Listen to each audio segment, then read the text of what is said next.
What is good, everybody? Welcome back to Real Fan Sports. Appreciate you all for coming and tuning in, joining us for Fight Night here at RFS. I can't remember what our first fight was. I know we've done boxing before. Nat will be with us in a second. He's finishing some things up, getting something to fill these spots in the air right here. But we're here for the I'm here. My mic is open. My camera's off. Okay. Yeah. This camera's off. Got it. Yeah. But we're here for Jake Paul versus Mike Tyson. We're gonna have a couple of fights leading up to it. I think there's five cards today, so four undercards. There's already been several fights already. So they had the prelims already. You were able to watch the prelims on YouTube. I think there were 3 fights already. I think there's either two left or 3 left. Gotcha. All right, well, we're getting ready for it. So appreciate you all for tuning in and joining us today. See Main Star in the building, Daniel in the building. Main Star said, come on, Iron Mike, knock out this fool. Come on, that's what we're hoping for. Let's do it, baby. That's what we want. Yes, exactly. And like I said, we do have everything running up on Discord, like Non posted in the chat. So if you want to go and join it so you can watch it, feel free. But please mute your mic. Do not go in there and with your mic unmuted and all that nonsense. You will instantly get kicked out. I ain't playing no game. No babies. Right? Don't want to hear no music. We don't want to hear none of that. Right. You know, some people are trying to listen purely to the fight or trying to listen to something else. You know, they ain't trying to hear a whole bunch of yapping except for us. We're the yappers. Yes. But what's up, man? How you feeling about this fight? I mean, like all the news coming out, you know, like it is an official bout, right? It goes on the record. There are some things that help Mike Tyson, but then there's also some things that help Jake Paul, which, you know, to be honest, I think it's a pretty fair trade what they did. You know, they go up to 14-ounce gloves. So, you know, they're throwing a little bit heavier on the hands. That'll take some of the endurance away, but also, you know, a little less painful when you get hit. So that's going to help Jake. That will help Jake Paul for sure. But the 2-minute rounds gives Mike Tyson a good bit of help as well. So, you know, I think they did a good job at trying to evening out the rules to make it, I guess, as fair as what's possible, although it is a battle of a guy that's old enough to be Jake's, you know, grandpa. Yeah, definitely able to be his grandpa and my older brother. So, right.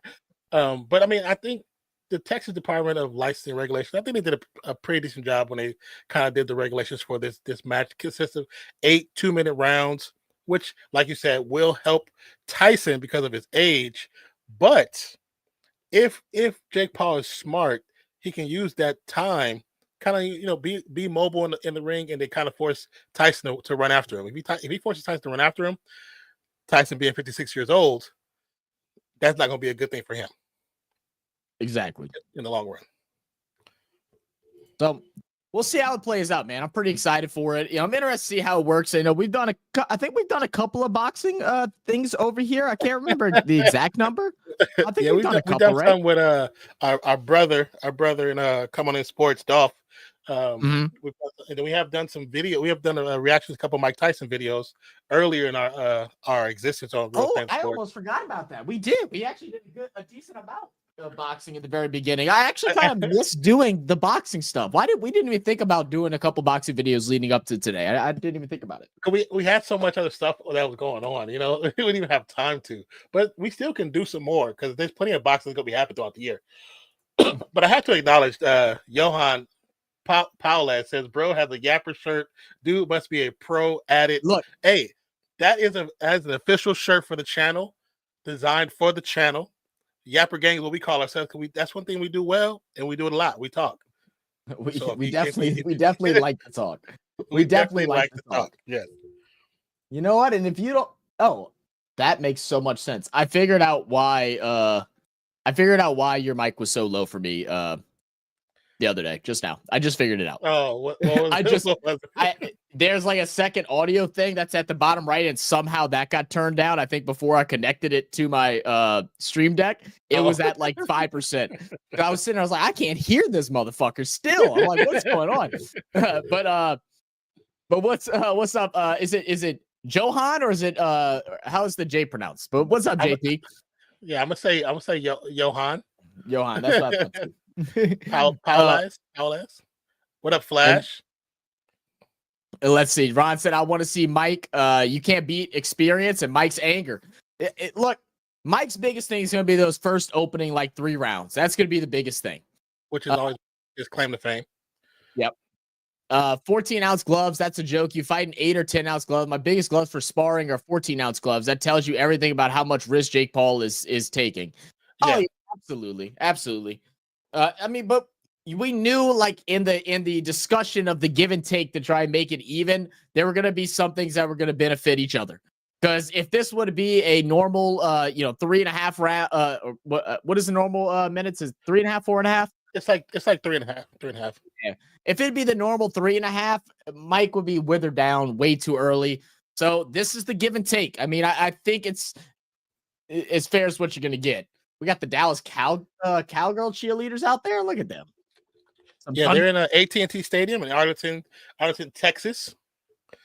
So hopefully there's no sun right now to blind them like CeeDee Lamb. So hopefully it'll work in his favor.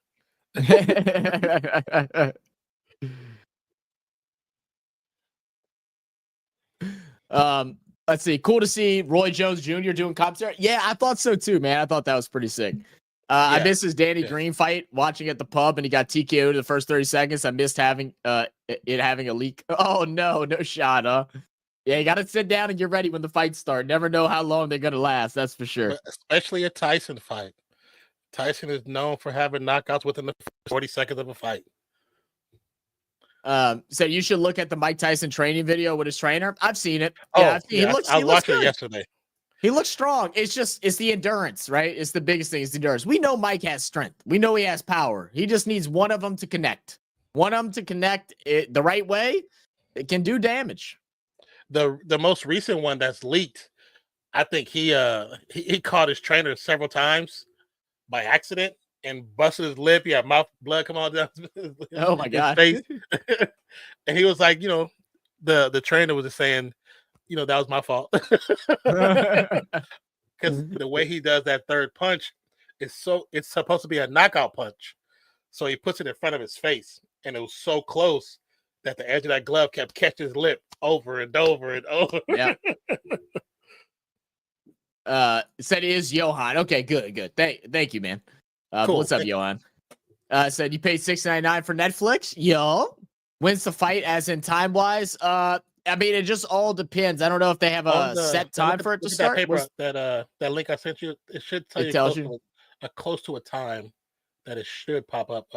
Let's see. I think it's at the bottom. Oh no, never mind. It might be at the top. It doesn't really give a guesstimated time. It was not that I'm seeing, at least. I seen it earlier.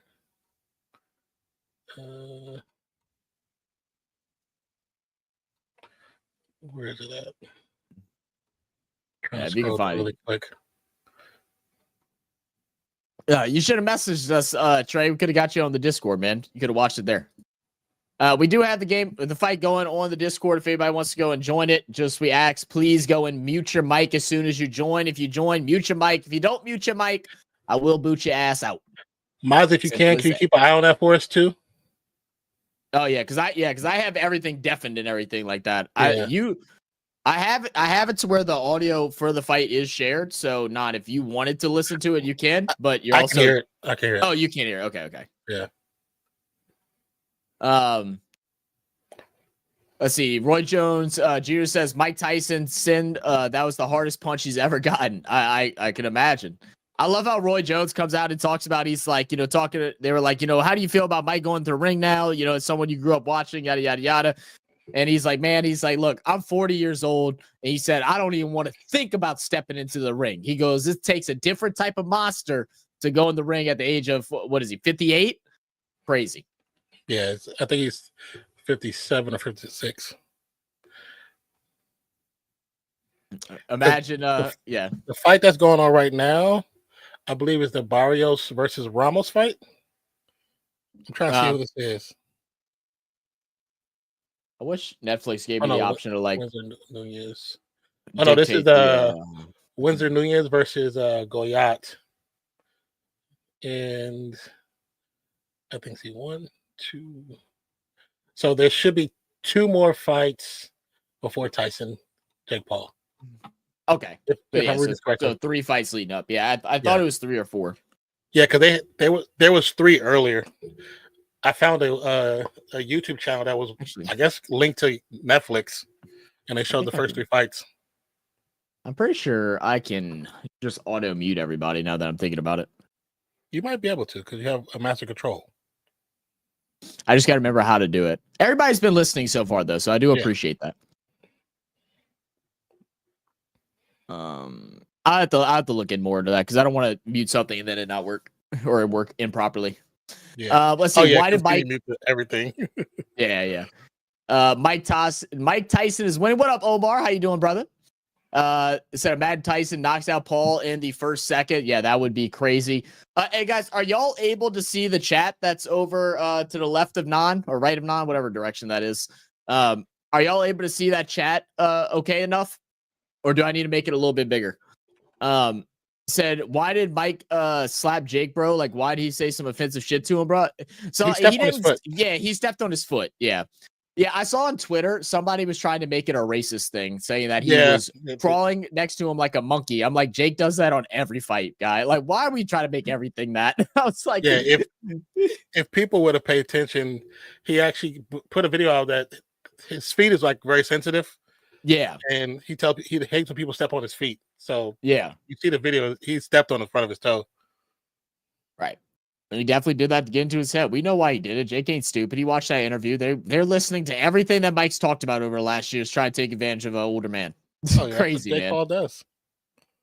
Said my priority tomorrow is UFC 309, but I hope that I can watch Tyson versus Paul fight a bit.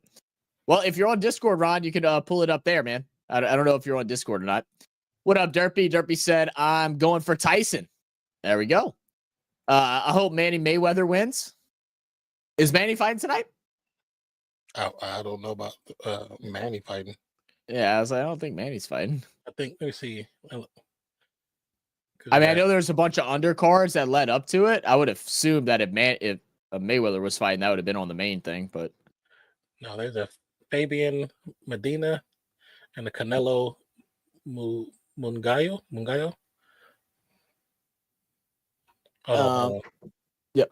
I hope Mike brings back his famous Ramos. uppercut for the knockout. That'd be awesome, man. Paul needs another choice, a draw. Yeah, but nobody wants a draw. You know what I mean? No one wants that. I'm gonna play thick of it on Discord, dude. Go on if you do that. That's funny. That's actually funny. Let me grab a beer.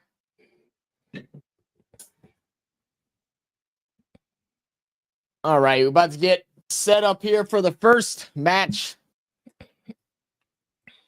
Okay, yeah. Not sure exactly when the estimated time is. They haven't announced it. Non is trying to look for it though.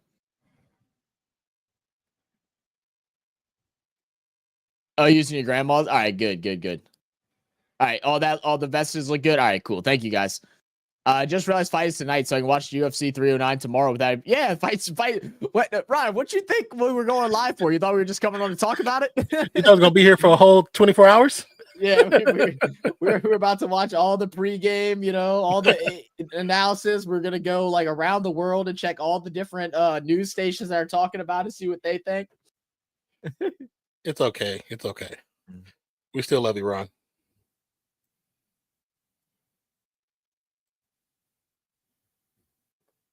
All right. So first fight, we got Winderson, Little Wind. Okay. The nickname there. I love boxing nicknames, bro. Boxing nicknames are probably like one of the most iconic things. I'm still trying to figure out why did Jake Paul change his? Because now he goes by El Gallo, the Rooster. I was like, why did you change it? The Problem Child was so much better. Even though that did he change it? Yeah, it's El Gallo now. Oh yeah, that's just silly. Because when I looked it up, that's what everything I found was said El Gallo. Yeah, that's just silly. It says on the card. Interesting. And what does that stand for? The Rooster? I think El Gallo stands for the Rooster. Okay, whatever that means. Yeah, that's a good question.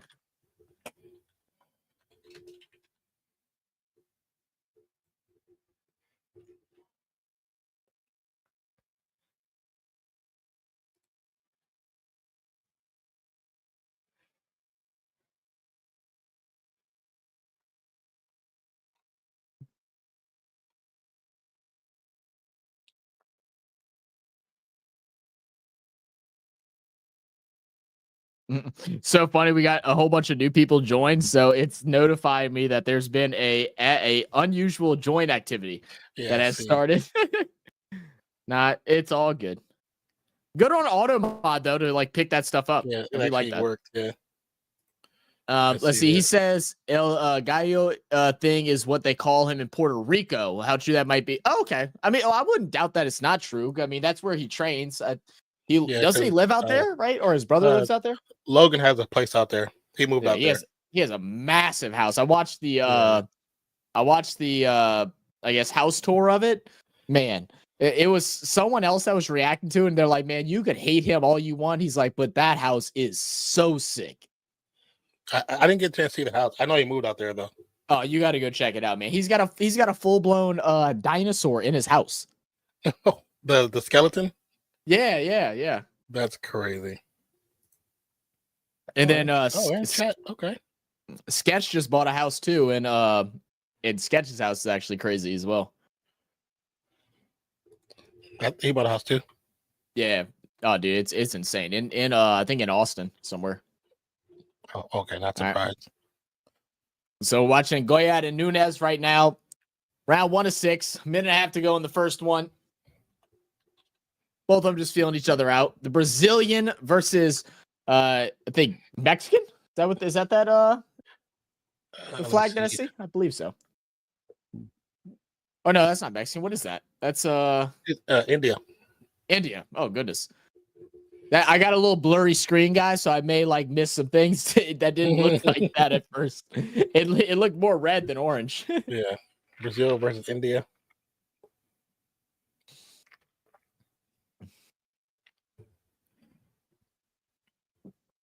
Yeah, it's crazy. He's actually kind of taunting him a bit. Yeah. Want to tempt him into throwing a big hit. I mean, it's a risky move in the first round. I mean, definitely that first active, big though. shot makes you feel it. Oh, yeah. He's throwing some good combos. Ooh.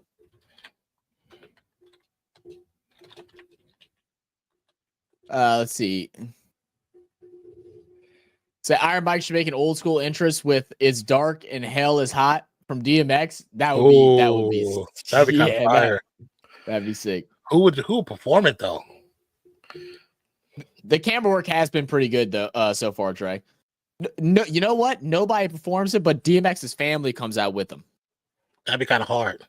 Just have the radio go out and have his family walk with them. Yeah, that'd be like if this was wrestling. Oh, come out with a handful of pit bulls on some massive chains. So I saw reports that Jake Paul is getting twice the money as Tyson. How is that possible? We're only watching because of Tyson. I don't know how all that works. Most likely because the fight would have happened if not for Jake Paul. Yeah. So, like we talked about yesterday, Jake Paul you can't doubt his business mind of selling pay-per-views and handling contracts and stuff like that, Very true. So I just watched the Dino reaction video of y'all yesterday. That was class. Do y'all accept requests from fans or just react to whatever shit y'all want? Yeah, we accept requests. So in this link below is a forum, and all you do is go and fill it out. It's going to ask you for your YouTube name, whether or not you're a member or not, and then it'll ask the video link that you like us to react to, and then a slight description of what it is. We just always recommend that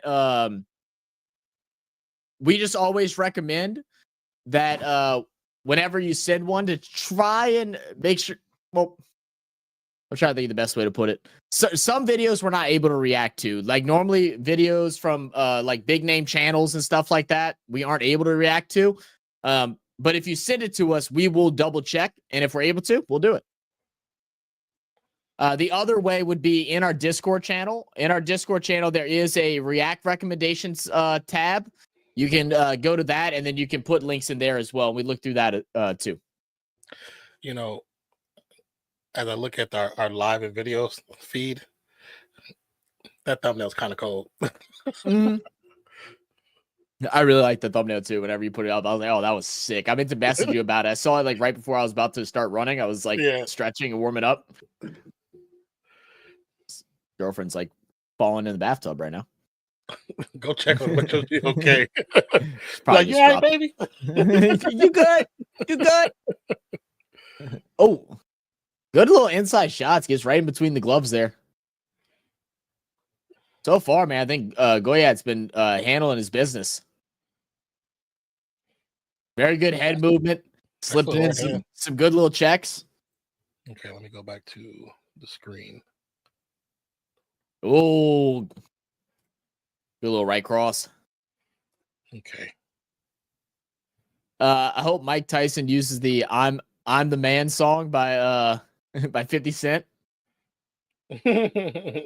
So many good songs to be an outro or intro Mike video. Tyson. Yeah. What if he played like "It's a Man's World," taunting Jake since he's a kid? That'd actually be kind of funny. Oh, damn. Well, I don't know why he got off of him. Oh my goodness. Goyat's cooking right now. Weave. Oh, this might be cool. I have some clips of one of my favorite footballers, Bojan Krkic, used to be called the next Messi, but became a flop due to anxiety. Can you react to him? Oh, yeah, absolutely. We actually, we're looking for some more soccer content stuff to do. We have one guy that plays in Argentina that's trying to move up the ranks right now, where you have some videos of his that we're going to be reacting to soon. And then I did see like 2 more soccer recommendations. I can't remember what they are, but I wrote them down somewhere. But yeah, send it to us, man. All right, come near the end of the second round here.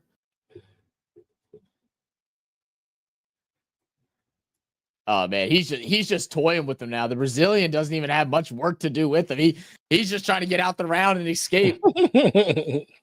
Goyat just gets low. What is this? Oh, I forgot season 2 starting after Christmas. That's kind of hard. I'm not gonna lie. Season 2 for what? I didn't see it. Of Squid Games. Oh, that's right, huh?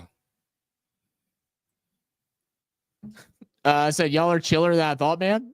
Bro, we're beyond chill. I promise you that. Is this your first time joining us for a live stream, Johan? That's funny. Yeah, it is funny. We're just American. That's all. That's all. Trey said, I forgot about season 2 as well. I need to go and rewatch season 1 and remember how it all ended. It starts right after Christmas? The 26th. The 26th, December 26th. Okay. Yeah. So I might have to go back and watch it. I'm just curious of what they're going to do. Like, I can't remember exactly how it ends. I remember like everything that happened, but I can't remember how it actually concluded. Oh, he decided to go back into it. Oh, did he? That's what it was? Yeah. Yeah, you're right. You're right. He actually was going to be the winner, but he's going to go back.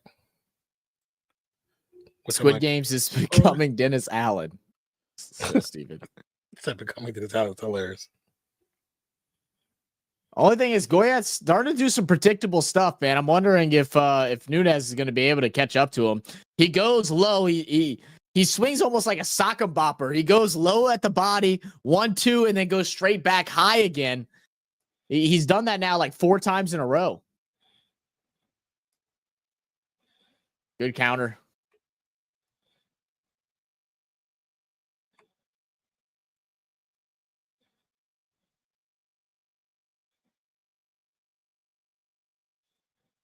Yeah. Good send at him. Oh, I like this. He's picking his shots now. Goyat in the second round was kind of just swinging all over the place. This time he's picking them out a little bit cleaner. Now he's going to trap himself in the corner, bob and weave it again. But just nothing real heavy, man. Nothing real heavy coming out of gloves.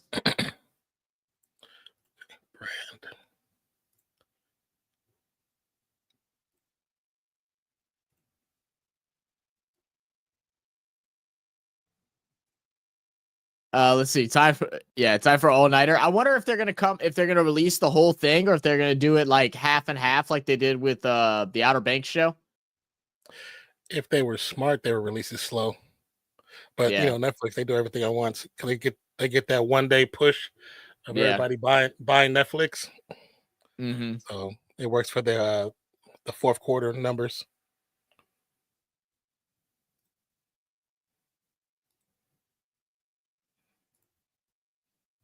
I was like, is that Rosie Perez?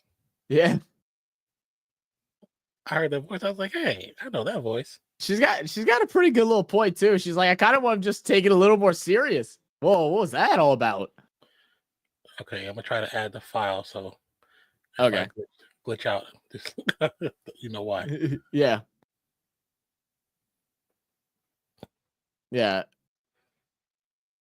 17 seconds in the third. Oh, it worked. Yeah, Nunes gets a couple liver shots, but Goyat goes ahead and swings him back at the right. Ooh, that's cold. Your boy good.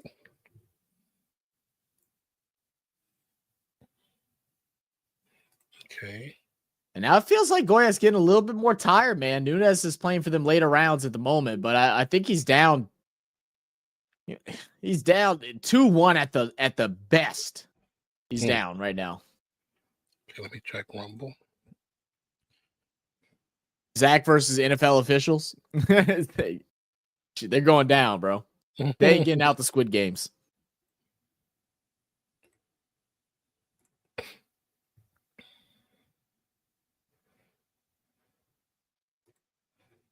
Man, you know how like uncultured I am that I didn't even know. Like, I didn't know that the main language in Brazil, like up until like maybe 2-3 years ago, that it's Portuguese. That it's not Spanish. Yeah, I just didn't know that. I forget that Portuguese is like more of a common language in South America. Yeah, gotta love them settlers.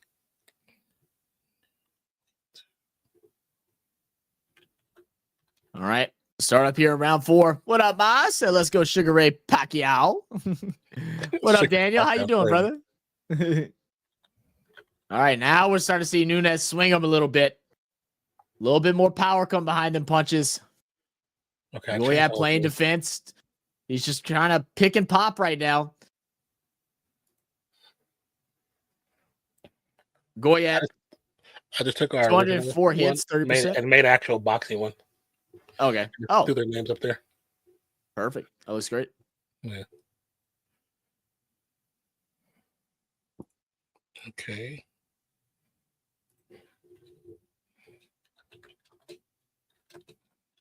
Oh, good. Oh, 2 good touches at the chin. Now he's swinging. Goyat going at the body.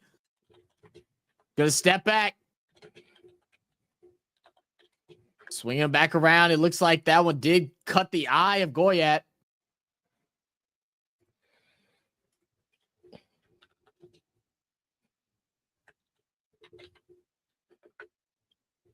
Mike Tyson going to beat his ass. Tell him, Daniel. Minute and a half. I hope so.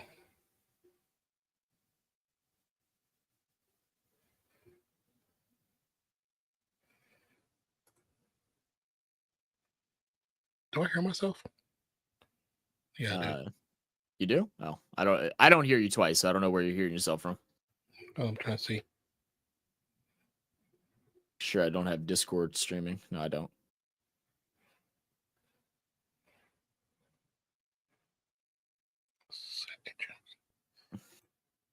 Go ahead, swinging through the left. Minute to go. A little reaching body shot there. Nothing much behind it. And now he's just kind of touched him. Ooh, try to go for the big high one. It's just the voices in your head, Non. That's all it is. You stupid.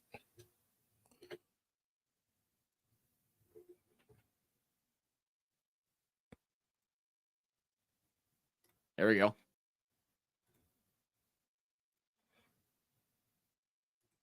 Nunes trying to trap in the corner. Goyat's so elusive, though. I don't even think he fears the corner at all. Now he's just starting to combo him up a little bit. Couple shots to the head. Goyat's going to take this one again.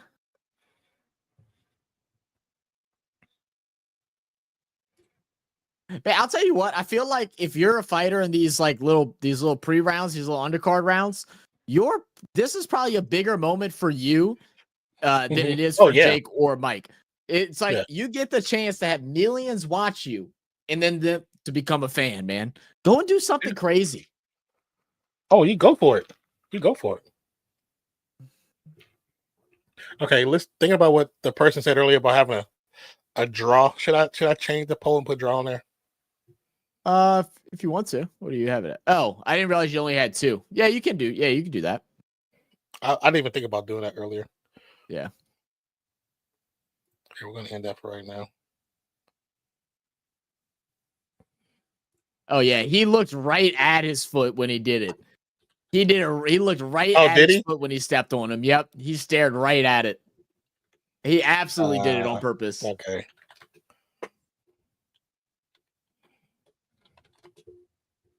Look, man, none's fair in the love of war. I mean, it's dirty, but it's fighting, right? You know, I'm not necessarily mad at it. I think it's a shame that you got to do something like that. You know, again, in a fight against a 58-year-old man, however old Mike Tyson is. But well, this is the same guy who took Floyd Mayweather's hat. Very, very true. Very childish. Very childish. So we'll see here. Nunes needs to have a good round here. He's got to hope for a knockout at this point. And he's going to start swinging him. Swinging hard with his offhand. Oof. Goyat's counters are just killing Nunes right now. Every time Nunes tries to make an approach, Goyat counters instantly to the head. He goes low. Goyat goes high, tags up his face. Now we're seeing some good swings by Nunes.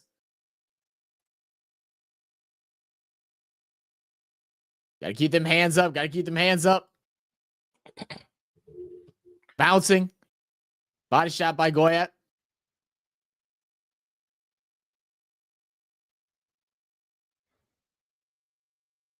No real jabs going on from Nunes. Okay. Oh, there you go. See, again, he's slow. Nunes is slow. He goes to pop on the right side of his head. And as soon as he lifts his arm up, he just gets pieced up 2 times. Thank you, Johan. Appreciate you for the links and requests. We'll check them out. Yeah, thank you, my friend. Rocky Balboa would take down Jake Paul. Hell yeah. I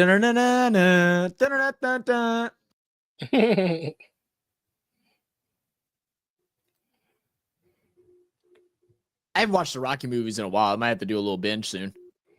Yeah, I just watched the last Creed movie not too long ago. Oh, did you? I watched it on the drive up to Dallas. We went to the thing. Oh, did you? Oh yeah, dude, it kept me entertained for a while. It's such a long movie. It covered like almost half the drive. I actually liked it. I thought it was well done. Yeah. It's so crazy, like how good the editing and CGI and just I guess action scenes in general now to make it look more realistic. It's like, man, if Rocky old school Rocky days would have had that, much technology, oh my god. Well, the funny thing about it is in that fight movie, that one, and then when Will Smith plays Ali, they actually punch. There's a place for Goyat. They actually take really? punches. Yeah. Oh wow, I didn't know that. So I haven't watched the Ali movie in forever. Yeah, when you're watching Creed, when they're in that last fight at the end, and he like knocks him to the ground, yeah, that's a real punch. Oh wow! Oh, I did see that. No, I did see that. You're right. I forgot about that. And they taught him how to take a punch. Right, that'll be time. But regardless, it's still a hard. Oh, it still hurts. Yeah, you're still getting hit. Yeah, for sure. Yeah, I remember the Ali movie was the first rated R movie I ever watched, and I remember my mom was furious that my dad was letting me watch it. I was young. I was like, he was just about to leave for Iraq, I think. So like I had to have been like 8 or something like that. I was young. And my dad's like, look, your mom's gonna be mad. She's gonna tell you to cover your face during one of these scenes. He goes, but it's okay. You don't have to. He said, just peek between your fingers. I said, all right.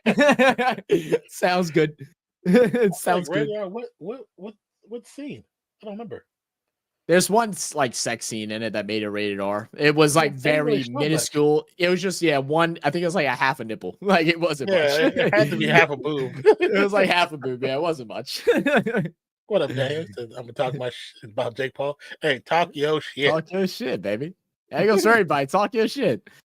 Fight Jake Paul or fight Logan Paul? Who would I pick? I'd probably fight Logan. Probably either fight. Yeah. Jake Paul. Bro, I Show Speed is such an athlete, bro. You saw him doing the training with the Olympic athlete. Yeah. Dude, he's so athletic. Come on, let's get a knockout, babe. Let's start this night out right. Come on, Goyat. Goyat or Nunes, I don't care.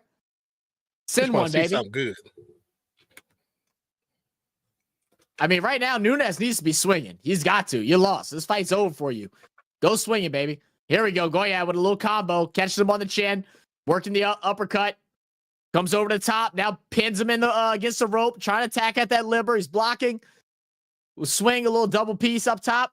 Now Nunes gets a shot. Gonna force Goyat to step back. I believe you, Mozzie. Goyat trying to just push him back. Trying to bait him into throwing a big one. Goyat feels very comfortable right now. Don't get too cocky with the last final 2 minutes. Oh, good shot to the ear. Good dodge. Goyat now working to the face. Oh, both of them good combos. Goyat a little more power behind it. Now working on the body shots. There it is. That was a shot. Nice combo.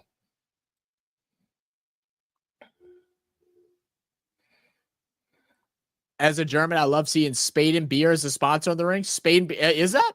I can't really read it all that well because everything's a little blurry. What's Spade and Beer? I don't think I've ever seen that before or heard of it. Let me look it up. Is that what's on the ropes? Oh yeah, that is on the ropes. It's on the ropes? Yeah. Okay. Yeah, I've never seen that before. Is it good? Is it good? Oh, they actually sell it at Walmart, apparently.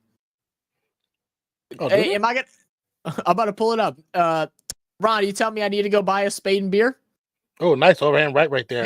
They got it not too far from me. I'll go grab some next time I'm in that area and I'll put some in.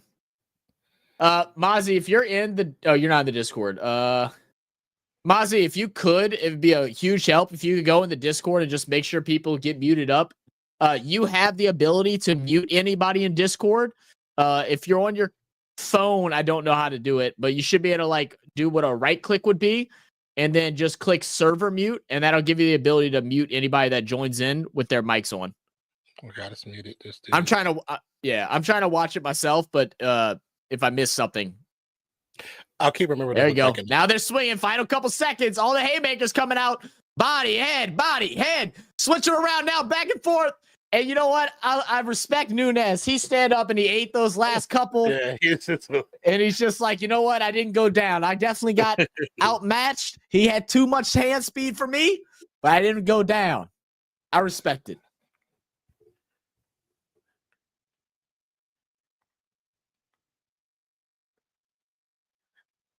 But yeah, go ahead. Johan said, "Man, I don't know what race I am. Like, I have a Dutch name, Portuguese surname, born in London. My mom is Maldivian, and I live in the U.S. right now. Like, what am I, bro? You're American. Many of us are mixed like that." Said a real father lets his son watch everything at the age of 12, and you have to close your eyes, your gender will be changed. Oh my God. So terrible. So stupid. I knocked them both out clean. Yeah, you got hands like that, Maz? Okay. I mean, you definitely got the height and the weight on. I get a little bit of a buffer, guys. It might happen a couple times just with having so many different programs open right now. Yeah. Can close out a couple just to help. I'm gonna close out the YouTube live stream thing. Just I got it open, so you're good. Yeah. I'm just gonna close out and then pull it back in. Yep. Say German beer is always good. Maysar said your haka would scare Mozzie. You know what? It probably would. That's his superpower. Taylor said, "F you, Jake Paul." That's funny. They said, "What the F mods?" Oh, it might have been an auto mod, Daniel. I don't think we have any mods active right now on Twitch. Might have been an auto mod. Yeah, just muted a few. Okay, thanks, Moz. I'll be awake for Vegas GP stream. Confirm. Hell yeah, let's go, Daniel. Hell yeah. And oh, I forgot to message that guy back. Dang, I need to go back on our emails and go message him that wanted to join us for one of the F1 races. Yeah, Daniel, over there because of 2019 to 2021, there's some very interesting people trying to go through Twitch. So there's a lot of things I have, like the way it's worded, I have blocked. Yeah. Y'all need to try some Irish Guinness beer. That shit is nasty, bro. I love Guinness beer. I love Guinness. So like I've been the opposite thing. I love Guinness. I always drink Guinness on St. Patty's Day and stuff like that. Now I know Guinness in Ireland tastes a lot different.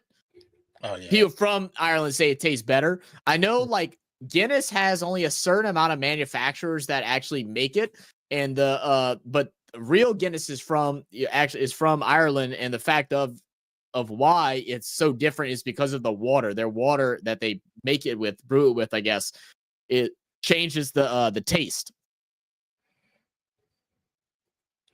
So, yeah. But yeah, I like Guinness. I want to try all the different ones. I know there's a good variety, and also those that don't drink beer or are sober living, apparently from all the things that I've read, they have the best non-alcoholic beer. They said it tastes damn near close to the real thing, which is really cool that they put just as much love and attention into a non-alcoholic beer as they do. Here near beer is nasty. Yeah, it's really bad. What up, Skylar? Ron says, drink Jägermeister if you catch a cold. Some good old Jaeger. Well, I've had real Jaeger. My damn tongue went numb. Really? I love Jaeger, man. Real Jägermeister, not American Jägermeister. The real Jägermeister went numb. As soon as I drank it. That's crazy. I've only had. I think the only thing that's ever done that to me was absinthe or something like that. Oh, absinthe. Yeah. Absinthe is pretty good. It's strong as shit, but it's good. Yeah. I like. There's a local I don't even know. It's not a brewery. What type of liquor is a Jaeger? What type of liquor is it? I don't know what you classify it as, but there's a place in Utah where they brew their own, and man, it is so good. That's all I drank one night when I went out there to visit some of my dad's military friends. Really? Irish one is the one we used to drink in London, bro. Okay, is it? Okay. I probably will like it, but I'm also like, there's not many beers that I don't like. I think the only beer that I really don't like is God, I forget where it comes from. For whatever reason, on my taste palette, on my palate, it tastes like soy sauce, and I just can't stand it. I can't remember where it's from. Yeah, it tastes like soy sauce. I do not know why. I don't know what's wrong with my palate, but it tastes like soy sauce. You weren't drinking soy sauce? No, I wasn't, man. It was some beer that my cousin. Well, I guess he's my uncle. My uncle likes, and I drank it. I was like, yeah, I'm good, man. It tastes like soy sauce. I don't want it. Weird. Ron says now you need to be Germanized with some Jägermeister and beer. Then your body won't turn numb anymore. I mean, it was still good. It just, as soon as I drank it, it went numb. Because I was at a club and we're supposed to DJ. We're taking over for somebody, and the owner, he was like, "Oh, I have the actual bottle of real Jägermeister." He showed us the different bottles, all this stuff, and you can't buy it in the States. You can only buy it in Mexico. Mm-hmm. And I was when I drank it, as soon as it touched my tongue, like you can feel it. Like, you know, like when you get a shot from the dentist and your mouth starts to slowly go numb, you can tell the difference. That's how it was. Yeah. Says, can I talk about Jake Paul message to get blocked? I mean, you could just do it without cursing. Because I'm not changing that. Just in case. Yeah. I'm gonna mute up in StreamYard, but you're gonna hear me from the well, you might hear me from the Discord. I'm just gonna welcome everybody that joined in. That's new. Okay. In every footy game, we drink at least a pint of beer. That's a lot of beer for a match. I mean, if it's something you normally do, it probably doesn't really affect you. Willie, what's cracking, dog? Hey, fellas, it's gonna be good. Go Tyson. I hope it's good. I hope it doesn't seem scripted. Even Roy Jones Jr. said yesterday that if it turns out a certain way, people are going to automatically believe that it's scripted. And he said he doesn't want that because he doesn't want that to damage Tyson's not character, but his legacy.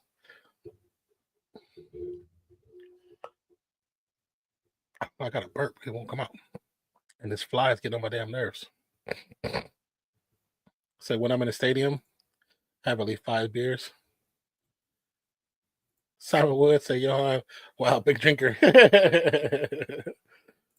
Especially before a match. Or during a match.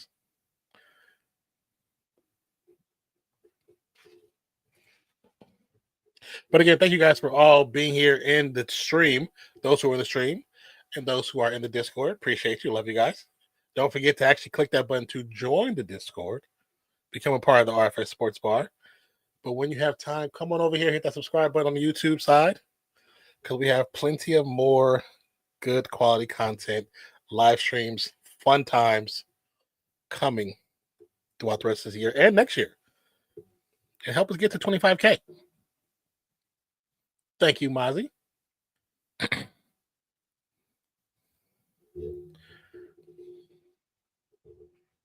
It's working my mic. I can hear.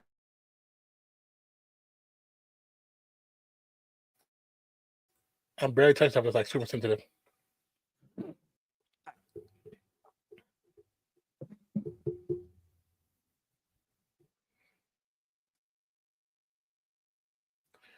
Let me turn this down.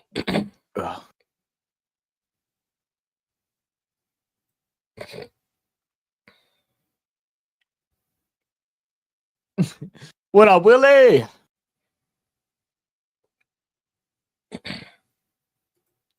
Yeah, I do hear myself. Savannah Holyfield in the building? Could be from Discord. It shouldn't be. I don't know why. I feel like because I have so many things using my mics and stuff, maybe something got mixed up somewhere. I have no idea. Yeah. Yeah, I do have everything deafened. That's the funny thing, how I still can hear it. I have it deafened. Yeah, I don't understand how that works either. Yeah, I don't really know. Let's see. What up, Simon? How you doing, brother? Said, unfortunately, Netflix has Evander Holyfield, who's struggling to know which planet he's on. Yeah, Holyfield trying to get his words out. The best day starts with a trip to the stadium by train, having a few drinks before the game, having a few inside the stadium, and then just go all in after the game. Hey, that actually sounds like the best way to go, man. You never want to get too drunk before the game, right? Because then, I mean, it just kind of ruins the fun time. Catch you a little buzz, have a couple beers at the game, and then turn up afterwards, especially if you win. Or if you lose, pity beers. They're always good things, too. Pity beers. Pity beers. Okay, let's see. 1440. That's what's up. Yeah, man, you like that, huh? Yeah, I love the server boost thing, man. Yeah, really good. Let's see. Jägermeister is a spirit with 53 herbs in it and around 40% alcohol. Okay, so it's made of herbs. Interesting. Johan said, in every footy game, we drink at least a pint of beer. Yeah. Okay, at least a pint. Okay, at least one. Let's see. This is going to be good. Go Tyson. Yes, sir. Yes, sir. When I'm in the stadium, I have at least 5 beers. Yeah. Normally when I go, I try to get I normally go between 4 and 5, 16-ounce beers. So whatever that is in milliliters, I have no idea, but it's the bigger beers.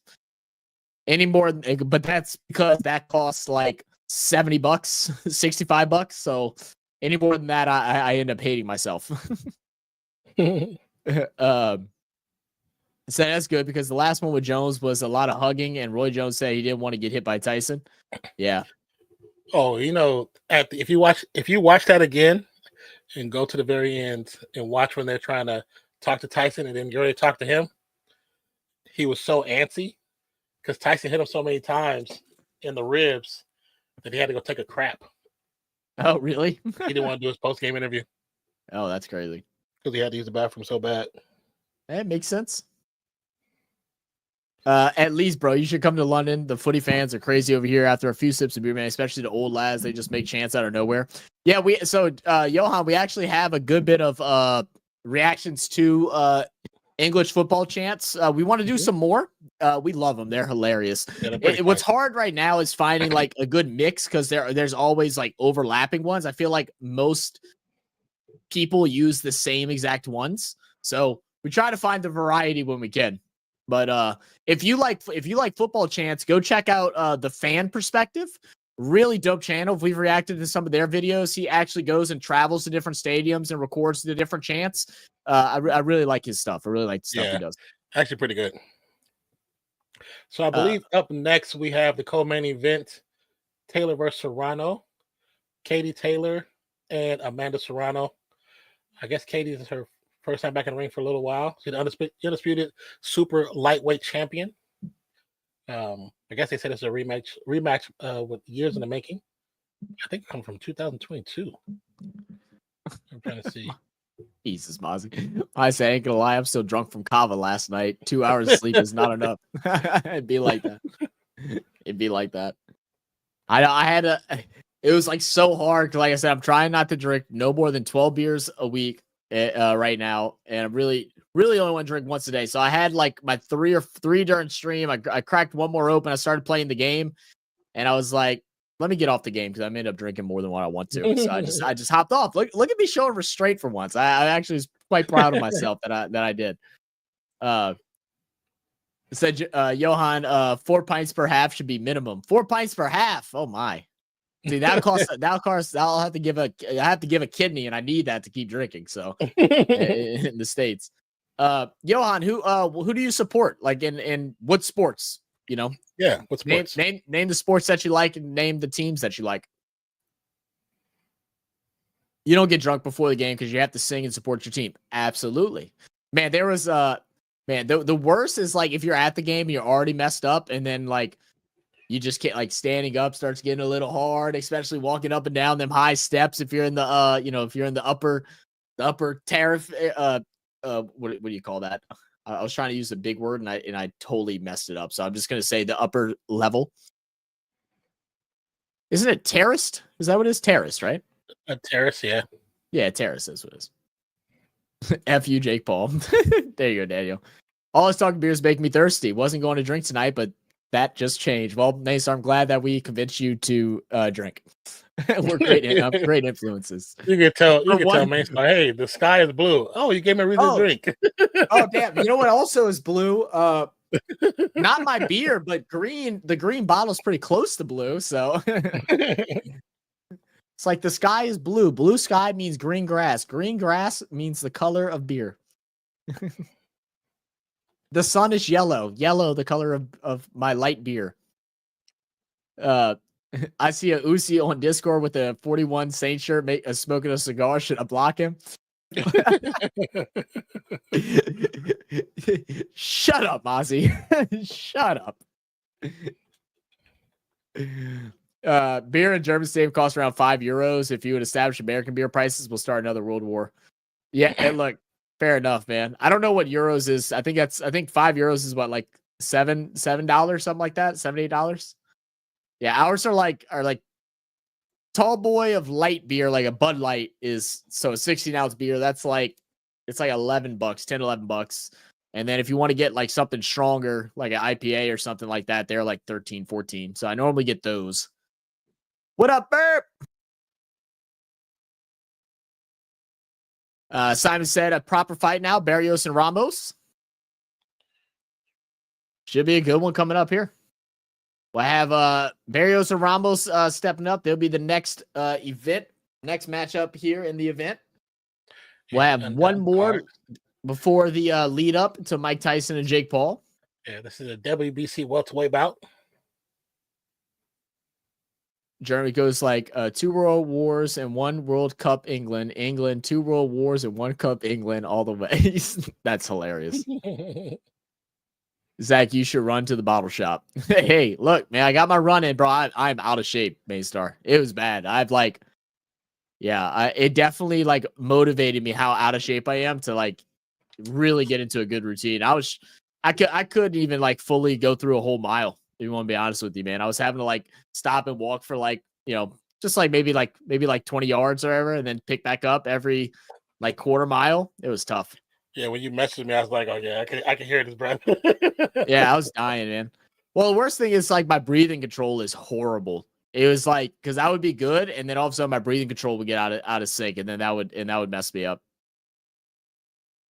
But it won't take me long. I think if I run twice a week, I should be able to get back probably sub 8 by January, and then I'm hoping I can make a push to get back under sub 7 for by February.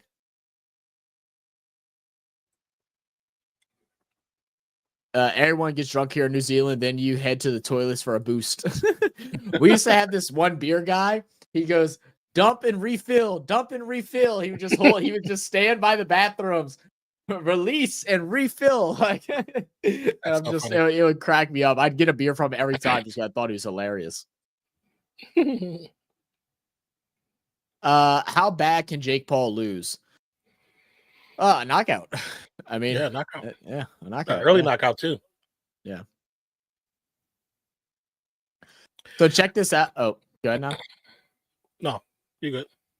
I would say, so check this out. My fantasy football league, I saw Pacheco on waiver, so I picked him up today. I traded him back to the guy who dropped him from Bucky Irving.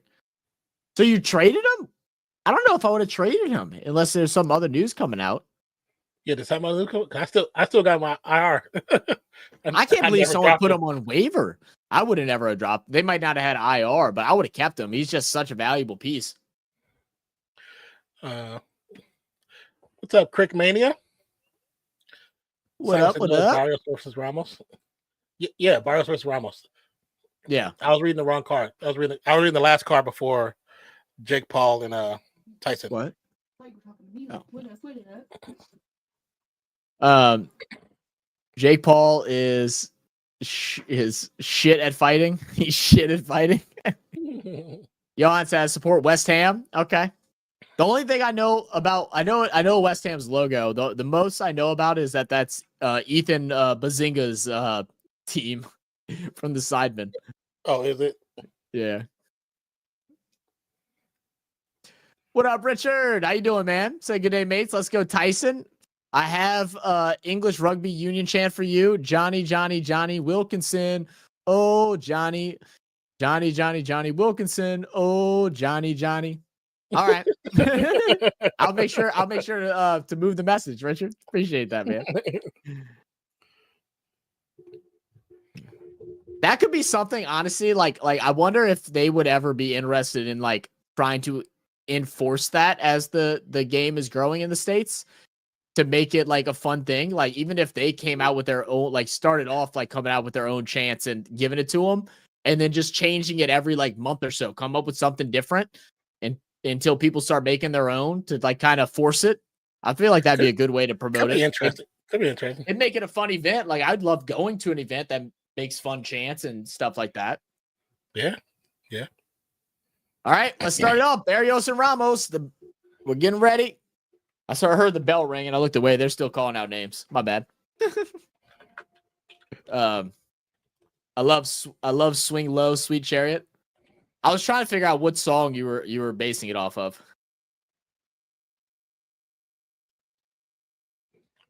It's so funny, Ron, that you say that.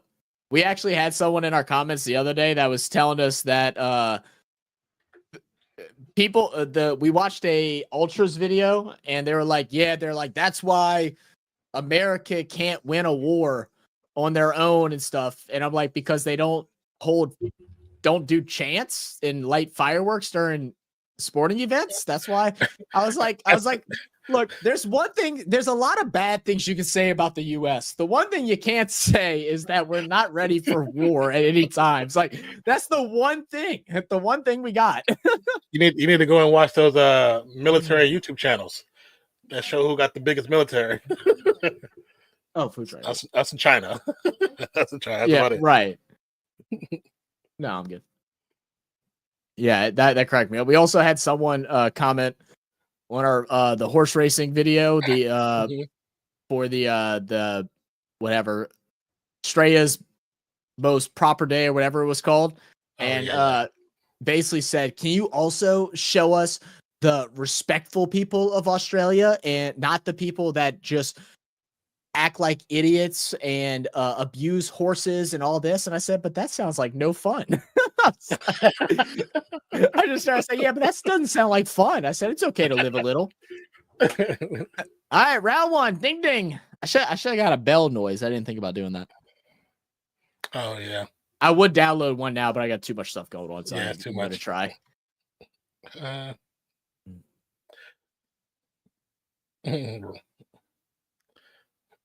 That you guys can say like no world wars and 4 World Cups.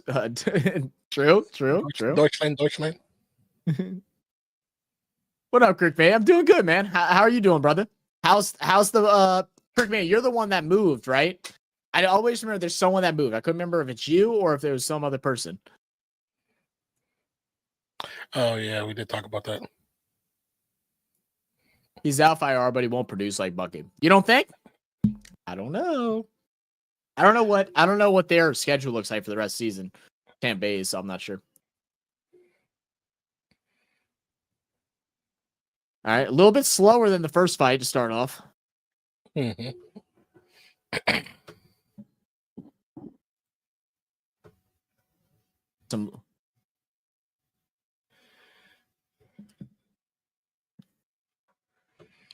Ramos is in the red trunks. Barrios in the pink trunks. Oh, knee almost touched. Oh, Barrios on the attack. Whose accent is that? That's Roy Jones Jr. Is that Roy Jones? See, yeah. He sounds like he has like a Caribbean accent. Is he Caribbean? I don't believe so. Doesn't it sound like it though? Doesn't it sound like he has? Maybe he's been taking his vacation time in the Caribbean. I don't know. He sounds like he. He always sound like that. Has he? Oh, I guess never noticed. I think it's Southern. I think he's Southern. Southern, maybe. I don't remember where he's from. Huh? Okay. 46 seconds left in the first round.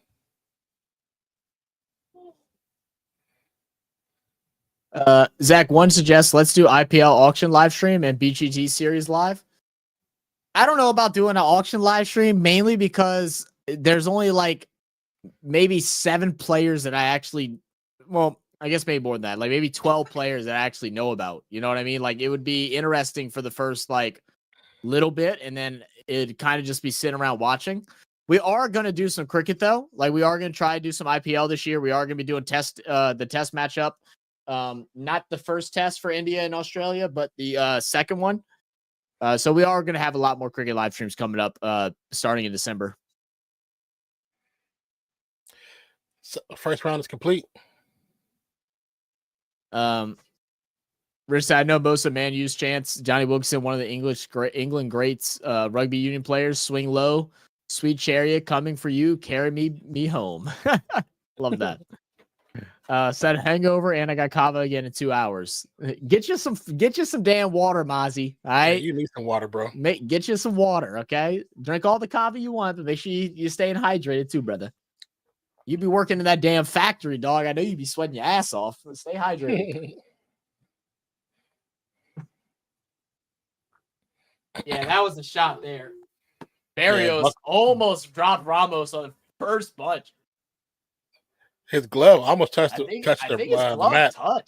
I think his glove touched. Because if it does touch, that's considered a knockdown.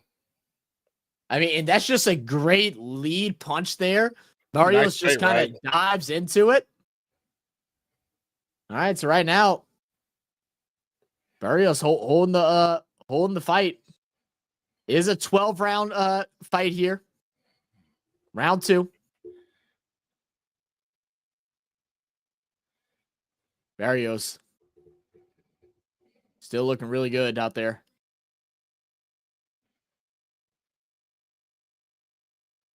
Go dives in, slips with the left. There you go. Catches him missing. Ramos lucky Barrios didn't catch him with that one. Yeah. He got caught down low way too easily. Says Seahawks hitter Connor Williams abruptly retired. I did see that. Yeah, crazy. Oh, wow. Yeah, keep Chelsea out of your mouth. NRL had a chant using Macho Men song, but changed the lyrics to Roosters Man. That's awesome. Macho Man. I haven't heard that song in like 20 years. You're dug by Barrios. Oh. Good dodge again. Barrios ducking under every single one of the high ones. Who's the pink one? Boom. There it is. That's Barrios. Without America, all of Europe will speak German today. Huh? You have a good point. Mate, sorry, said take one for the team, Mozzie.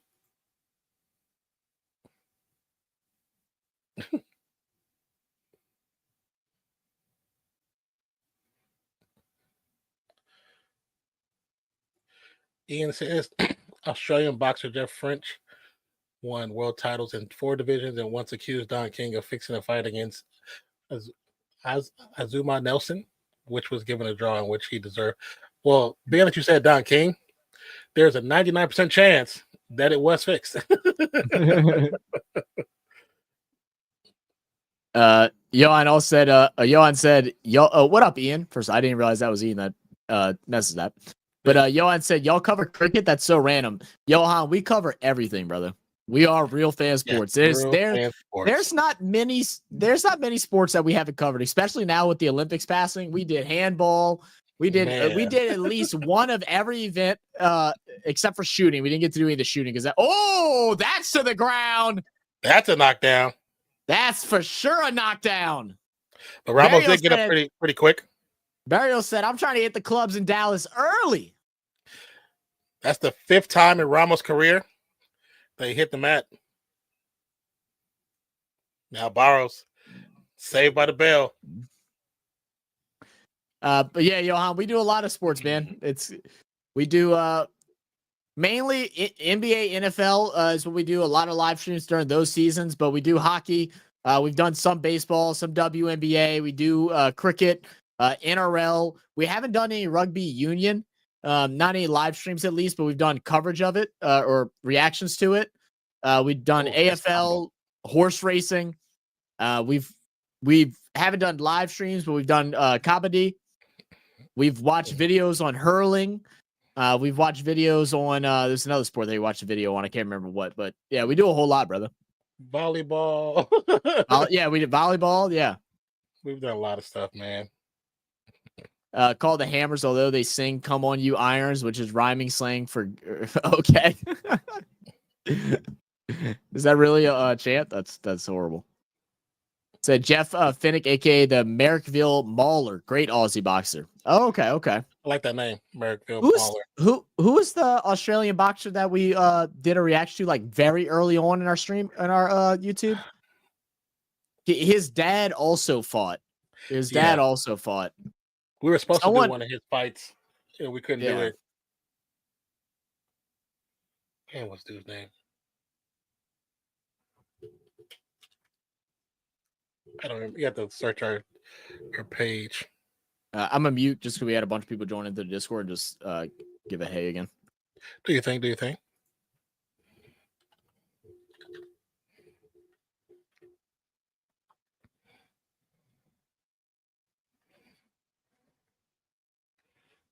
Oh, Tim Suzu or Sue? However you say his name properly. Yeah, that's the guy we did. TSZYU. That's who we did. If you guys have heard that guy. I'm assuming you have. then most of the time we say, "Up the hammers" or "Up the irons, mate." Mike says, "Rondo, let them know."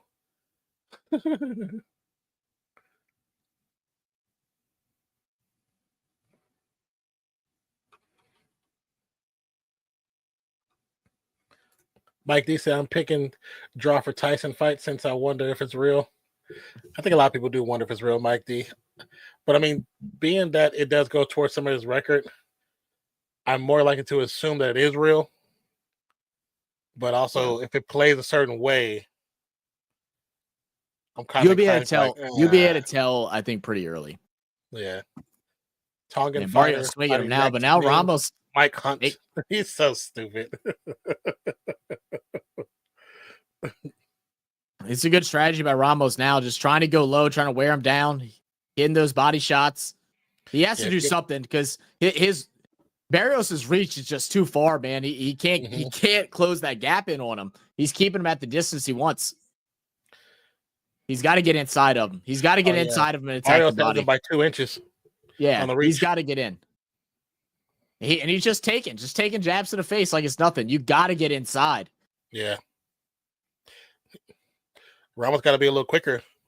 Sidestep the punch, get inside, and go right to the ribs.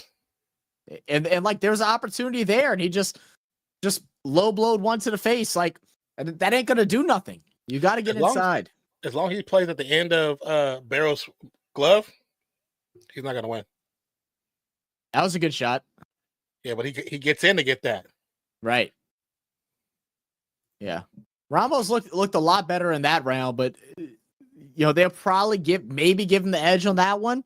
It feels like Ramos came out to play the long game in this fight, and Barrios is coming out to prove a point. He's coming out there to win it. Yeah. Mozzie will be the construction worker and the village people.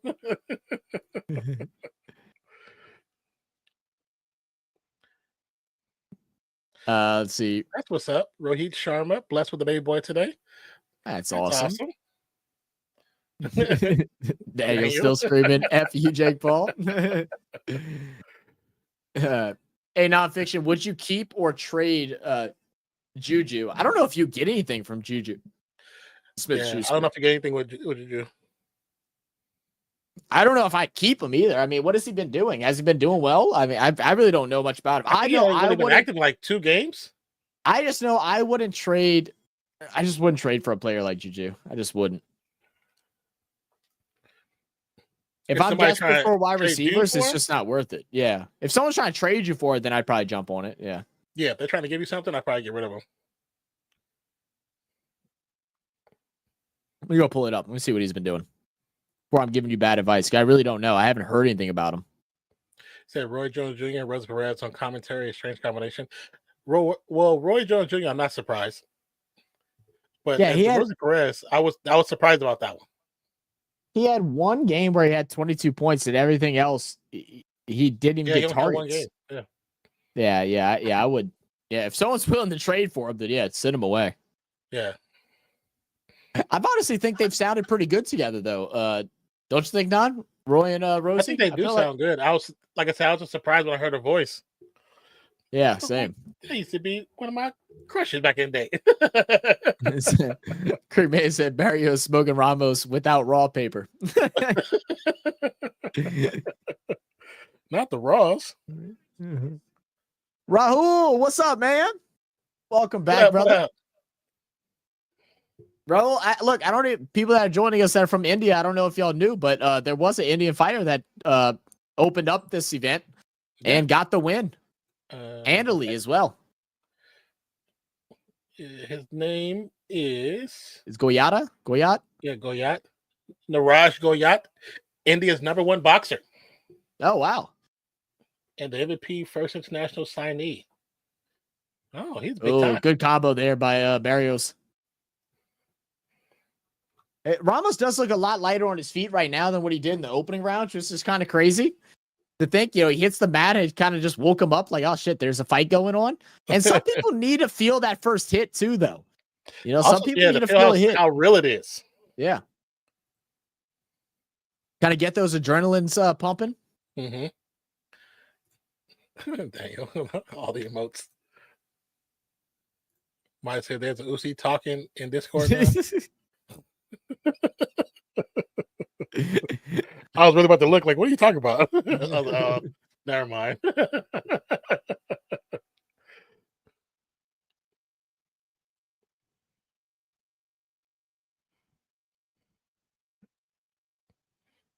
It's too funny. There you go.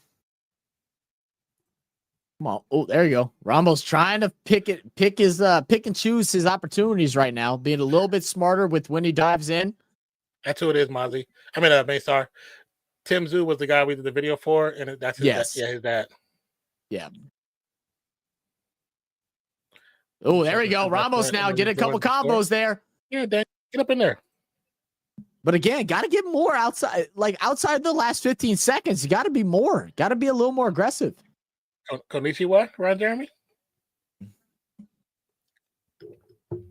Jake Paul showing him entering the arena. Say.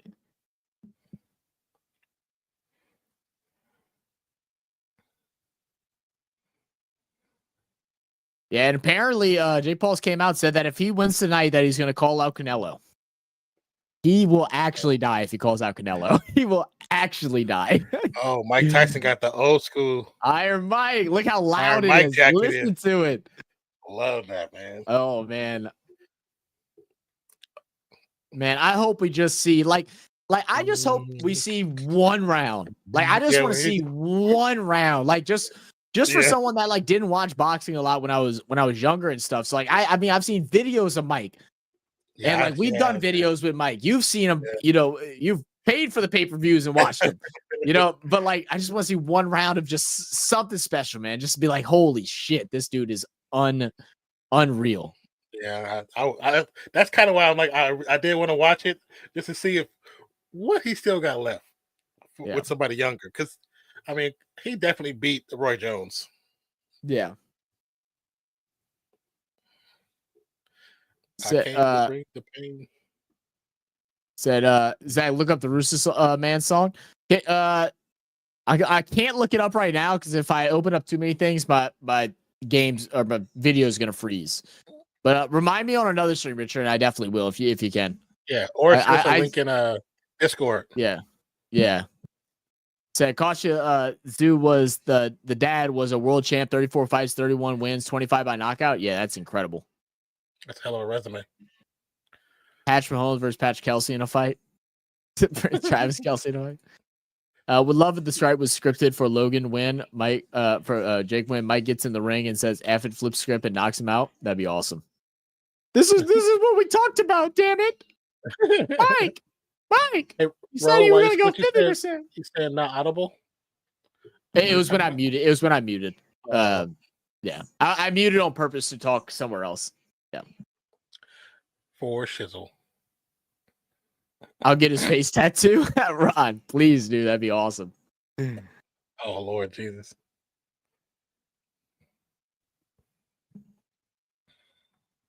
Oh. Barrios just so good at keeping that distance, man. Right once he gets in, he goes to step back. It's just that quick left jab. Yeah. Connects every time. And Ramos now, he's trying to get inside. He's getting a little bit closer, still going at the head. I'm surprised he doesn't go lower at the body and try to open the head up, but he's just not. Good duck move. Finally, some movement, some weaving there by Ramos. Showing some actual defense. There you go. Yeah, he's locked in now. This is looking like a much better fight than what we saw in the beginning. Yeah.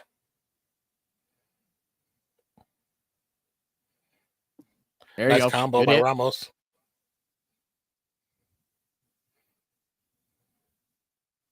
Final 30 seconds in the fifth. Oh, big swing. Nice overhand right.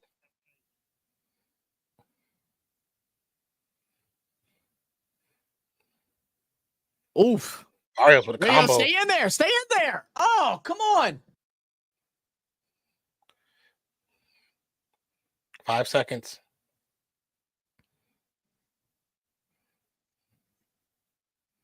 Yeah. Now close it out. So did you see Lennox Lewis has He shrink sitting down. He looked like the same height as everyone else. Look, Luce is big.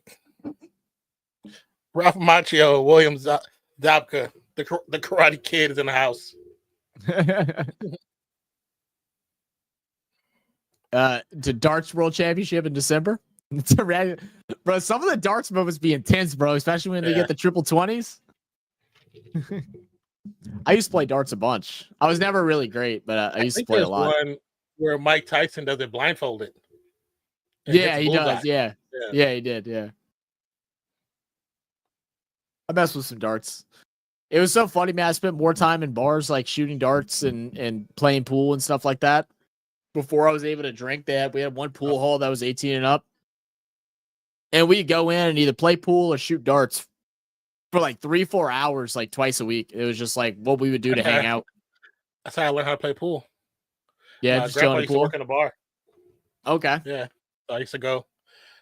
My dad would go visit him. I want to start playing again. It's just there's no good spots. There's no good spots near us. Well, there's decent spots to go and just shoot pool. There's one new spot, but they only have one table, so it's like it's so hit or miss. The old pool hall used to be able to pay for the hour, so you pay like $20 and you get it for the whole hour. And we got cool with the people since we went so often. You know, she'd let us do it for an hour, and if no one came in, she'd be like, "Yeah, just go ahead," and we just keep playing. We had that in Fresno. There was one spot. It was a cool little bar. Had 9 tables. Yeah, and you paid for the hour. Well, I just found out. Sterling told me, I knew it was a big pool hall, but I didn't know it was as big as what it was. But it's called Buffalo Billiards. It's actually one of the like more iconic pool halls in the United States. Really? I didn't know that. Yeah, Buffalo is. Yeah, I know. You didn't know that. I didn't know it was as big as what it was. Like I knew it was statewide in Louisiana. It's one of the biggest, but I didn't know it was it's countrywide. It's one of the biggest. Yeah. They just opened up a new room.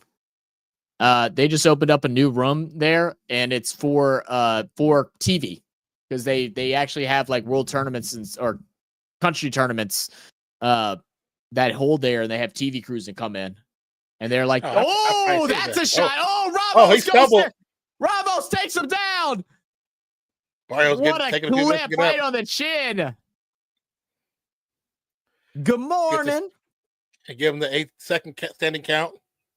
The button sucks. Yeah, no, I need a new one. Look at Ramos this. Going after it. Barrios shook. As he should. Swing him. He's still a little wobbly. Swing him. 52 seconds. Come on, Ramos. Lot of time. Stay on his neck. Push. Don't slow down. Don't slow down. Don't let him get back on the defense. I think Barrios might be getting his air.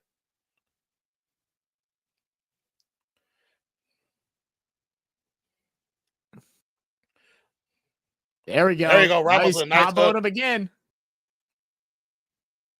There we go. Good shot to the ribs. Ramos putting in some work right now with 20 seconds to go in the round. There we go. Again. 10 seconds.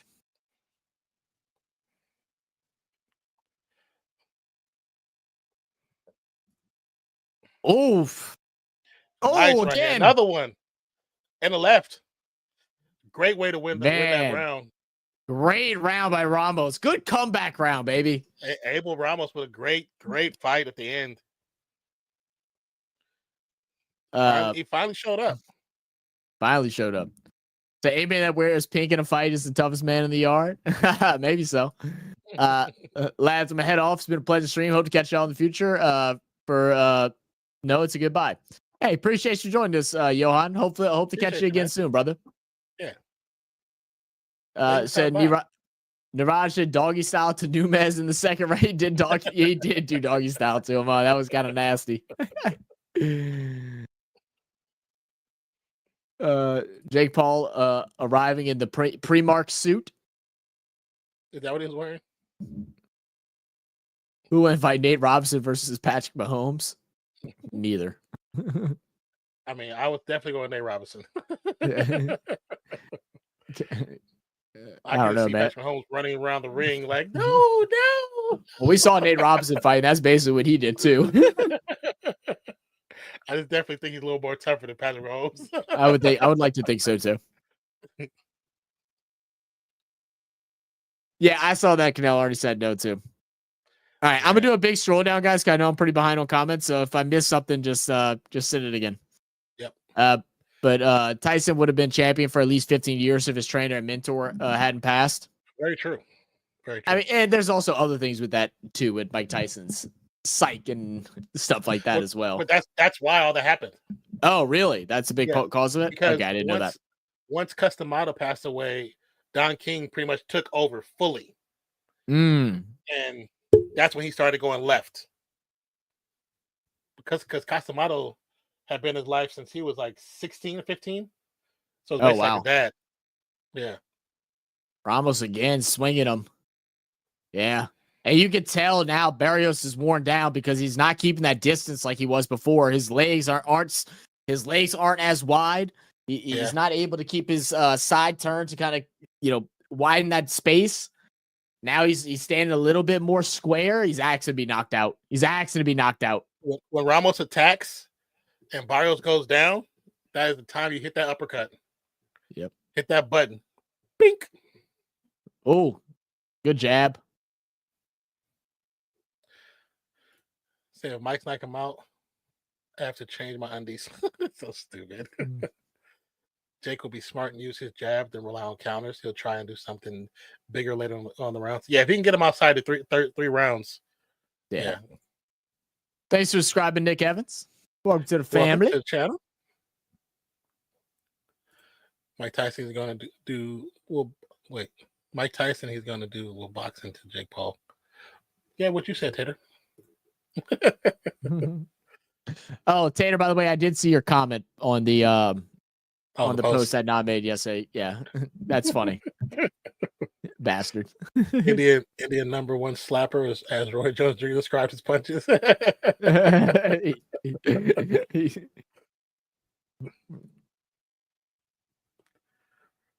Oh, Barrios now getting a couple swings. Good dodge. Ramos got new life in his legs, though. Oh, yeah. You see him dancing around a little bit more.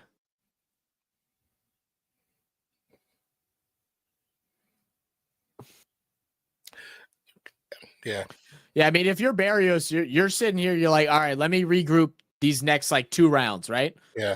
Come back in the 9th and then start swinging again. But you got to still keep your guard up. And he's still struggling a little bit with that. There we go. Good dodge. Ian says one of the hard men of the AFL, Barry Hall, was a state junior boxing champion. Did you do it out the broccoli? 15 fights by the age of 15. He's such a weenie. That's impressive. That's a lot by 15. Yeah, nothing better. I respect you at least trying. It's so silly. But respectfully, it's a no. Huh? I know, but respectfully, it's a no. Yeah, well, you're still gonna have to learn to cook it. Can I learn how to cook a 1-serving one? Sure. Said I want Jake versus Niraj in India. That'd be funny. See, Simon said our local. I'm okay right now. Our local pub had one pool table. Winter stays on, so you soon learn to get good. Tuesday, Thursday, Sunday competition. Friday, Saturday night drinking and pool. Wednesday snooker and Mondays off. I gotcha. Yeah, we my grandpa's bar was. It was only one pool table. Yeah, the pool hall that we went to had 6, I think. And then Mondays and Thursdays were tournaments. Monday was 8-ball. Thursday was 6-ball. Same as 9-ball, just a little shortened so it'll go by a little faster. Yeah. And I think they might have also did 8-ball on Sundays. It's so funny when I first moved here, Buffalo, they do. and I was doing Instacart. Buffalo, they do. One of the guys that I know Buffalo. I'm not talking about that would Buffalo. do our deliveries. I work in the store, and he would pick up on stuff we shopped and deliver them. Come to find out, this fool was like a national pool champion. Oh, no shit. He did Instacart when he wasn't doing pool. That's funny. My dad played in Vegas and stuff like that, and they went I can't remember where he made it, what level he made it to, him and his team, but he played they went to Vegas every year. Oh wow. He was really good. My dad was really good. My grandpa was really good, but he just didn't care to be good. Like he didn't want to compete. But like my dad's like, I've never been able to beat him. He's like, he could be piss ass drunk, can't walk, but he can shoot a pool. He can shoot pool. Didn't matter. Shoot pool. He's him. And then there's this other old guy that worked at the bar that we worked at or that we went to. And bro, I'd watch him beat like good pool players with one hand. I believe that. It was insane. It'd be like people that played like and went to Vegas too, like people that competed and went to Vegas as well, and he beat him with one hand. He was that good. It was ridiculous. Some dude's just a savant, man. Ron said hello, Skyla, and then Mozzie simultaneously said, "Hush it."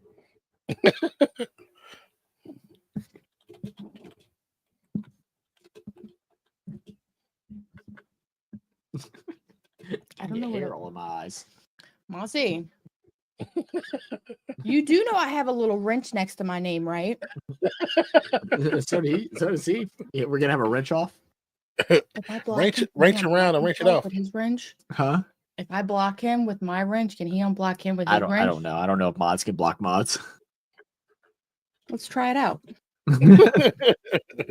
Hi. What up, lady?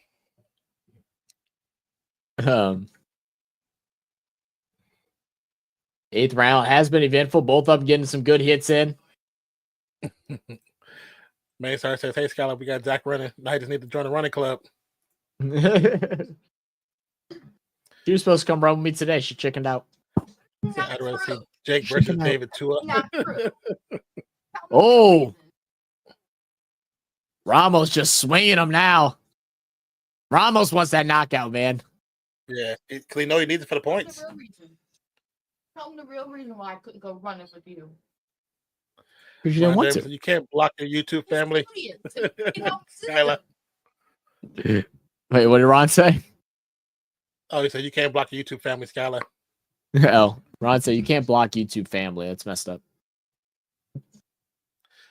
What up, Looney Tunes? Welcome to the channel. Says, what happens if Jake Paul knocks out Mike Tyson first round? I mean, if he doesn't get back up, then the fight is over. But at the same time, people wouldn't give him a lot of props because Tyson is a 57-year-old man. Yeah. Now, I think he turned 58 today, Mike. didn't he? Let me see. If he's prime Mike Tyson, I know he had a birthday. Yeah, he's 58. He turned 50. Yeah, oh no, he's been 58. Yeah, he's been 58. Okay. But let's make sure this is prime Mike Tyson, he doesn't even fight Jake Paul. Jake Paul's not in the same category. Y'all know. It's funny. I work with this girl at work, and she's pissed at another girl we work with. And someone said there was a chick fight. I yelled their names, and she was ready to fight instantly. So funny.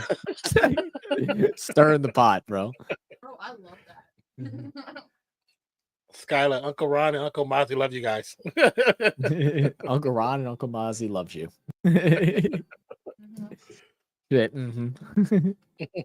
All right, ninth round. Love y'all too. Now we're starting to see a lot more power punches these last two rounds. Ramos trying to come over the top. Barrios again. Ramos finally getting inside. Barrios trying to push him back a little bit. Sting him out. He's just weaving him and inching his way more forward. Oh, facts, Ron. Jake Paul versus Prime Mike Tyson wouldn't be a fight, it'd be a funeral. Man, Prime Mike Tyson he was a killer.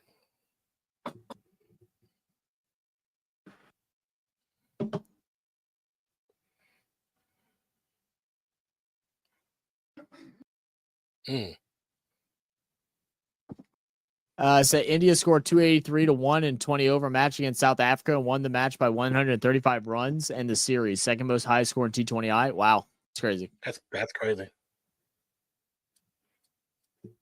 First time I'm going to watch Mike Tyson live fight till now. I only watched this fight on old YouTube videos. It's my second time because I watched the Roy Jones one. I mean, it sucks not being able to watch him in his prime. But instead I got Mayweather. Yeah, see, like Mayweather, I'm not saying he's a bad fighter. I just don't like the way he fights. Yeah. And I think if you put Mayweather in that era with those flyweights and those welterweights, he's not champion. Yeah. He's not beating Sugar Ray Leonard. Yeah, because I'm here. Oh. He's not beating Pernell Whitaker. And Marie Elizabeth Rose Valowski. What up? Welcome back. So good evening, Zach, Nonpfixion moderators, and everyone. Welcome back, my friend. Eight stars, right?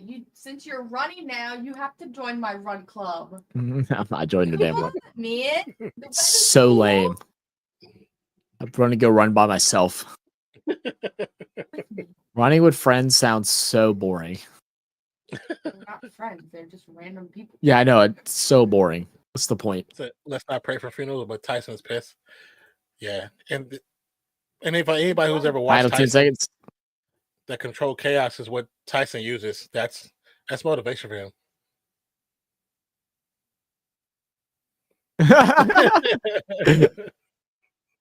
Man, run club. Australian Walter Lindrum was arguably the greatest billiards player of all time. I've heard of him. Champ from 1933 till he retired in 1950. That's a long ass time. He's goated. Oh, Trey. Run club. It's funny. First time even watching a boxing match of any type. Oh, cool. Cool. Yeah. I said, why run with friends? I said, it's fine. I said, why run with friends when y'all can run this fade, right, Zach? So stupid. I'll be right back, man. Yeah, do your thing, play.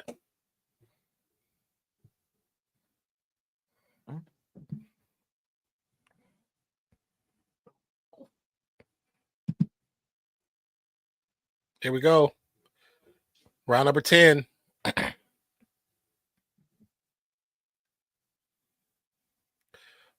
Ramos with an instant punch to the body. Am I muted? No. Hi. Hi. I don't know what I'm doing. Is that them high noons? Yeah. He got me the ones I really am not a fan of. What kind of those? Huh? I prefer the peach. Tyson will most likely use his signature 1-2 go buckle your shoe combo. He's gonna go 1-2 up to the side, go for the middle, and if he catches him in the ribs, he's uppercut, and it should be over. That's patented. Paul getting knocked out third round. I mean, I would love to see him get knocked out. But, I mean, it'd be great.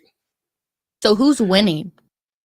Currently, right now, I think Barrios is winning the match. That the one in the pink? Yes. And then Ramos, the last 2 rounds, has actually done a little better. Maystar says the star of the show is finally here. Says, wow, Zach, what long hair you have. Says she's doing better than Zach. Man, I should host more often. I love these compliments. Replaced by class. I love the compliments. Keep them coming. Ron says, hello, Zach's better half. Hi. Cirque says, Crick Mania says, hello, Miss Zach. Hi. Shriyash Guru says, have you watched last India versus South Africa T20 match? I mean, if you're talking about the most recent one, no. We've seen clips of it. And says, had seen the movie starring Will Smith about Muhammad Ali. Yes. Yeah. Movie came out a little bit over 15 years ago, maybe.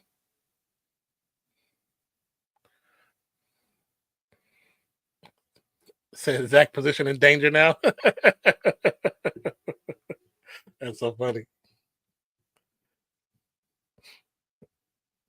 It's got so much open right now. Everything's dinging. Yeah, that's the Discord. People are joining to watch. So it might be one of the screens behind. Oh, okay.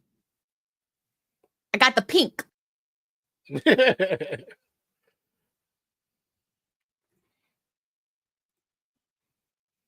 Nice uppercut. Nice little in for Ramos. He might have pulled that out and won that round too.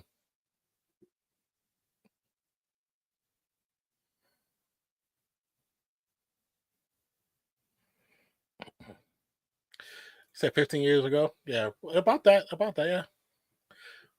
Actually, maybe longer than that. So I got Taylor Swift. You should watch highlights. A lot of records were broken yesterday.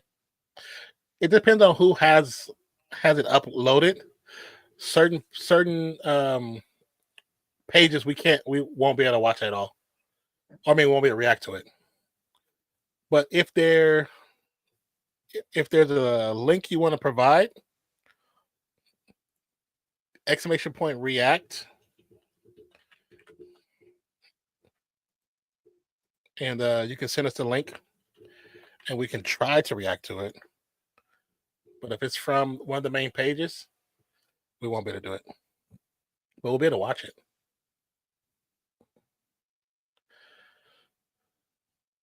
You said when live stream start? Well, we're live now. If you're referring to the match itself, that will be in Discord. Check the pin comment at the top of the chat. It says, Fiction, your prediction on main event? Well, depending on how Tyson comes out. If Tyson comes out with a lot of anger, a little aggression, moving a little faster, which I think he's going to try to get him in the first 2 rounds. I'm saying middle second round for a Tyson knockout.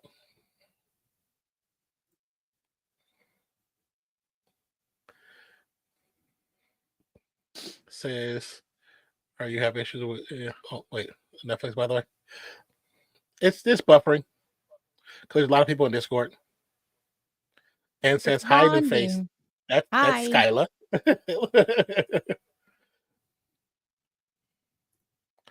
So if you see our emotes, the woo girl, that's Skyla. So imagine Mozzie if Mike comes out, Tata song.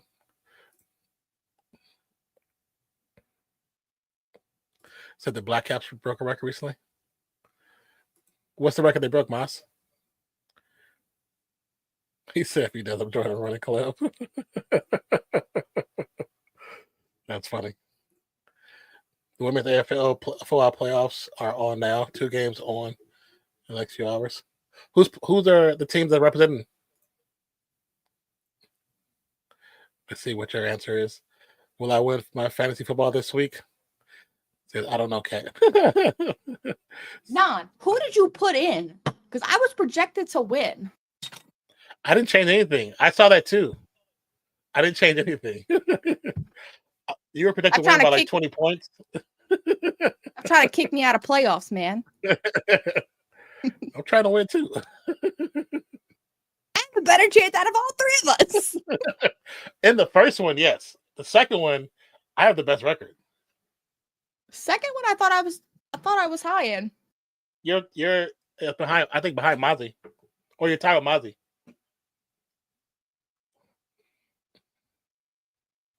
I think you and Mozzie and Mainstar have the same record, or in Brandy too. I think. Oh yeah, I'm in 4th in the first one. They like me more than you. Yeah. So you can have a seat right there.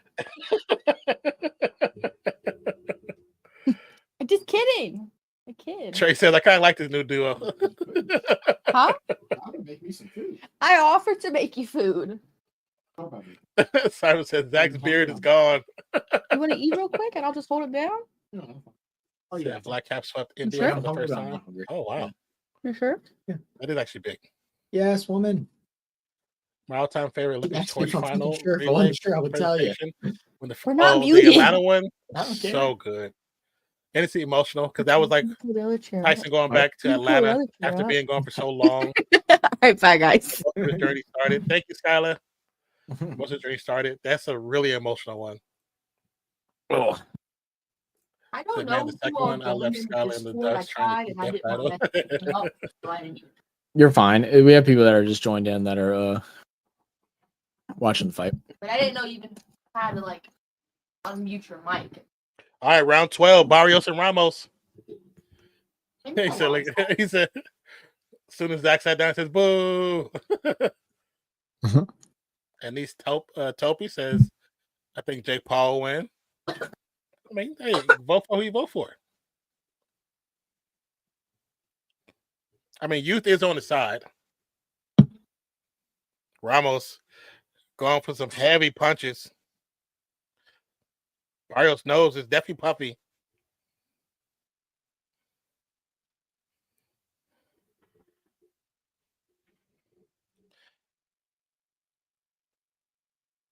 Ramos going for it. Barrios got a good defense so far.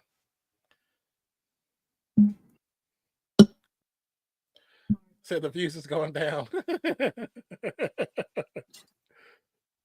If Main starts Nope, I think RFS 2 is between the top 4. Yeah. It's crazy because he got hit with the injury bug so late. Oh. It was good for the first 6 weeks. I think I played him in the week 7, and that's when I think that was his first loss or his second loss. Oh, did you change your tight end? What? Did you change your tight end? Laporte is out. I know. I just haven't looked at it. Ramos standing toe to toe, going for it. Barnes with left hook. Ramos with a big right hand. Swings for the other right hand. Misses.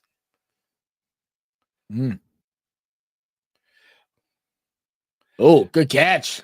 Ramos actually did switch to a southpaw stance. Yeah, it's kind of crazy. Just completely confused him out there, huh? You still got a guard, though, Ramos. There you go.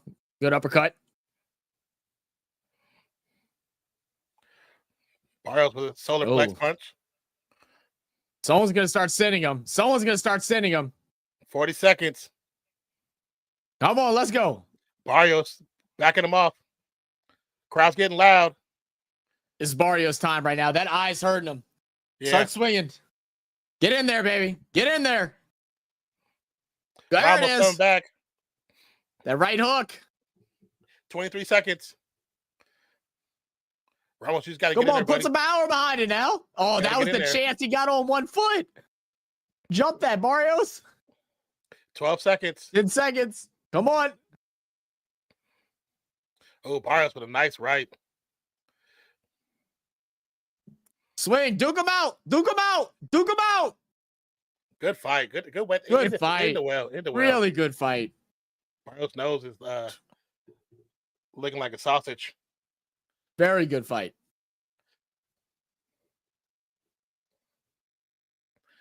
You said, yeah, you're right. We all got hit early with the injury bug. MS got it pretty late. Yeah. Said, don't tell my girl she can take over my live stream.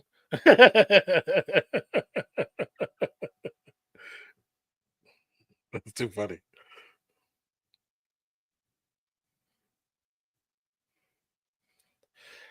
I still believe, for the most part, this fight, I think Barrios still has the edge, but we'll see what they say.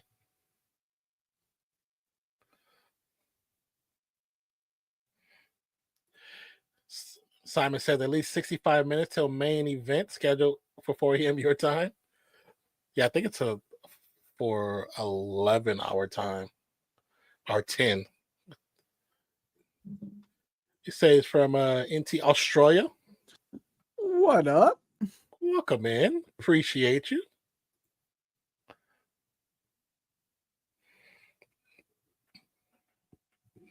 Now it kind of comes into, if Ramos wins, it comes to question that first possible knockdown. Was it a knockdown or was it a knockdown? Or was it not? Very true. Especially Very true. close on the numbers. It's very close. If I'm Barrios, I kind of protest. But I mean, they were both throwing them, man. Yeah, I love it. They were both throwing them. A lot of good connections. But since it's a championship fight, it looks like right now the unofficial scoring has Barrios by 2. It's going to be close. Yeah, those middle rounds, Ramos did a lot of work. And Ramos took that last round too. Oh man. So wow, close. what a scorecard, by the way. Like we got a bunch of 10s, 8s. Back and forth fight, man. Yeah, that's one you'll rewatch several times, man. Yeah. What are you trying to do? Try to turn it off. Oh, okay. I'm gonna pop into the. No worries. So up next, we do have the co-main event, which is Katie Taylor versus Amanda Serrano, the Brave Bomber and the Real Deal. This is part 2 for them, and it's the undisputed super lightweight bout. Okay, so we're about to announce the winner. To the cards for the decision.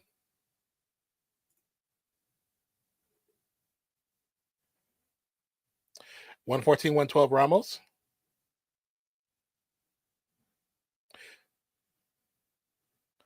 $116-110 Barrios. Who's the tiebreaker? 113-113. A draw? It's a split decision draw. Interesting. So one judge went Barrios, one judge went Ramos, and then the third judge, was too scared to pick a winner. Gapio says Tyson's the old man. He was shot 20 years ago. Hope he just takes the cash and runs. It's Tyson. He's not going to just take the cash and run. That's not his personality. Mozzie says Zach looks like Ash from Pokemon right now. Gotta catch him all. Gotta catch him all. Pokemon. I can be the very best, like no one ever was. What a bop! What a bop! That's a great animation song. And it's so funny that now he's like a full blown like crackhead that scams people at Pokemon card events. Have you seen that? He goes around to carding trading events. Yeah, and he tries to be like, yeah, look, I'll sign any of your cards. Or I'll give you any of these cards for this card or whatever, and I'll sign it if you want to. And all the people just feel bad for him. They're like, yeah, I guess just sign one of your cards, I guess. Like, they don't want a card signed from him because he's but they give some respect, but yeah. It must be like have you seen the adult Dora the Explorer? Those are hilarious. Those are funny. Not seen those. Yeah. She was like how she does, like, I want to say, yo soy Dora.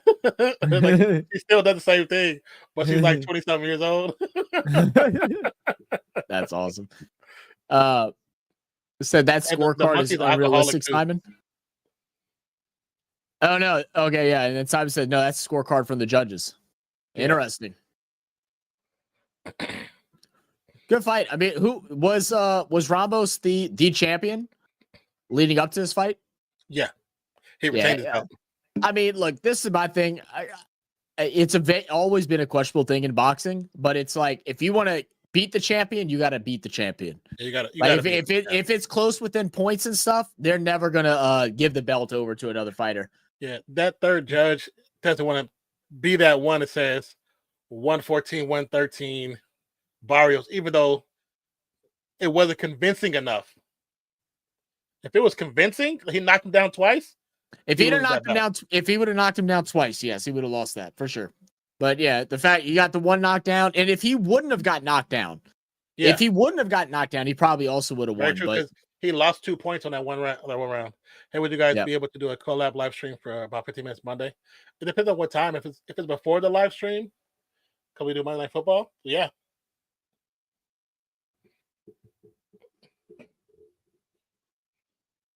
Or like we talked about before, Zach could probably hop and jump on with you guys.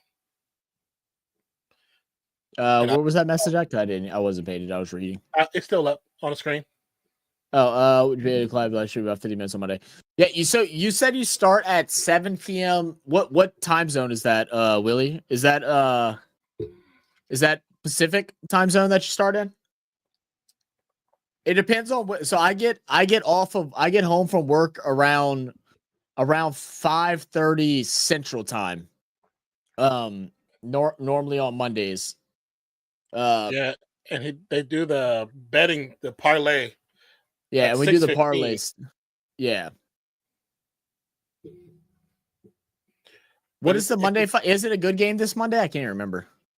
Let me look. I don't think it was. I think it was supposed to be. It's Texas Dallas. It's Texas Dallas. That's what it is. Yeah. Unless Cooper Rush shows up like he did last season. I might be if you start an hour before the game starts, then I probably can come in for 30 minutes, but I'll have to get out immediately at 6:30 in order for us to do our bet. I said check Insta. Okay, I got you.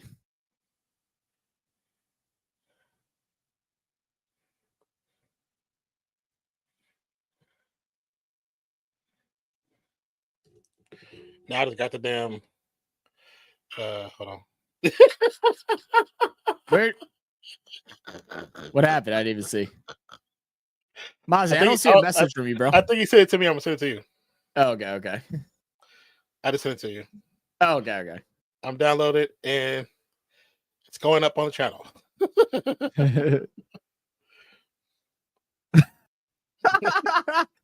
Try to get a clear screenshot. Hold on. And it's all because of my damn balding that this hair fucking flops down like that. Hold on. I'm about to scrape it out. Hold on, wait. Or because you just don't get a haircut like every other week. Yeah, because I'm not going to pay $45 to get a haircut every week. Motherfucker, if you learn how to give a good fade on my hair, good luck. Give me a. Do you have a tennis ball or something? That was from. Do I have a practice on a tennis ball? What? You want to practice on a tennis ball? No, like man, why couldn't we get AB get a card tonight? Anything round? Maybe some round. Use my water bottle. AB get a card? My water bottle. No, I need some got spherical, like a ball. Yeah. What up, that guy 162? Two Mexican fighters, born and raised in the States. Yes, sir. Yes, sir. The draw judge is not the issue. How do you get a judge score in 4 points at one guy, another judge by 6 to the other? What are you trying to do? Yeah, I'll show you in a second. I mean, that's the one thing. It's like a little bit. Hold up. It's susceptible to the judges. I gotta get that. What they see, based on what they see and what they believe. That's why boxing has always been. It's always had its issue. I'll say that. The judging part. Get a little buffering going. Yeah, right this now? Here, let's move the comments. Does that look good? Yeah. Because Mozzie said I look like Ash Ketchum. Who's that? Oh, Lord, you might have to get broken up with that one. That's crazy. Did y'all hear her? She just said, "Who is Ash Ketchum? Pokemon?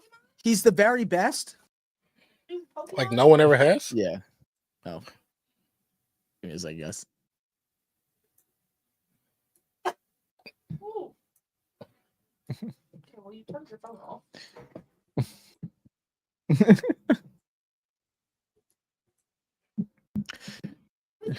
Did you get the picture, the screenshot, Mozzie? Because I did get it. He's like 12.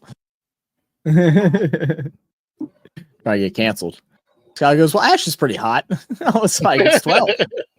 So you trying to get? I said, who would have thought Scala would be the one to get canceled before me? Before either one of us. Right.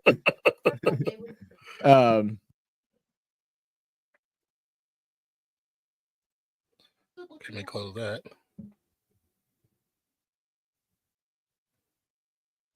Oh my god, I keep having. I might have to restart my computer.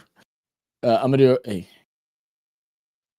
Yeah, I'm gonna restart my computer real quick because it's starting to freeze a little bit, and I just want to make sure it doesn't do it during the fight. You gonna say something to them in Discord? Yeah. Just getting a fresh restart. Yeah. All right, I'll be right back. Yes, sir. Said okay. Thanks now for the SIM card ideas. Oh, that video. I saw that video. I was like, I had to send it to you instantly. One of my friends sent it to me. Tyson looks good for a wise boxer. Yeah, he looks like he's pretty decent shape for almost 60. You know what I mean? Like I said, my eyes. What up, Coley? Has the Raj Goyat fight happened? Yes, it has, sir. Barrios won the fight. Ramos won the fight, I believe. I think it was Ramos who won the fight. Ramos was the title holder, right?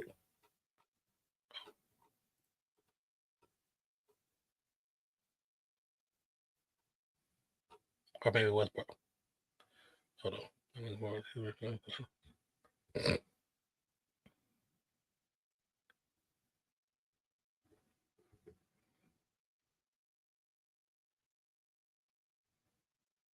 Oh yeah, Barrios, yeah, because Ramos is the welterweight. No, he's the welterweight contender. Ramos was the welterweight contender. Let's just say Mike Tyson has gotten wisdom over the years. He's definitely gotten better over the years.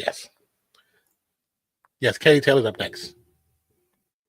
It's like I said earlier, Katie Taylor versus Amanda Serrano, aka the Real Deal. Katie Taylor is called the Brave Bomber.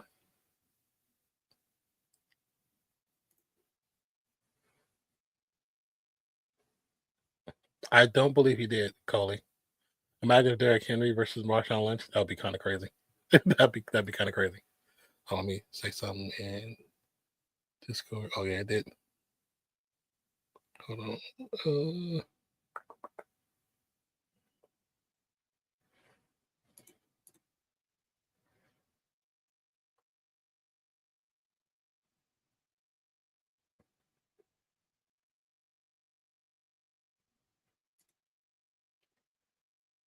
Yeah.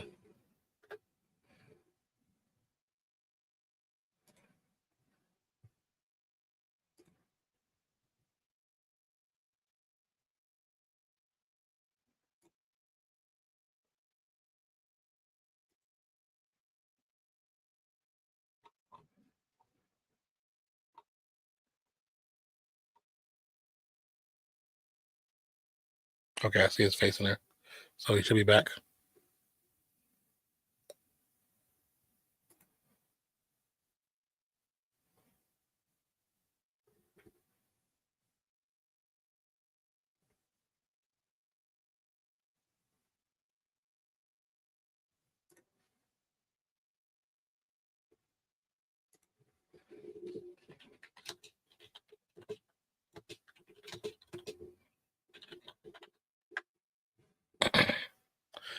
Say Clippers, no guard. Zach be down with the higher issues.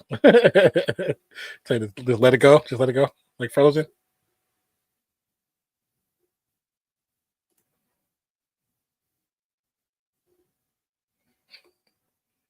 Oh, I hear it. I hear it back up, so it should be good.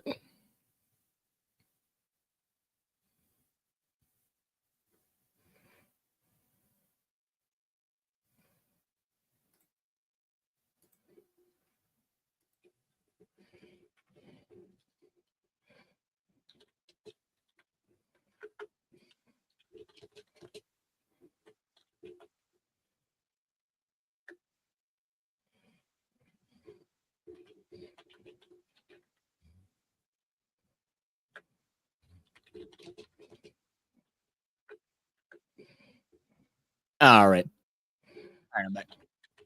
Can you hear me? Yes. I was putting a message in the Rumble.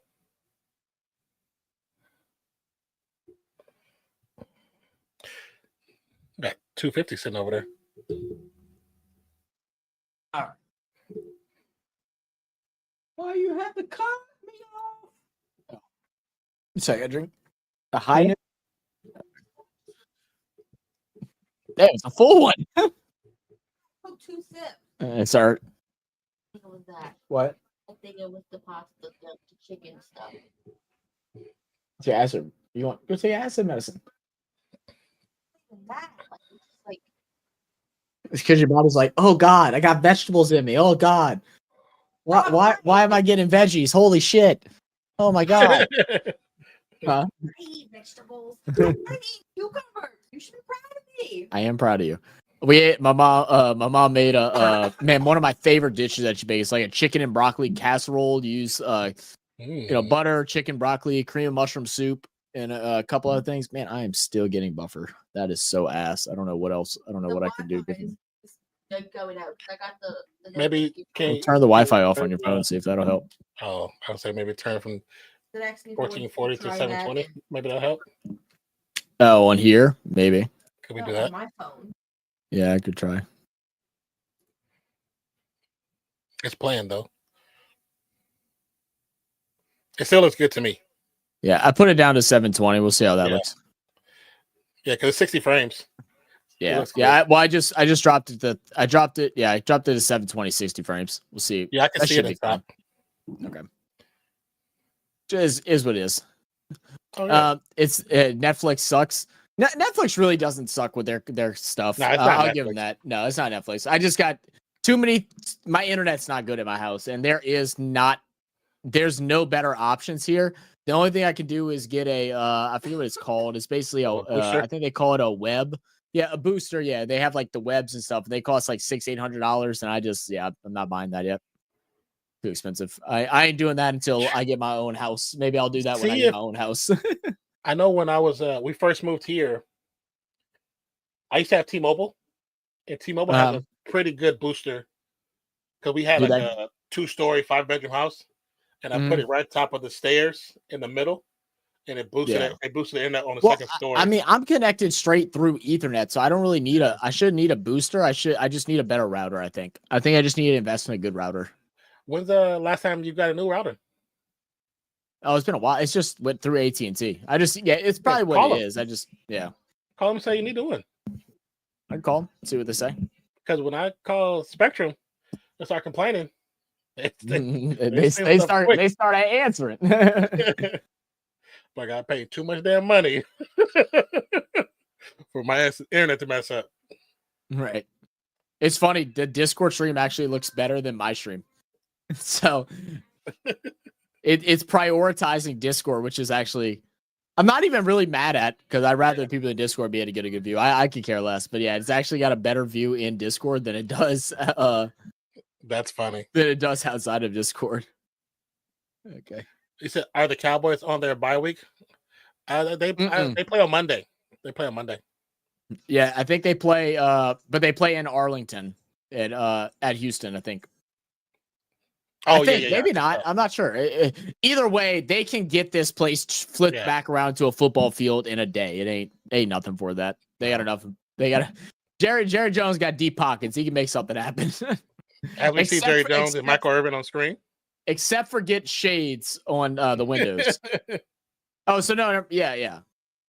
Michael Irvin, man. I still can't look at Michael Irvin the same after him rooting on his college team and getting down on all fours like he did. That shit was crazy. That shit was crazy. Twitter.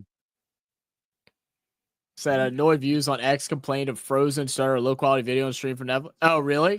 It's not because of it's their internet. Yeah, it's because there's so many people trying to watch at one time. Yeah, it could be that their servers weren't prepared for this much. They probably underestimated. Yeah, I actually haven't found mine's a little blurry, but that's only because I'm broadcasting it to Discord too, and I have this going, which takes up a lot of my computer. But it's been fine for me. Yeah, for the most part, it might froze or not frozen. It probably buffered once or twice, but it usually comes right back and looks great. We can't hear another Jerry Jones says. His mic is not on. Yep. Oh, it's really low.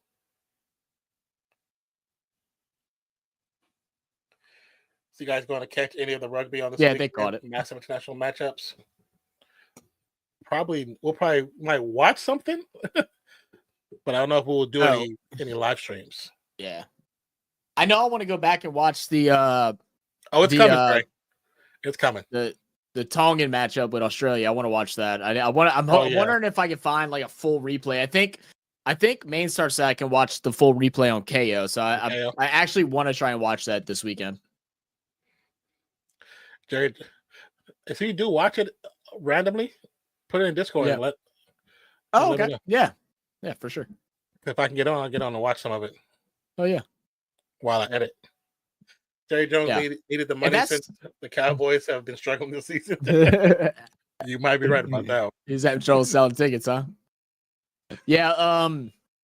Yeah. I mean, like those of y'all that are in the Discord, but also here, we have done some live sports and some live watch-alongs, and I think I'm making another thing that's just like movie watch-alongs, but that's something that me and Nan have been wanting to do, where we watch things with the community, whether it's old sports, current sports, or something, and we just go in there and chat. It's not like a stream where we're like talking about, doing play-by-play and shit. We just sit there, talk, and whatever comes up, comes up. Yeah, just BS. But it's definitely, more just get together as family and just hang out. Simon says Tyson looks in better shape than he did in his 20s. He connects. Paul's going to be smelling canvas. Well, I don't know about better shape, but he said that he's more technical. Shape. Yeah, they said that he's more technically trained, that he's more technical than what he's ever seen. I mean, that's also part of them promoting the fight itself, Yeah. But it is true, and like what the trainer said, he's like, man, he said if Mike Tyson would have fought in his prime in this era of boxing where the training is so advanced, like they know all the different numbers and they have all the knowledge that they have now, they're like, he's like, I couldn't see anybody beating him. And it's very true, man. It's a gift. It's a gift for athletes nowadays to have all the technology and understanding the sports medicine, all that stuff at the palm of their hands. There's really no excuse if you're very athletically gifted to not go out there and like really perform and show yourself, and be at your best. Did he send you the other one? I sent it to you too, just in case. I don't have my phone by me. I'll look at it a little bit. Oh, that's just funny. I'm gonna go in and just let them know that apparently Netflix is having some issues. That's what's causing this. I think that might, because now it's starting to buzz a bunch now that it's getting closer. And it's probably people hopping on to the servers.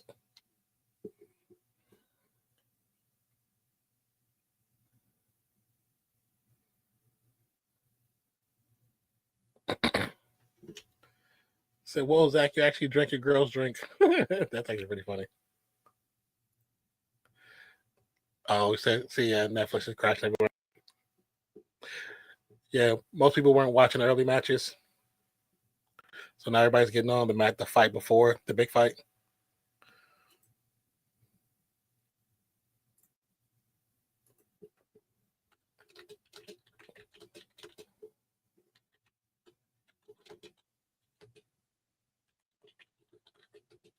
Yeah, Skylar just told me that she's even having trouble loading in the fight on her phone, not connected to You're not connected to Wi-Fi, right? Yeah. But I'm in now. Yeah. What? Yeah. Said 0 issues with Netflix and Aussie so far. Well, that's good. Well, they also have different servers out there too. Like their servers are going to be spread out to different countries. Would it help if I shared my screen to the Discord? Could I share the fight on my phone on our Discord? If it becomes a problem again, we can try. I don't know if it will. I don't know if it'll allow you or not. I don't know how it works on the phones. I don't know how it works either. Yeah, I might be we'll see. Huh? What Simon said, Taterhead, you're a psychic. What did Taterhead said? Netflix outage reported by users during Mike Tyson. Oh, okay. Well, there you go. Hopefully they'll get it back up. Yeah, I'm texting with 3 friends, different locations. Everyone's having issues. Okay. I'm just glad it's not me because we got a lot of new people in our thing. And just as like a heads up, and like I'm gonna make a heads up announcement on there too. It's like our Discord is not meant just to like share things that, you know, pirated stuff. Like that's not what the whole purpose is, you know. Nobody get the wrong idea. It's just go, we're watching it along together right now. To be honest, we wouldn't even be doing it if it wasn't for that. Non needs it so he can watch it. That's the only reason why we decided to do it. Just because it is risky business. I mean, don't wrong. Discord normally you don't get into too much trouble with that kind of stuff, but if they decide to find you, then they'll find you. Oh yeah, they'll find you if they want to. And we're trying to build a community. We're not just trying to build a one-stop shop to get all your bootlegs. That's not what we're doing.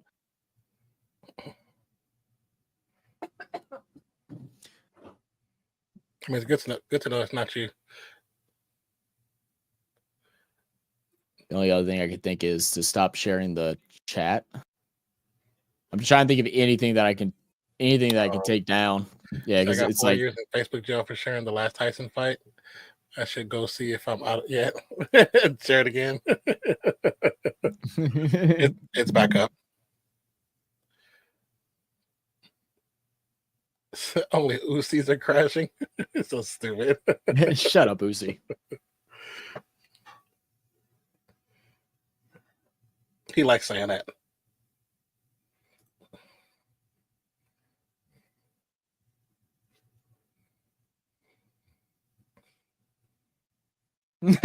That's actually a hilarious picture. That picture's so funny.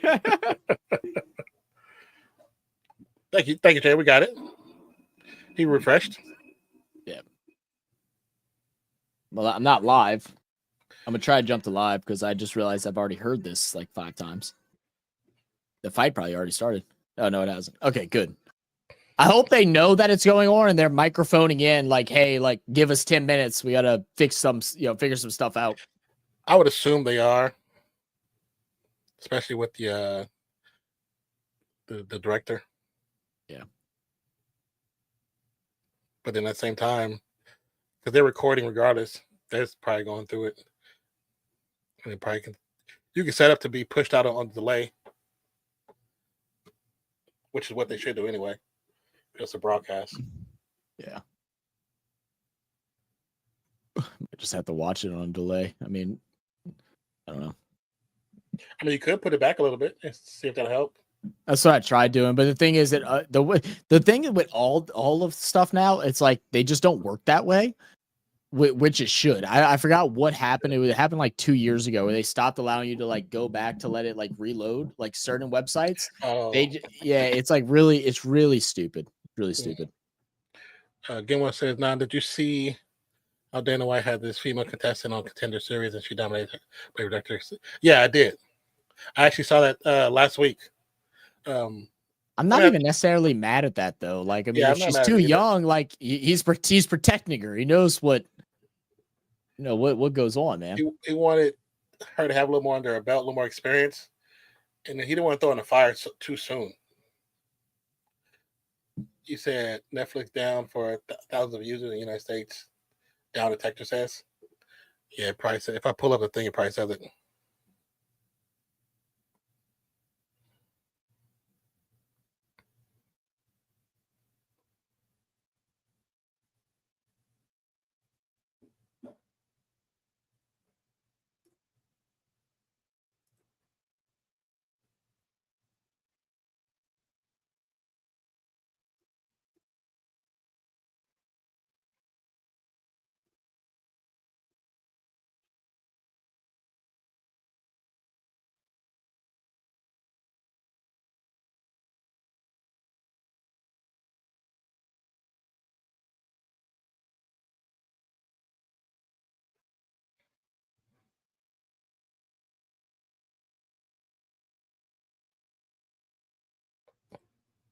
Definitely, it's kind of ass.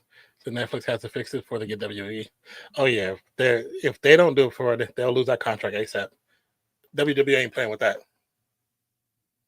They make way too much money. I'm trying to think. The only other thing I could think of, I know I can. All right, I got it up now. Yeah, it's back up. It's just not going to be set to live. Yeah. All right. So I got it back up, guys, but I'm not gonna jump to live. So if you're up on Twitter and all those different things, I'd probably stay off of it because you'll probably be about 3 to 4 minutes delayed. I don't want to jump to live and then it just stop again. So I'm gonna hold it here. Probably say if you want to, you probably try later to push it up 2 minutes, see what happens. After this fight, I'll try again, and then if it doesn't work, we'll have enough time. They're gonna do a big build up before it. Yeah, I'm gonna get some more water and use the restroom, and I'll be back. What do you think?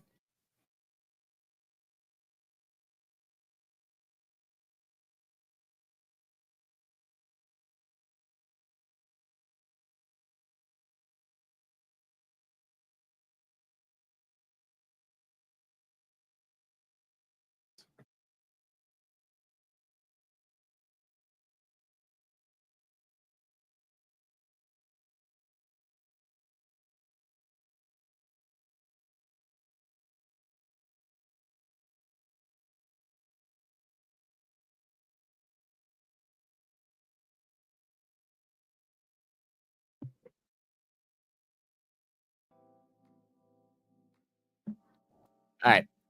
So going off Discord for a bit, Zach. Yeah, do you think, Mozzie? You good, brother? I got it. Let's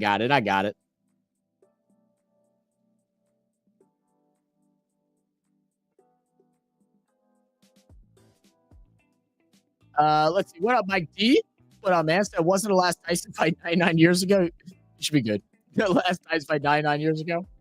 Yeah, something like that, huh? I think it. When did he fight Roy Jones Jr.? Wasn't it like was it 3 years ago? 2021? Is that when that fight took place? I remember watching it, but I don't remember like where I was at when I watched it.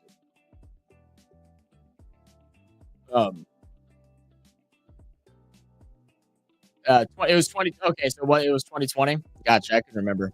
I just rejoined the Discord. Okay, cool. Thank you, Daniel. Dang, I didn't realize you left, brother.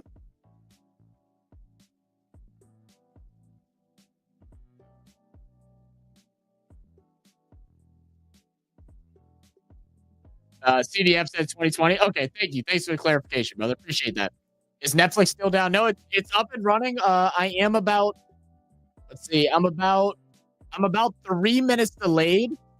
I'm trying to avoid jumping to live just because I don't want it to be buffered. So we might just be a little bit behind what everybody else is seeing, which is fine. Just how we do all of our sports. Try not to do any spoilers if y'all can. We'll try to avoid chat. We know it happens out of excitement, but we're about to see Katie Taylor versus Serrano. A big time fight here. It's been quite some time. I think Nod said 2022 since she has fought. It is a belt fight. 2-minute rounds, no 3 knockdown rule. Fighter cannot be saved by the bell. Fight official after 4 rounds. So we're ready for a good one here. They were hyping it up, saying that this is the best women's boxing match in the history of women's boxing, which is a pretty big deal. We'll see if it ends up paying out to be that way. I'm definitely excited for it. I don't need mod back. I can be on off. Well, I mean, Daniel, if you want mod, we want you to have mod more than anything. That's why we made you, because we want you to be a mod. People say they can't get in. Okay, no, I'm in. I'm working fine. It just delayed me a little bit, and it's fine. So I'm just gonna keep it like this. Said Curry needs to start games off playing aggressive. Are they playing right now, Andrew?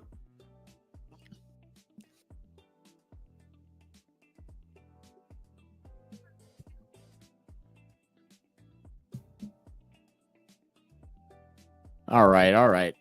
This city first sister to hold championships simultaneously? That's actually crazy. All right, about to get the walkouts coming out in a second.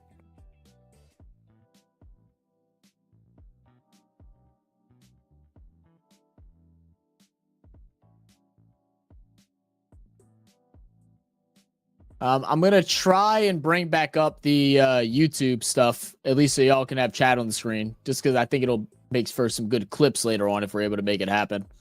We'll see how it looks, though.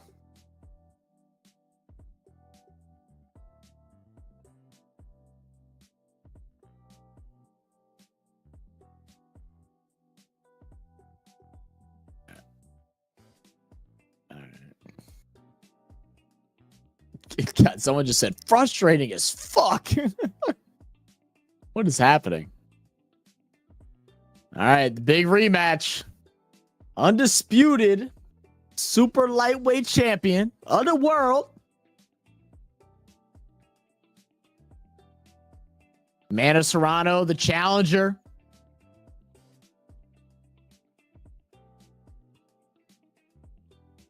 Serrano. He rolled them R's. Nice.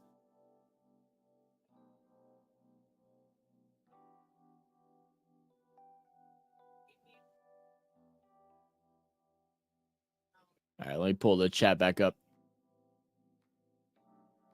Oh, that works out fine.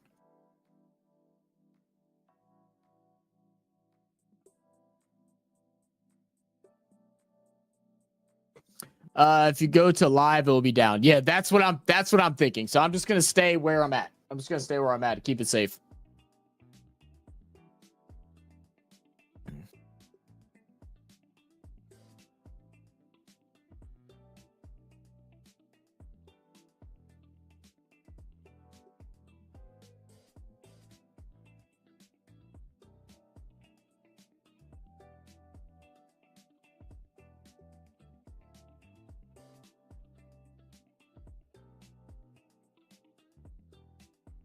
Sorry, I'm just scrolling through a couple things real quick, making sure everything's looking good.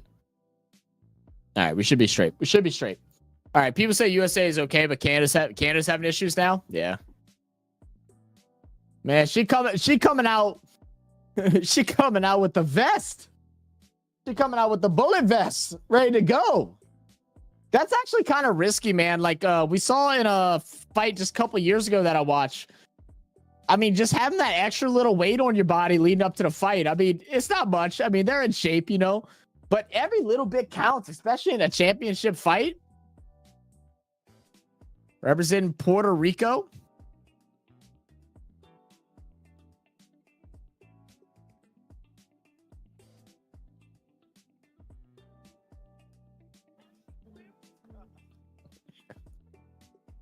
I found my backing out of the Netflix. I can go back in, fix the issue. Okay, good.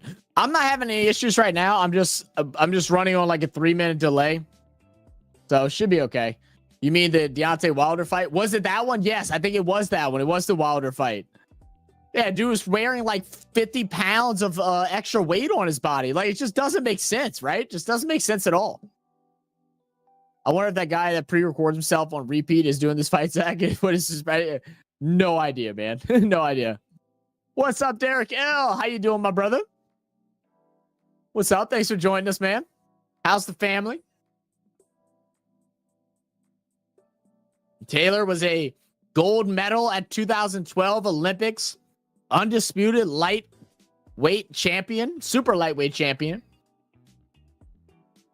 With Serrano is the first woman boxer to headline MSG. That's crazy. Won by a split decision over Serrano in the first fight in 2022. So we're getting the rematch tonight. Big one, man. Hyped up event. Taylor just knocked out. Just kidding. I was like, there ain't no way we're that far behind. If she got knocked out in the first punch, good on her.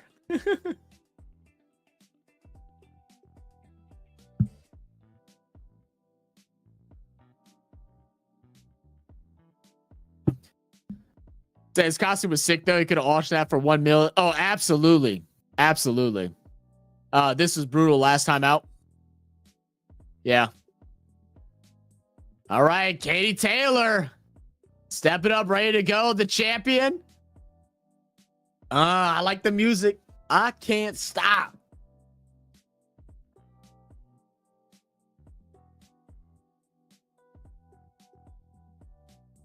Let's go, baby. Let's go.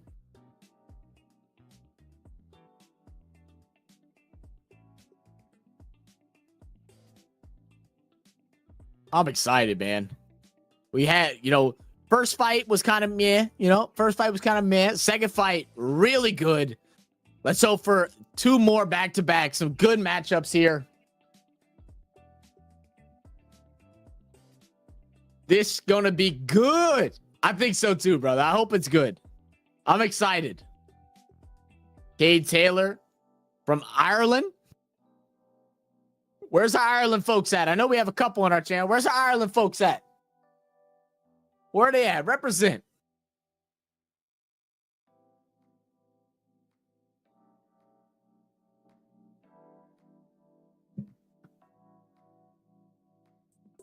Give us your best Irish accent, Zach. Oh, Lord. Hold up. All right.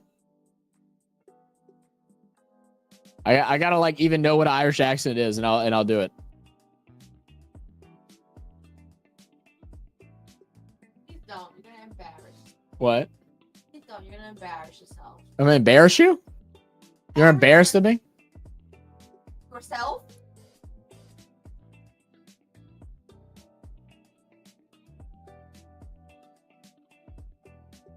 Arr.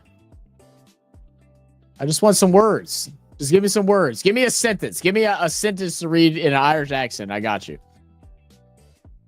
You love me. That could be your sentence. That I love you.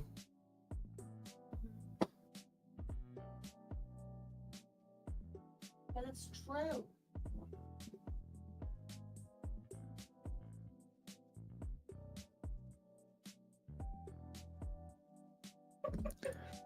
Yeah, I don't know, man. Hi, Scott. Anthony said hi. Hi. She said hello. Have you tried switching it off and on again? The thing, it's going. Like I said, I'm just scared to jump into live and then it freeze. That's the only thing. Say, man, the ain't sucked this year. Oh my god. All right. I just need to hear one person talk with I'm trying to find a video where someone just talks with an Irish accent. It keeps getting me. How to? I don't want to hear that. I just want to hear someone talk.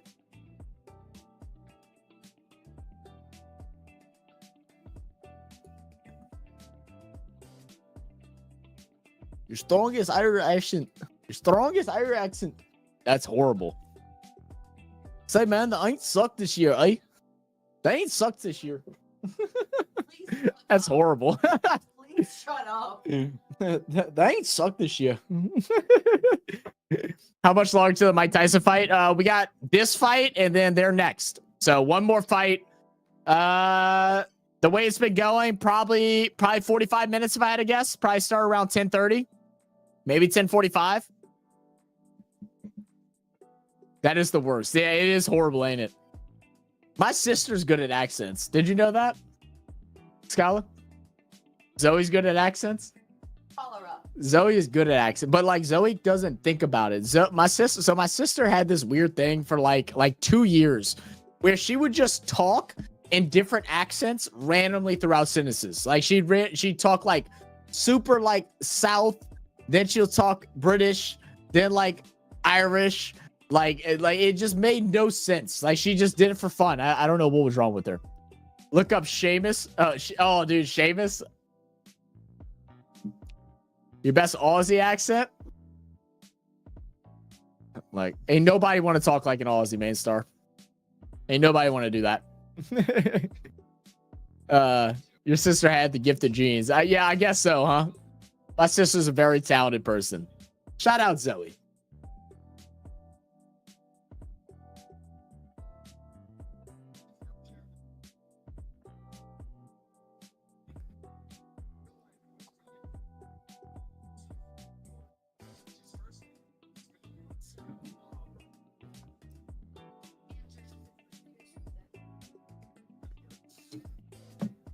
Who do you think might win, Mike or Jake? I mean, I'm kind of like where everybody is, man. I think, Mike, best chances in the first 3 rounds. After that, it's going to be Jake.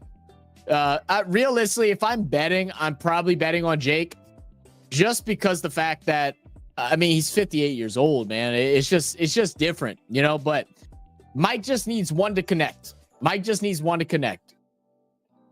My thing is that I hope they actually go out there and box for the first 3 rounds, right? I want him to square up and I want him to swing, right? I don't want him dancing around and just wearing him out and stuff like that and just waiting until the 4th round to actually attack. Like, I want him to actually box. But I feel like that's not what we're going to get. Good Lord, that's a lot of belts. A lot of belts. She's a beast, man. She's a beast. just went down the road to grab beers, and everybody's going for Mike in the bottle shop. I think most people want to see Mike win. I'm not like a Jake Paul hater like everybody else is. Like I've talked about it before. I think it's a shame that Jake, who wants to be a serious boxer, he's been boxing since high school. I think 14 years old is when he first started boxing. So, I mean, still not very young, but young enough that he's been boxing for a while. But if he wanted to be considered a boxer, he should have moved up the ranks. But I also see his side of things of like, why would I move up the ranks whenever I can make millions of dollars on pay-per-view? You know what I mean? It's just shitty that he took the cheap route about it, you know, instead of just actually going and fighting and actually going and boxing and seeing what he's made of. Serrano on top. You got Serrano. Imagine a fight between Antonio Brown and Pat Bev. Goodness gracious. I got Pat Bev. When does the fight start? What up, Mickey? The fight, if I had to guess, probably in like 45 minutes to an hour. We're going into the last fight before Mike versus Tyson. We are on the Discord. If you aren't able to watch, we are on the Discord. I don't have Rumble up right now, but I'll get whenever Non gets back, I'll have him post a link to our Discord. If you want to watch along with us, you can.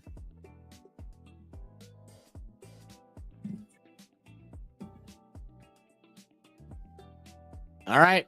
See what we got. Let's go. Let's go.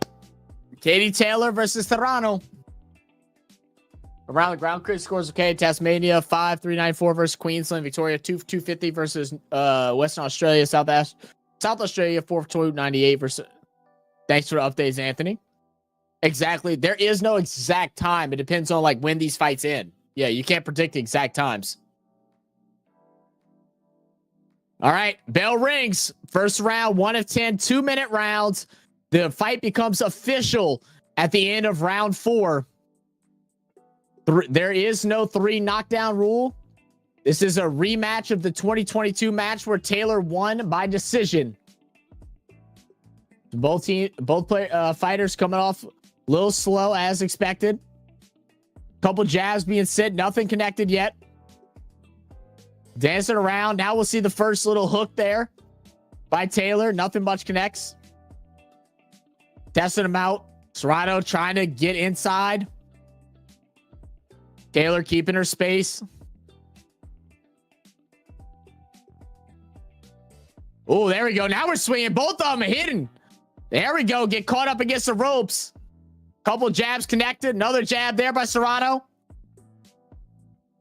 Now Taylor lands a left. Serrano, Taylor trying to keep space. Very wide leg coming out. Trying to keep her distance, picking her pockets.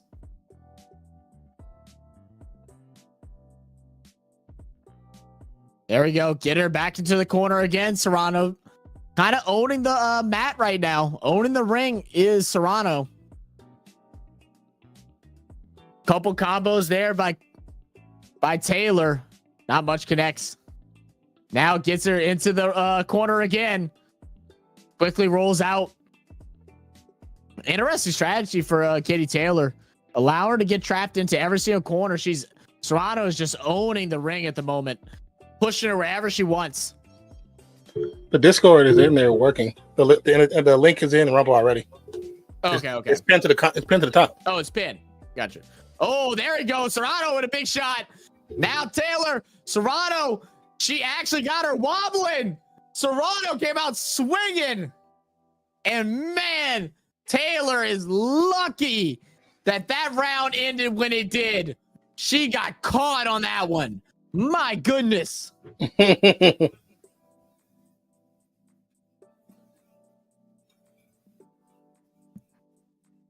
Drop down on top. Oh. I still think we're going to get off faster start to games. Hey, maybe so. What up, howdy Cowboys? What up, man? Welcome. What up, howdy? Howdy, have you been here before? I feel like I remember this name, but I just can't remember. I think it's been a while though. If you're new, then welcome. If not, welcome back.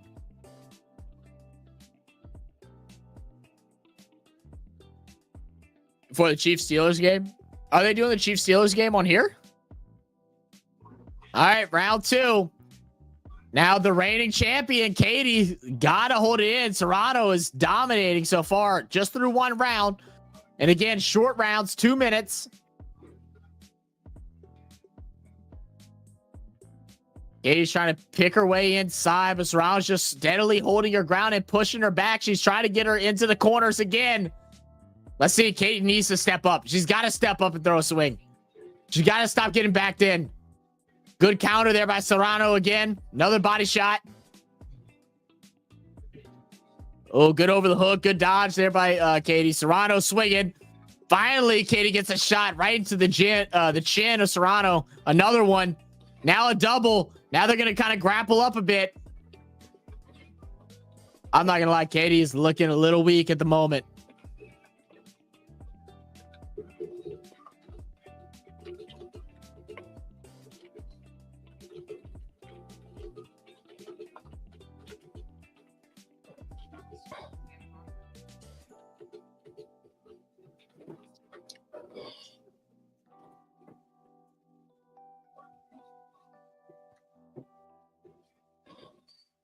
Oh, there you go. Katie finally with a counter. There you go. Another one. Caught her on the left chin. Swings out. Trying to get back inside. Serrano turns her and gets her with the left hook.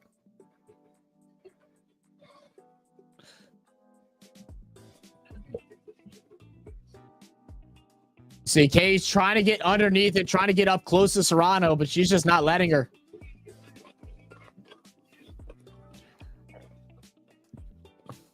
Ten seconds.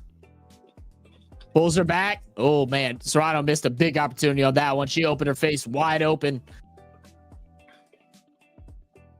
And that'll go ahead and close things out for round 2. This is the best thing that's happened to Jerry Jones at his new stadium. That's crazy. Yes, for the Cricket World Cup time. That's right. Okay, I thought so, Howdy. I knew I recognized the name, but I just couldn't remember. Well, welcome back, brother. How you doing? Thanks for joining us again. What up, Simon? Simon said, Taylor, you just won 150 mil on the lottery. 150 mil. Crazy.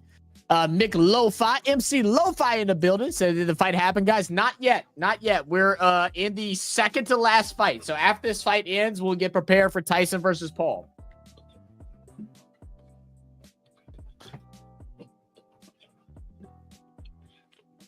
Thanks for subscribing, Tina O'Connell.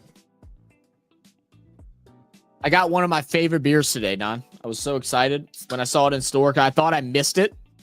Yeah. It's my Blue Moon Mango Wheat. It's like one of my favorites. Oh, it tastes so good.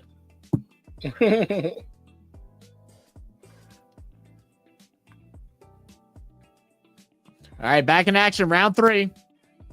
Serrano starting off. Quick right hand jabs, just trying to keep the space. She's trying to bait Taylor into diving inside so you hit her with the left. You can see it. It's clear as day. How's Taylor going to counter it? That's what we're trying to figure out. So far, it hasn't been well. Swings on the left. Nothing connects.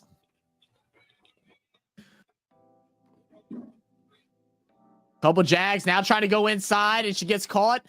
Katie's too slow getting inside, on. She's too slow trying to get inside. She ducks under, but then she just leaves herself completely open for an uppercut.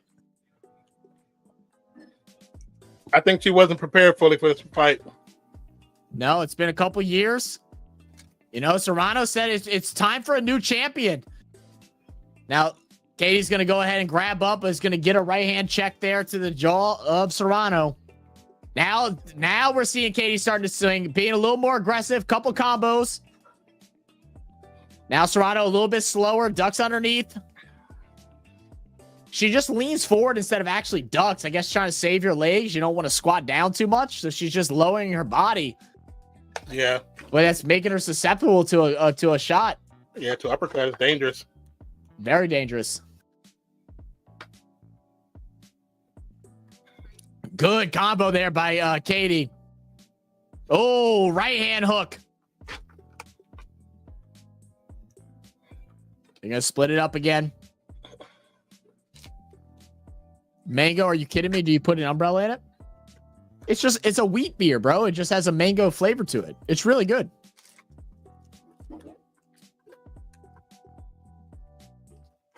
You don't like IPAs, do you, Mainstar? I like beers with like a little like hazy flavor to it. Like whether it's grapefruit or mango or something like that.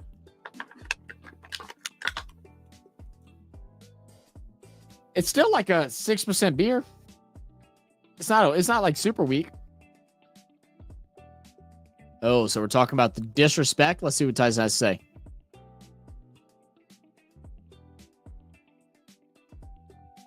I love how Tyson's just so cool. He's just not about the bullshit. It's like, what do you care about the hate that he's been saying?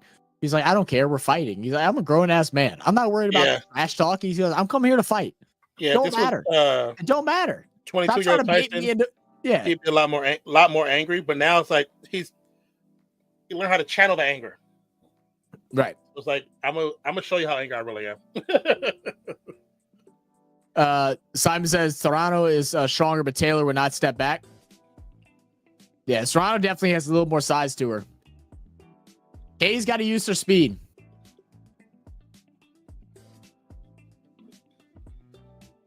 She's got to get a little loose. She's still looking very stiff. Serrano pushing around the ring again. Little inside shot. Good block by Katie. Swing over the top. Misses. Katie, little combo inside. Nothing connects, though. She'll weave underneath. There we go. Now they're both swinging. Now they're swinging. Taylor. Taylor. Tried to wrap her up. Oh, there we go. They both got chin straps. There we go. Come on. Swing them. Serrano with double hits. Katie finally grabs her up. Woo! That was an exciting 20 seconds.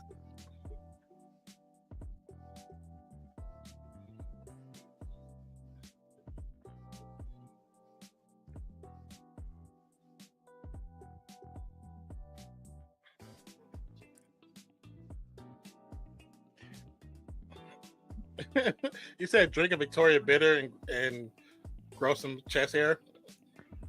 I drink double doesn't make it any less of a beer. I drink double bitter IPAs too, brother. But just because I like a nice little mango hit every now and then. Got a head my warning, brother. Serrano. Oh no! Of course we're gonna have a delay now.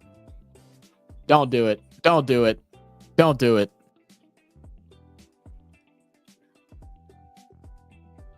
I don't want to do like a. Oh my god! Netflix killing me. That's Netflix. That's when they first started doing like TV shows. Like they started dropping them, like Stranger Things. Oh my god! What's happening? Oh, that was hella far back.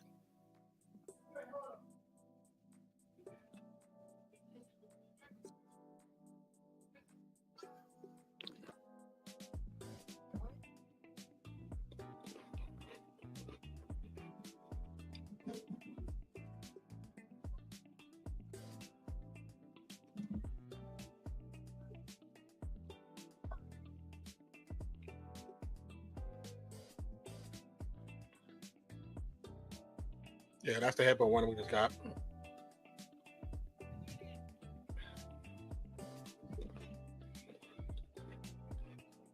Oh yeah, she's cut up.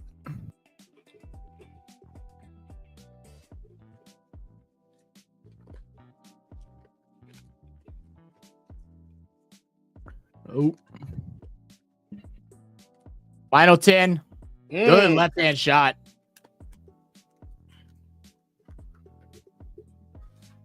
Taylor. I think Taylor, I think Taylor might have got that one. That was a good round. Another good round. I think it's I don't know. It's either 2-2 or 3-1. It's close.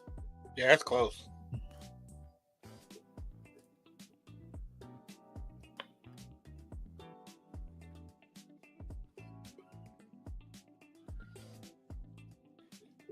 She's already cut, so that's dangerous.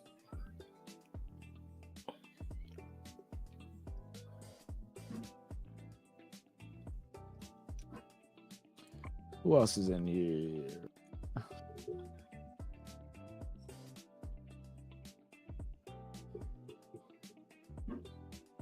It said, "Blue moon, I saw you standing alone, without a dream in your heart, without a dream of your own." I know that song, Simon. Yeah, Derek L was headbutt. Yeah, it definitely was.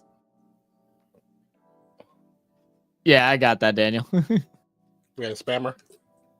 A inward user. Oh Lord. First one. Knew it was gonna happen eventually.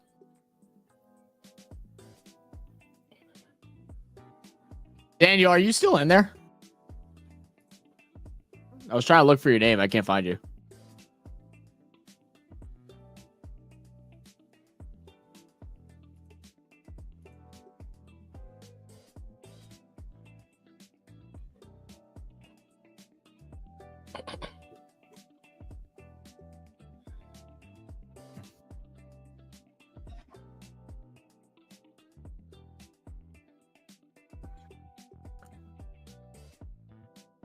You're going to get locked up again.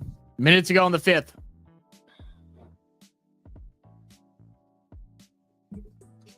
Oh, you changed your nickname? I got you. So, I know Mozzie stepped out for a second. I might need you to hold it down to make sure people are getting muted instantly. And if anything like that happens, you can just instantly ban them. Yeah, I'll try to keep it up. I just don't see the chat. I'll pull the chat up. Yeah, you're fine. Oh, no, it wasn't even in the chat. It was just the dude's name. Oh, one of those, huh? Yeah, one of those. You're bad for a big... Okay, thank you, boss. So I'm online. All right, what's your name in there? That way I can give you back mod.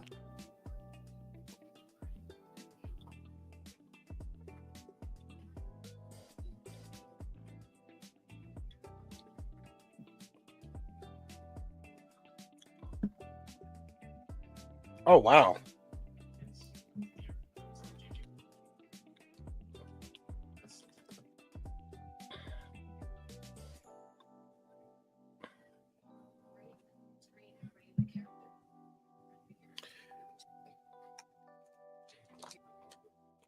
You got it? So you can go... Okay, yeah, thank you, Trey. Yeah, just go into there, and anyone that you see with a mic unmuted, just right click or do whatever you gotta do to server mute them. Just press server mute.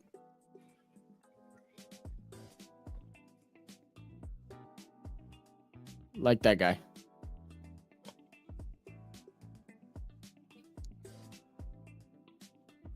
I wonder if they're referring to you when you were talking, or whoever's talking in the video.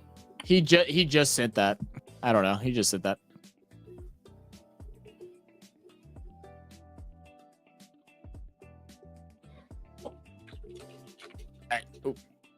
I use the restroom here.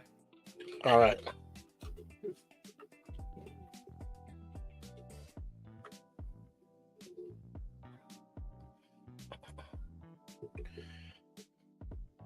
So due to the stance, they're saying that's part of the reason why the headbutt is constant. Serrano and Taylor with a flurry. Taylor on the hunt. Well, Serrano's on the hunt, sorry. The fight hasn't happened yet. Jacko. Serrano with 29 thrown punches, 92 landed, 189 for Taylor, 66 landed. Ooh, nice punch by Taylor. Aiming for that cut.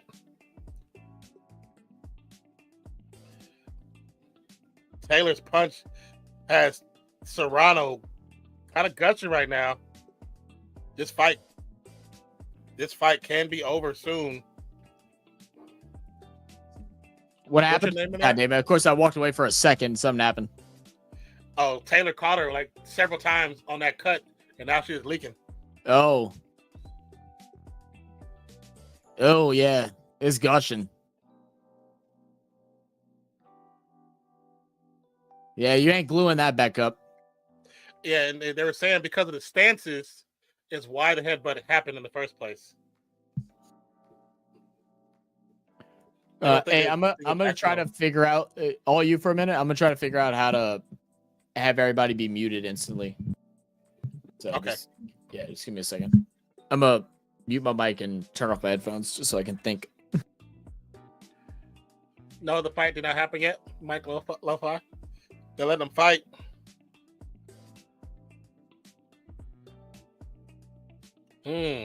Serrano now Serrano's trying to end it so the bleeding from her eye won't end her fight. Serrano on the hunt.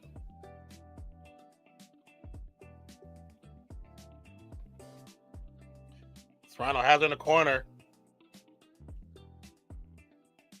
Definitely a flurry from both fighters.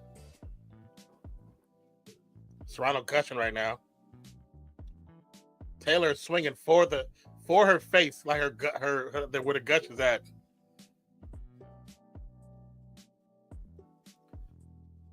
Okay, thank you, F1.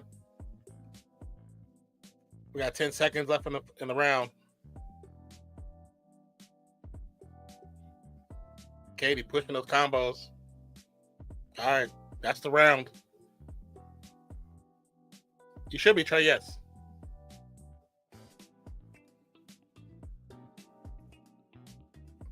I'll leave it up so he can see it when he looks at the screen.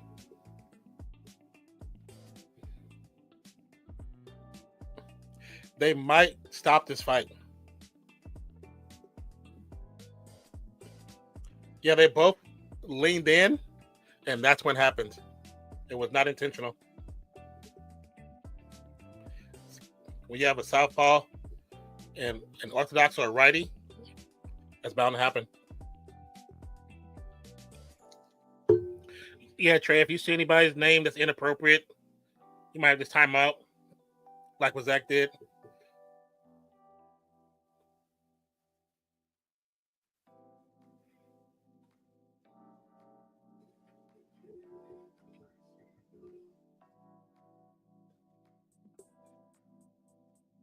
Round 7 out of 10. Taylor with a flurry. They both going at it now. This fight might be over soon. They're going for the fences. Piecing her up. Go to right, left.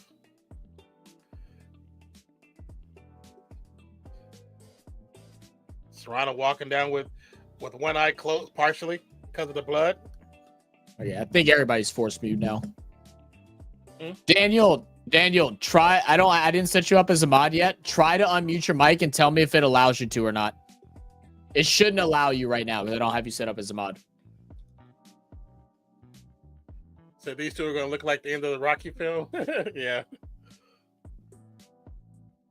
But this is a good setup for Paul and Tyson. What? Where's your iPad? Because either way, that could end early. I don't know. I think it's on the ground. Why? Serrano, nice little combo, ends with an uppercut.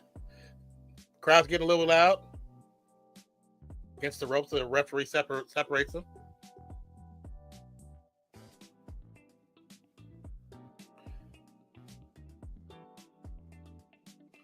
Taylor with a hell of a combo. Taylor with a nice left.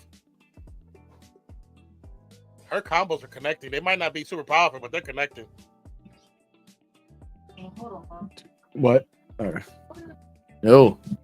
Oh, God, that right hook just missed. If that right hook would have connected, that'd have been it. Yeah.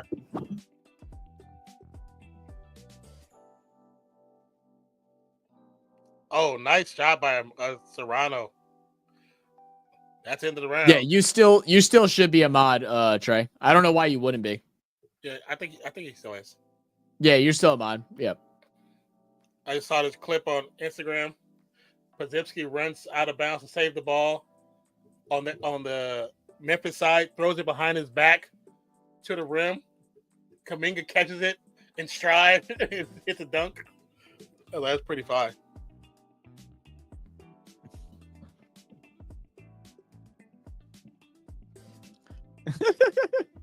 I love her team. Yeah. You land 5 or 6 shots, take a fucking walk. Get back in there. Oh. Oh. That was nice. That uppercut. Yeah, dude, the uppercut's been open all night because she leans into him. She's falling into him. What up, Hugh? What up, Hugh? Points deducted for a headbutt could be decisive. It could be. You're right. It could be. Trey says might be the best fight. It's been a great fight so far. Absolutely. You might be right about that one, Trey. All right, round 8 of 10. 11, 21, 1998. Oh, good left.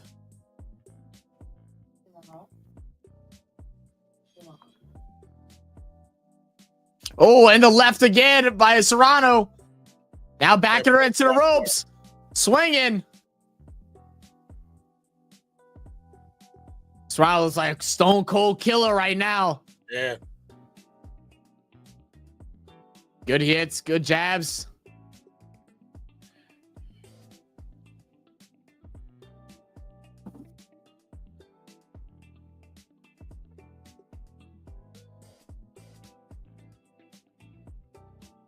Another headbutt. Yeah, that was an actual headbutt.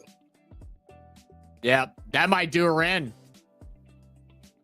That might do her in with another one, and she's gushing again, and she's just going to keep targeting that left side. You got to keep that right hand up if you're Serrano. You got to keep that right hand up. Good hit. Caught her on the chin. Taylor now bleeding from the nose.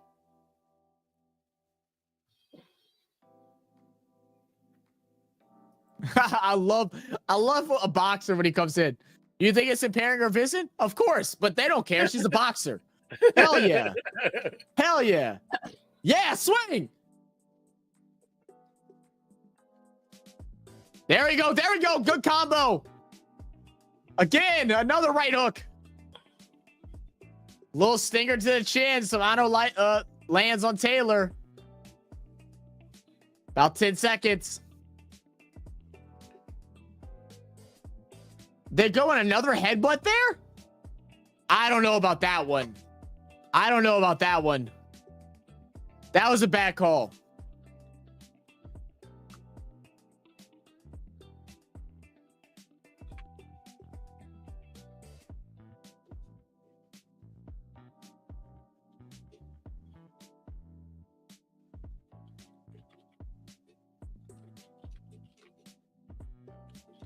So he took a point away from both of them. Oh, so they took a point away from Serrano earlier. Oh. Jeez, that's a shot.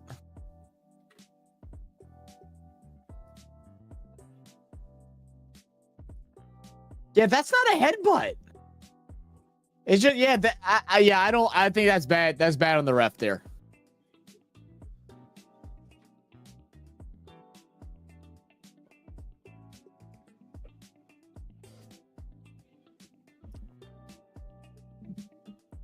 What a silly question, AP. We're always in the future.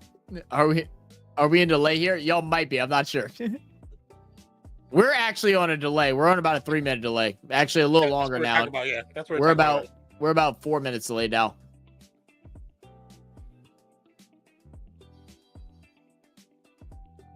There we go. 4 headbutts ruled for Katie Taylor. Good swing. They're swinging. They're swinging. This is a fight, baby. Come on. Someone hit the ground. These some tough motherfuckers right here, man. Yeah, they going for it.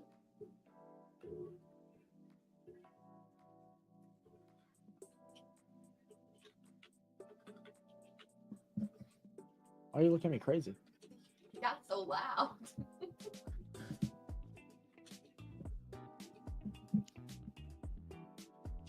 Oof.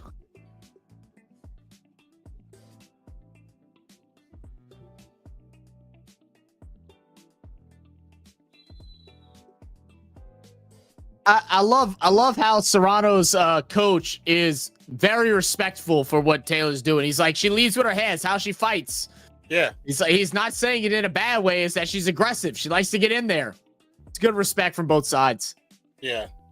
Good swings here, man. Both of them are taking cracks right now. Good right hook. Catches it on the chin. Serrano starting to get a little slower. Another right hook connects. Swing in a double.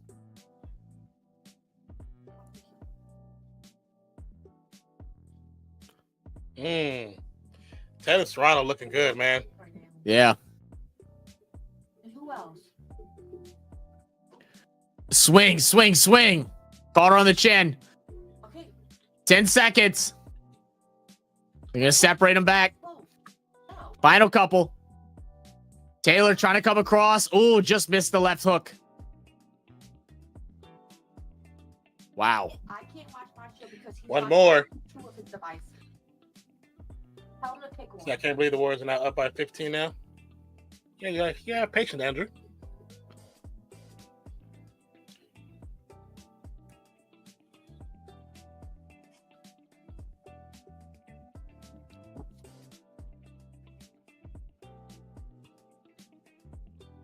And also, guys, we haven't said this at all in this stream. Thank y'all for tuning in and joining us. Make sure if y'all haven't already, hit that like button, hit the subscribe button if you do all that good stuff. Like 2 fights ago, that's about it. Yeah, I was gonna say we haven't really said it at all. I am getting a little bit of a buffer. I'm gonna back out and come back in again. Hopefully, enough time to catch the. At least it buffer at the right time where I should be able to find.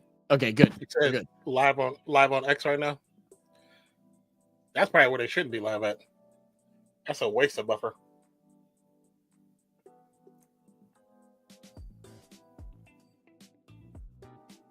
Is it them that's actually live, or somebody's showing it? All right, remember, guys, we're about a round behind you guys. We're seeing the 10th round now.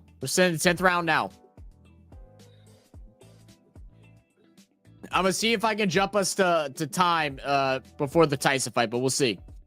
But here it comes to the last one, and they're both gonna come out swinging, staying in the middle of the floor. And let's just swing. Best woman wins. You can hear that. Yeah. Oh, good left. Good right. That jaw. He's trying to drop her. Yeah. Oh, yeah. Good Now we got a combo flurry set by by both. Serrano.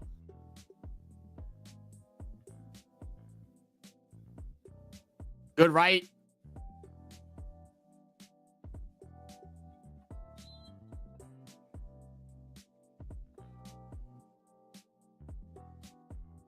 Oof. God, I thought she was going to connect with that. Yeah. Serrano dominating these final 20 seconds so far. Minute to go. Taylor's dizzy.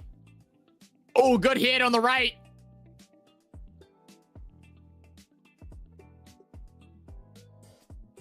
Oh, there we go. A little triple combo hits to the face. Now Serrano cooking. Getting some uppercuts in there. Attacking at the chin. Taylor's leaning on Serrano. 40 seconds. Oh, I think Serrano's got this, man. Yeah. Taylor's gassed. Good left hand, but it's not strong enough. That head is wobbling. It's like a bobblehead out there.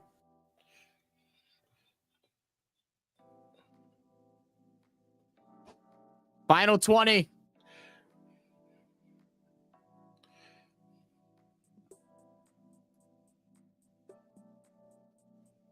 Swing. Good right. That was nuts one.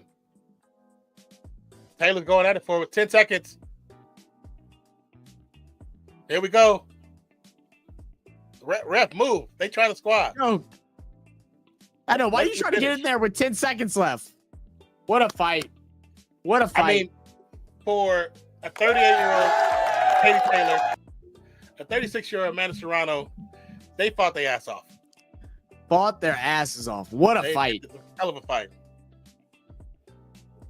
The Brave Bomber and the Real Deal, Ireland, Puerto Rico, Orthodox versus Southpaw. Great fight.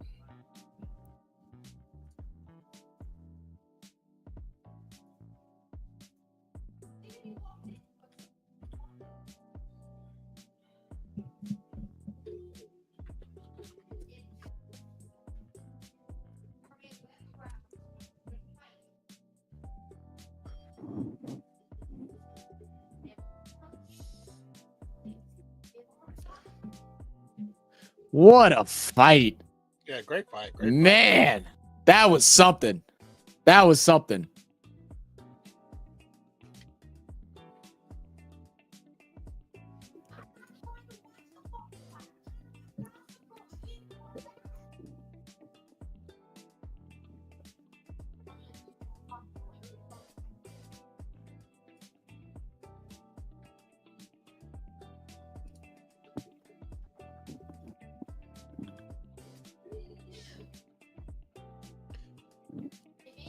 So the unofficial scorecard, that's Serrano 96, Taylor 93.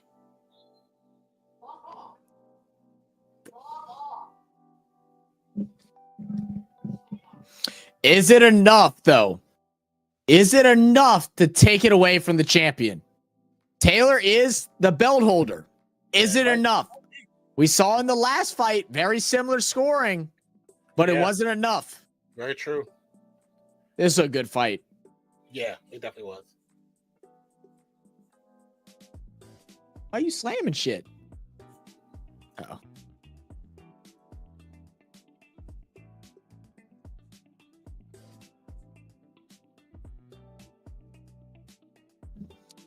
Let's see. Controversial result in my mind. We'll see. We'll see. We'll see.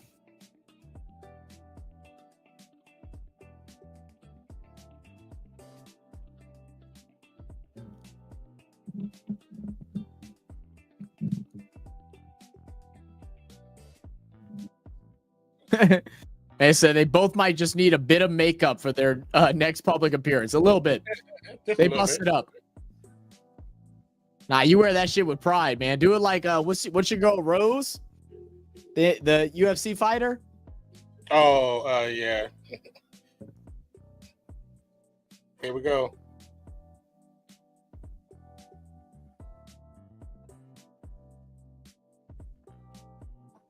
Here we go.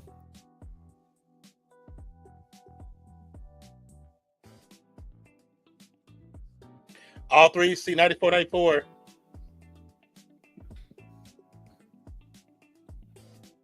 Wow. Wow. Even with the point deductions. On where? On your computer. No, why would I have your Netflix on my computer? Someone has my account and I can't even watch my shit. What do you mean? It means more than one person's logged into it. I understand. But only Chad is watching Netflix. I can't even watch. Just go and change y'all's password real fast. And you change your password, it kicks everybody off. And then you just gotta sign back in. Yeah, I don't use your Netflix. No, but I know we logged on something over here, and I don't know if we logged off. I think Serrano. Yeah, I'd have to be watching it, so it don't matter. I'm watching it. But someone's watching the Mike Tyson fight because it tells you what they're watching. Yeah. And so I was like, unless he gave it to fucking Dustin, who got kicked off of everything, that's the only thing. He didn't give it to anyone. Well, who knows? We'll just change the password. Have to go fucking change it. Just tell to go and change the password. It kicks everybody out, and you just get Serrano had 320 punches land. She threw 730, 44%. Taylor threw 217. I mean, threw 529, landed 217. 41%, still 40%, but yeah, I think that was a rob right there. Yeah, I mean, like, again, it's just like we said with the last one. It's like you got to go out there and win the fight, but I think Serrano had the better hand here. I think everybody else saw that. Katie looks not scared, but she looked timid in this fight. She looked like she was on her back foot for the most of it. Yeah. Started getting a couple better swings, couple better hits in those later rounds, but I don't know if it was enough to especially to be unanimous. Yeah, unanimous, yes. What Derek L just said, unanimous is insane.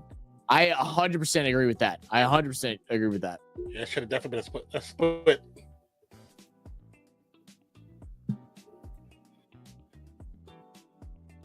All right, I'm gonna pop into the Discord real quick just to make an announcement. You gonna try to push it forward?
Yeah, I mean, definitely unfortunate.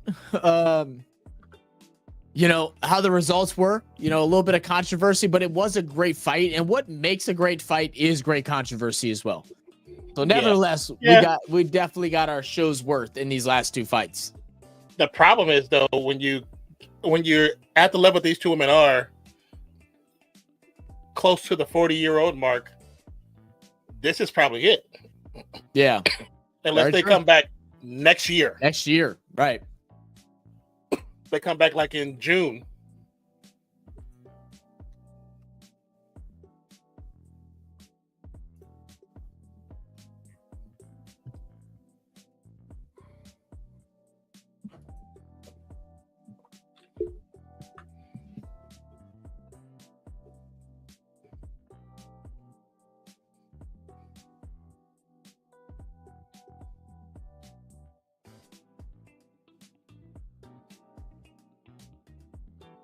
Haha. Mad respect. Yeah.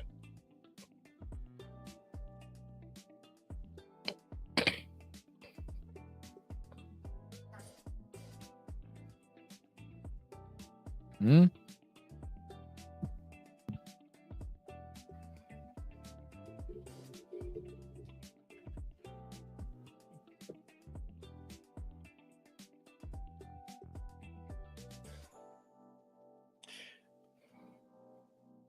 Yeah, there's a lot of boxers back in the day. They do that too. They lead with, especially they lead with their heads. Yeah, and they always cut their opponents, and they get so good at it that it looks unintentional. It looks unintentional, but it's because they do it almost every match. You know, it's intentional. Yeah, very true. You want to try and see if you can push it forward some? Yeah, I was just waiting to see the rest of our conversation. Yeah.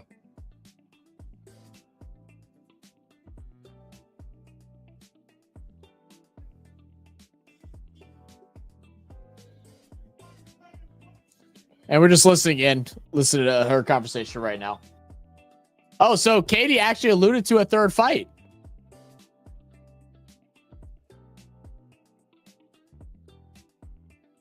Oh.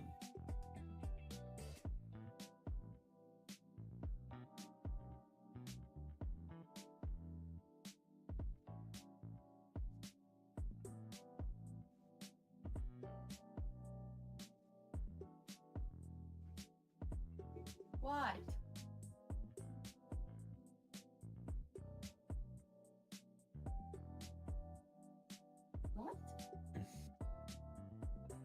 And as his coach talking about how if they fight again, he wants a fair ref.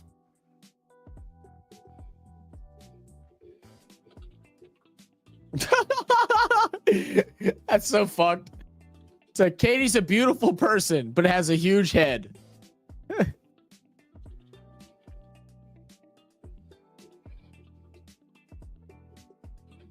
That's crazy. What a comment.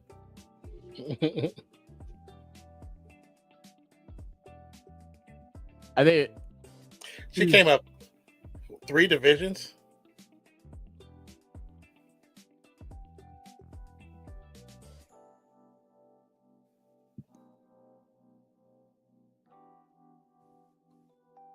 Oh yeah, she definitely does. There he is. All right. I'm going to try to jump to live. See how it works.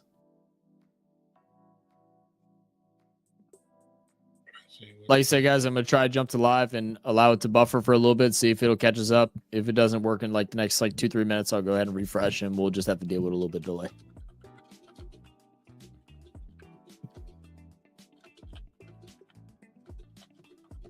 I wonder if I do it like this since I went to live, if it'll try to pull me to live.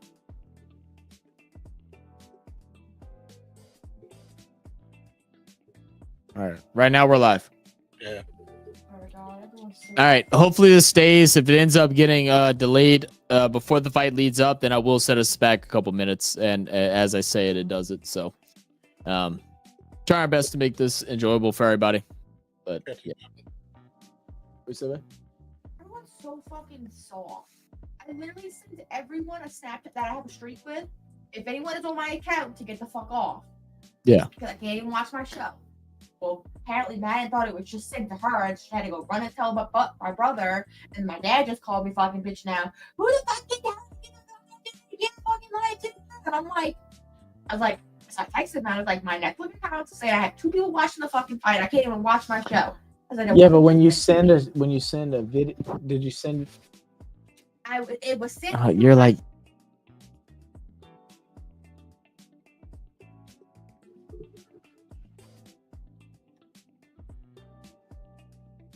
Let's see.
Jeez. She wishes high ground. What? Say you better handle that woman or she gonna handle you.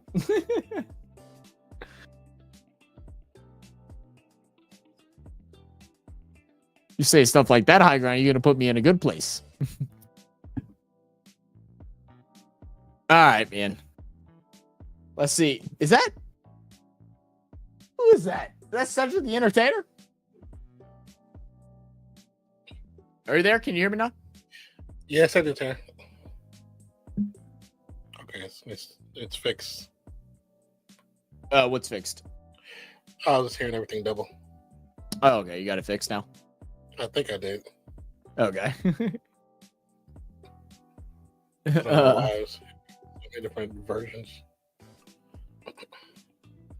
Said 30 minutes till start of the bout. Yeah, 30 minutes.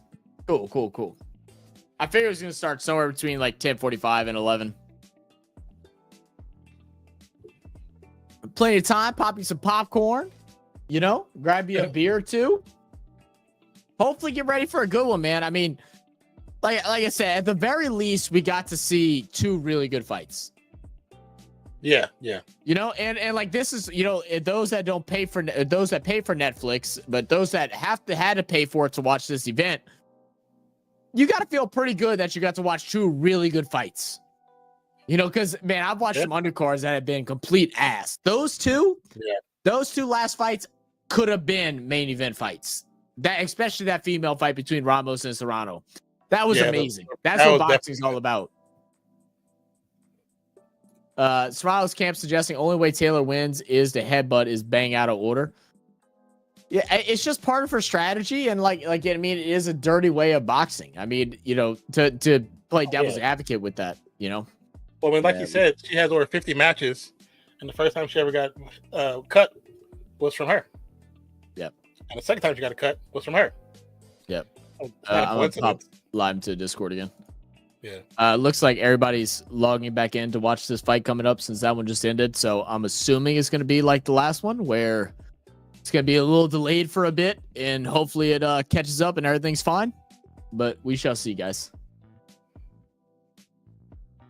I mean, I really don't want to be this far delayed. I don't want to be 5 minutes back. I mean, that's a whole fucking round. That's 2 rounds. 2 minutes. I can do 2 minutes. If it stays within 2 minutes, I'm fine with that.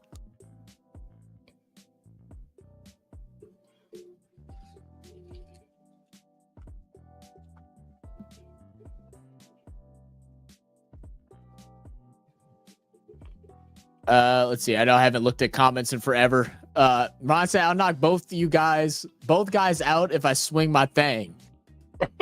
Ron, keep your thing to yourself. All right, keep your thing to yourself, Ron. All right. You beat it enough, Ron. You beat it enough. You don't need it out on the ring. You beat it enough. I need a LeBron versus Mike Tyson. That's crazy. More beers, exactly. Zach, if Tyson knocks out Paul, how about you do a shoey? No. Probably not. Yeah, probably not. Not today. Mainly, I'm trying to cut back on my drinking, and like once I do a shoey, then it's just game on. It's just game on, you know. Not today. Stop influencing him to do shoeys. Why, you know, like right once I told him I got my new shoes in, he goes, "Oh, good, you got a new shoe to do a shoey in." That's the first thing he said. Absolutely not. Big Diesel.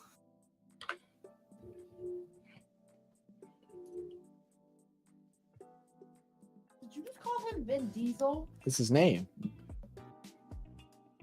His name is Shaq. His nickname is Big Diesel. You said Yes. Vin Diesel. I said Oh no, Vin no, Diesel. not Vin. Big. Phone guy. Good try. Gronk versus Draymond would be nice. Gronk versus Draymond. Man, give Rashad Wallace and Draymond both in their primes. That'd be fun. Back in 20 seconds, be back. All right, cool. Thank you, Daniel. Maybe I should call the Warriors head coach, tell him to stop being nice teams and let them stay in the games. Maybe you should give him a call. Maystar, what's your beer? Mine was Carlton Drought. Little Carlton Drought. VB, the bitters today. Two good fights, but I'm still calling and asking for a refund or at least a credit. Fair enough, Derek L. He's like, look, that last fight was ass. I'm gonna need 1 month free of Netflix. That's funny. Hey, appreciate you for being joining us, joining us, MC Lo-Fi. Appreciate you, man. Shaq versus Gronk. Oh, I didn't realize Gronk was on here. I was wondering why y'all talked about him. I love Gronk, man. He's so I love people that are unapologetically themselves. And Gronk's always been that. Same with Shaq. Unapologetically themselves. Not yet, K Cruiser. Netflix asks for money. How is it free? If you already have a Netflix membership, then it's free. Yes. You have to get a Netflix membership in order, which still is, because I don't think they lock you into a year contract or anything like that. So, I mean, technically, it's the cheapest pay-per-view you could have. Yeah, it's only $6.99. Yeah, $6.99 to watch $6.99 to watch two amazing fights at least. Man, you can't beat that. Right afterwards. Cancel it right after. Yep. You're welcome, K Cruiser. Serrano said, using that excuse coming up 3 divisions, hilarious, a choice she made. You know what? I actually do agree with. I actually agree with that. Just because it is a choice you make because you want the rematch and you want everything like that. But you're right. It is a choice, right? It is a choice. You could argue it or just not fought for it. But I don't know. What's your opinion on that, Non? I mean, I don't necessarily agree with it because she came up three ranks. Now, if Katie wanted to be fair, she could have went down and it could have met one together. Right. If she would have Katie should have went down 1 and then Serrano go up 2. So she's the champ. That would have been the fairest. Yeah. She doesn't do that, which technically gave her advantage, but it did not give her advantage against Serrano. Serrano still because Serrano put on muscle. Yeah, she put on muscle. Carried the weight well. I agree with that. To be honest, if they were fighting lighter, Katie might have been in a better spot because she'd been quicker. Might have been. Yeah. Might have been. Yeah. She was gas. So I think the Warriors still need more size. Maybe so. Is there a domestic going on in the background? No. Scala's a very hot-tempered individual.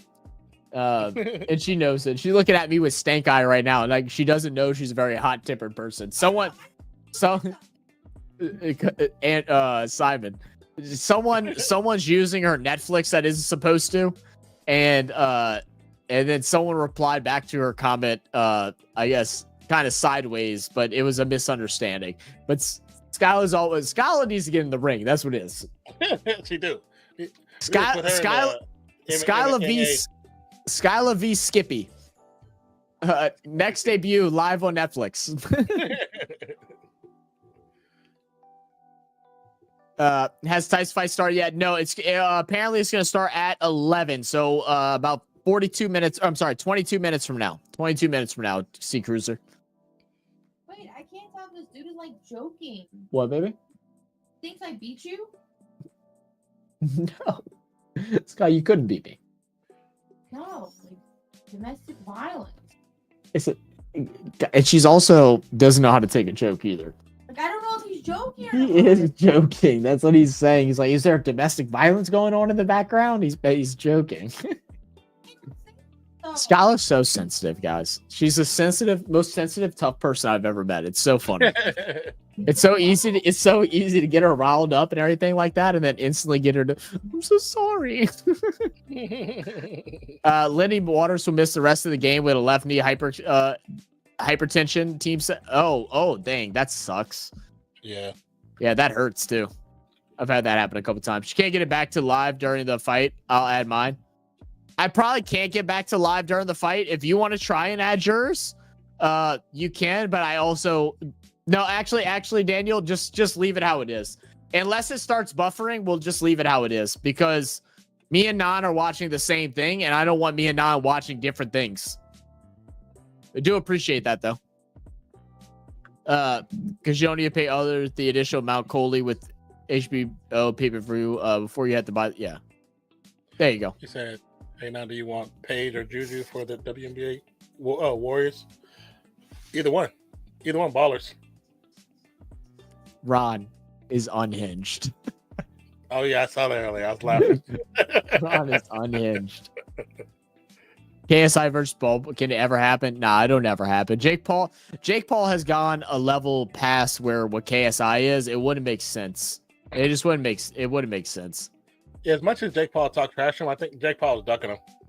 Yeah, you think no, KSI is not a good fighter? I watched. He got power. He has power. He does have power, but he can't box worth of. But I think in the beginning when he was calling out Jake Paul, in the beginning, yes, it would have been fine. Jake Paul was ducking. In the beginning, now I think it doesn't make sense for Jake Paul to fight him, especially with all the controversy surrounding both of them. He has never called. That's the last time he called him out was in the beginning. Because Jake Paul was talking so much trash. KSI's been calling him out. He's been calling out for ever since his last fight against Fury. He's been calling him out, but it'll never happen. He actually came out and said, he just doesn't want to do it. It didn't even seem like KSI wasn't even trying to say it as like a diss. He was just like, he just doesn't want to do it. I don't think he wants to do it. This is gonna be early 2000s with buff loading screen, the internet stuff. Yeah, I know, right? I bet that V8 races will start at the same time as the fight. Probably so. Just missing the dial-up. Yeah, the dial-up sounds is crazy. I was watching some video of younger kids dealing with that, and it was so funny. They're like, what is that? Are we getting hacked? I swear to God, my mom is stupid. What, baby? I swear to God, Tiffany is so stupid. Maystar said, kick him in the nuts, Skyla. Maystar, you're going to have to start spelling her name right or she's going to get mad and kick you in the nuts. No R. Skyla. There's Stretcher in the hallway. Sensitive, tough person. What? Yeah, that's exactly her. My money's on Skyla. Can you see my Fight will be clear Aryan victory. Yeah, what do you mean? Say that. Don't say that. Don't. Oh, okay. Private chat, man. I don't even know what that means. You don't know what that is? No. Do you see what I'm seeing? What up, Cody? Cody's so stupid. I hope they don't hit each other too hard. Well, you try. Let me see. KSI's in the thick of it. I actually I don't say I like the song, like I would listen to it, but I wasn't down bad like everybody else was about it. Yeah, I have.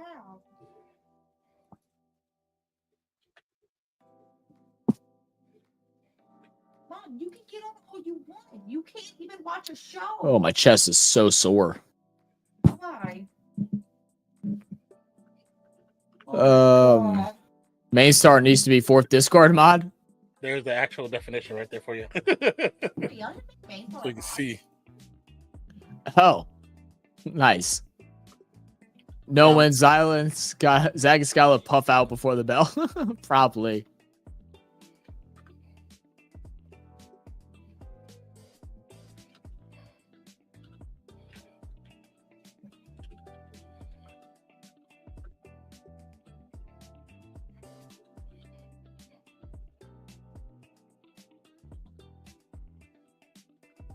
So, all right. So, So, talk about the fight.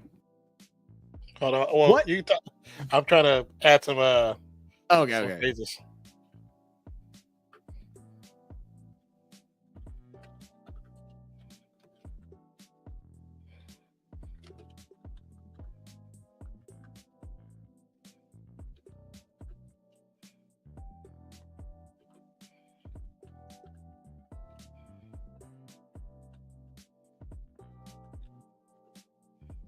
All right. I'm gonna just hop into the Discord real quick. All right. All right, guys. I think I'm gonna go ahead and just let it be as this. Seems to be running smooth. It's gonna be about a 2-minute delay, just to let y'all know. But again, appreciate y'all for joining us for this over here on the Discord, man. Please take advantage of Discord. We have a bunch of different channels here where you can talk about whatever. This is a sports channel connected to Real Fan Sports on YouTube, Rumble. Twitch is our Nonpfixion page. Come and check us out. We cover a lot of different sports. Monday, Thursday night football. We're gonna be doing some NBA. We do MLB. We do NHL. We do sports really all around the world. Cricket, all kind of crazy stuff. So we appreciate y'all for being here. We're trying to create a very fun sports community here on our channel, and we'd love for y'all to be a part of it. So thank y'all for being here. We do these live sports broadcasts. I wouldn't say super often. But we do have some random things where we'll do things like this. We'll post up a game and we'll all have mics open. I'll allow y'all to talk as long as everybody's cool and nobody acts stupid, you know?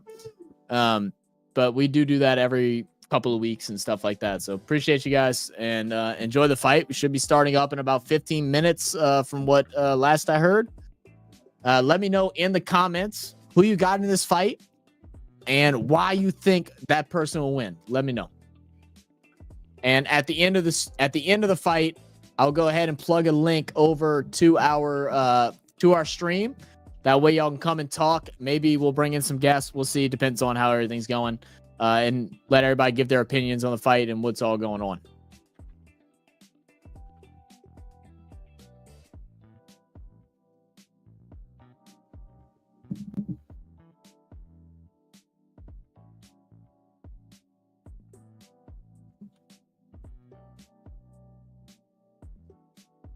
All right. Ooh, it's a good song. Check out the V8 supercar crashes and the overnight rebuilds take 60 seconds in Discord. In Discord. Okay. Wait, where'd you send it to? Main Star? You sent it in V8 supercars? Oh, is it this video? The Adelaide 500 David Reynolds rapid overnight rebuild. Is it a 60-second video or you're just telling me that it takes 60 seconds to do? I wouldn't mind if it's a longer video. I probably won't watch it now, but I wouldn't mind reacting to something like that. That could be kind of cool to watch. Yeah, Derek, I've seen that they have a Jake set to win. I saw that too. Has anybody put? I was about Vic. Yeah, Vic. I think Mike Tyson by knockout is a minus or a plus 285. I think Jake is favored plus 135. Or I'm sorry. I got the messed up. Mike Tyson is a plus 285 for knockout, and then I think Jake is a minus like 135. Last I saw to win it. Is anybody putting any money on the game? On the fight? I wouldn't. To be honest, because you pick one of the two. Someone made a good point where they were like, you know, they're gonna have people betting on Jake and betting on Mike, and then it's gonna end up being a draw, and then they're gonna go ahead and lose a lot of money, and Vegas is gonna win. Well, that's what they've done before. That's what it's set up for. That's why, because I thought about like just having some fun and putting some money on the fights, but I was like, nah, I'm not doing that. Not risking it.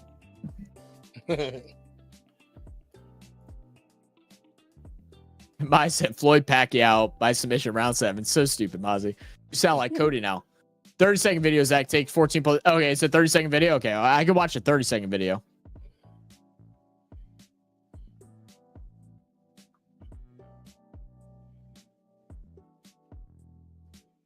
I'm not going to share it on screen because I'd have to do too much changing, but I'll watch it myself.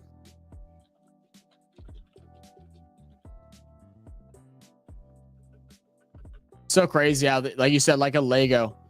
Just take everything apart. Rebuild it on the outside table. Just plug everything back in.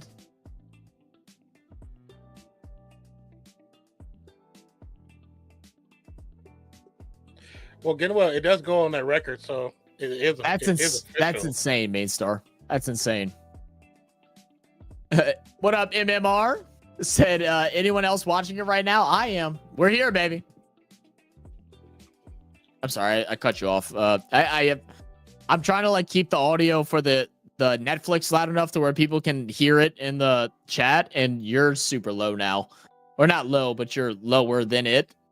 So I didn't mean to talk over you. I noticed you turned it up. Yeah. So my bad. No, I just turned it down on my side. All right, I'm gonna use the restroom right before the fight starts. Ugh.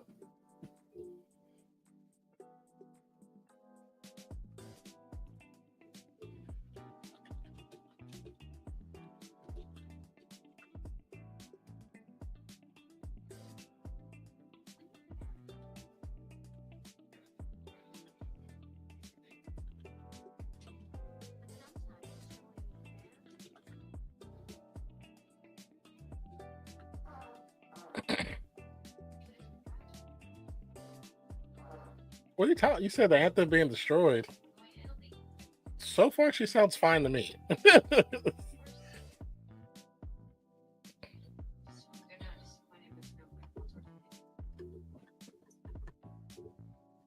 surprised Dak isn't here. What? I mean, he is injured, so he's probably just chilling. Oh, no shot. No shot. No, had a bad feel. No, it hasn't worked once yet. How far behind is it? It's fine. It's like 2 minutes. 35 members away from main star Discord mod. Chair. She just got past the hardest part, so I don't know what part got butchered. She sounds fine. I mean, that was the hardest part right there. Unless a frog jumps in her throat.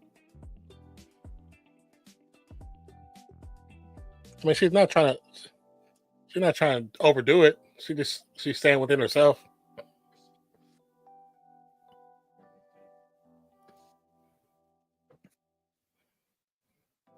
I like how that mic has that red undertone on it. Mm-hmm.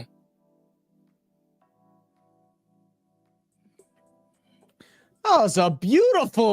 What are we talking about? Who said that? Simon. That was amazing, Simon. That was good. What are we talking about? She did good.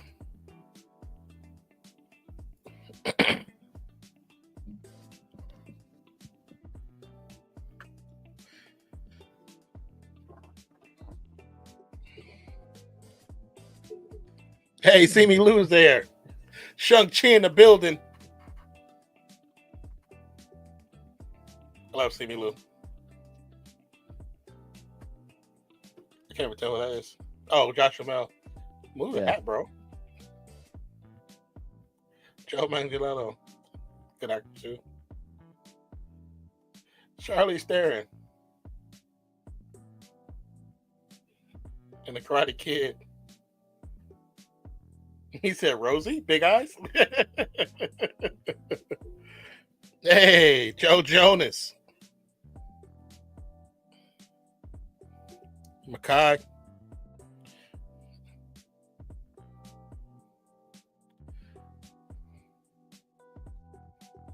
Shaq, Diesel, the great Shaqtus.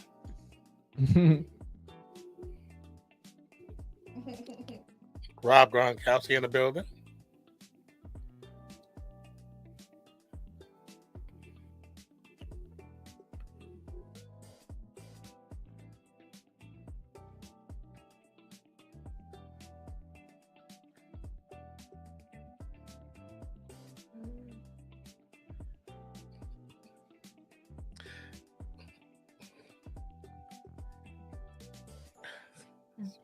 Oh, shit, man.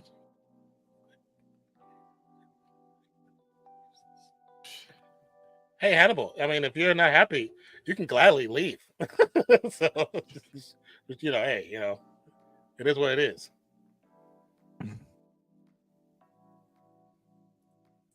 Is there any big boxing personality in the crowd now? I mean, besides Roy Jones Jr. is there.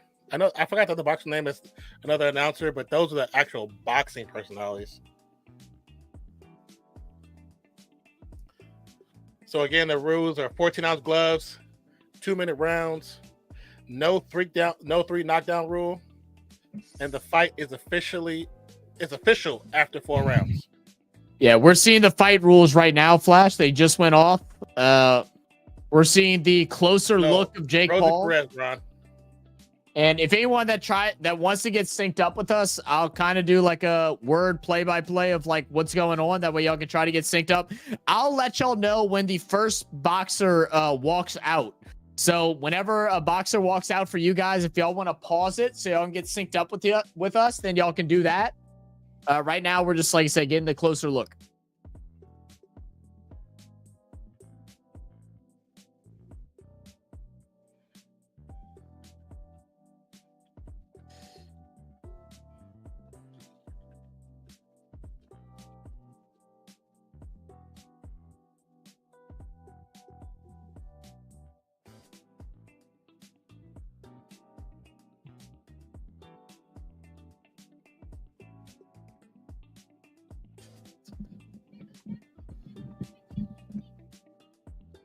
All right, so we're getting some music leading up.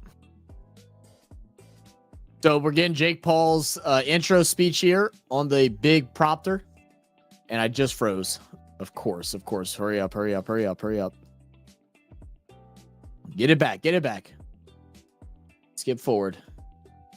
Oops, let me press that. Skip forward a little bit more. You said All right. is your emotional and practical prediction? I mean, emotional. I think Jake Paul's getting announced. Jake's getting announced right now by the announcer. We're seeing him drive out. Practical, health-wise, he could be the winner. But I still want to see Tyson put in work real quick. Yep. Yeah, 2-minute rounds, 14-ounce gloves. Yep. With his brother.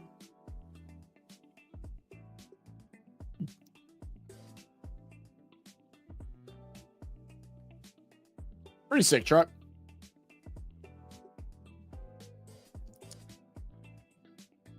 I love how they're showing out for the Dallas culture in this one. Or well, it's more Houston culture than Dallas. Yeah. Got a pigeon in there. Because that's Tyson. Tyson used to have pigeons. Oh, so you say he put a pigeon in the cage? He used to raise pigeons. And then he's going to play the song that Mike Tyson sung during the Hangover movie. Hangover. Yeah. Now look at them promoting a new body spray. Everybody buy Logan Paul body spray now. Fucking price smells like his Jesus drinks. Christ. And how about Logan Paul give back all the money he scammed those people? Start with that. Hopping in Discord real quick. Yeah, it is lagging for a lot of people. Netflix has been having server issues all day. I'm trying to keep it as up to date as possible. We are going to be about 2 minutes behind. So like I said, stay off Twitter, all that good stuff. Hopefully it doesn't buffer again. If it does, I'm going to hurry quick back out and try to get synced up to where we were. But yeah, sorry guys. Yeah, another Logan Paul scam. You know, I love this song. I do. Do you know what this song's about? Doesn't devour. Yeah, Yeah, I do now. I really know what it's about now. Devalue it. But it's like you come with the car. As I say that. Yeah. Yeah, with the car makes it a little cheesier. Yeah, I definitely agree with that.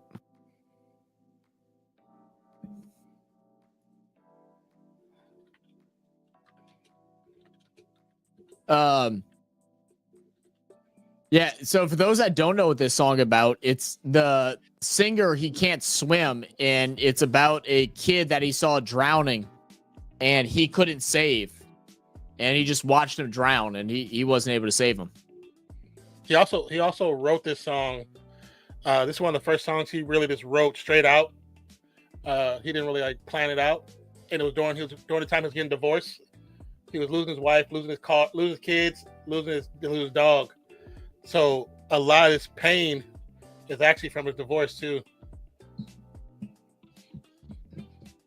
Yeah.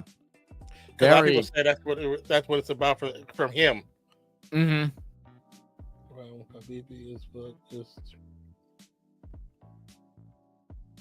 Habibi.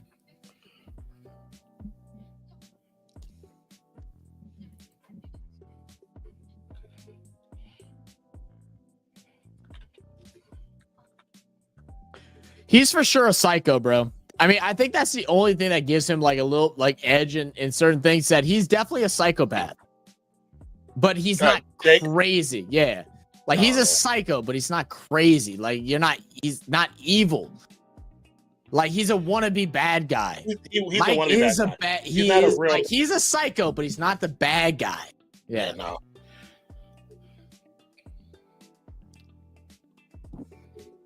So I just realized why Gronk is there. He's a member of the Fight Club.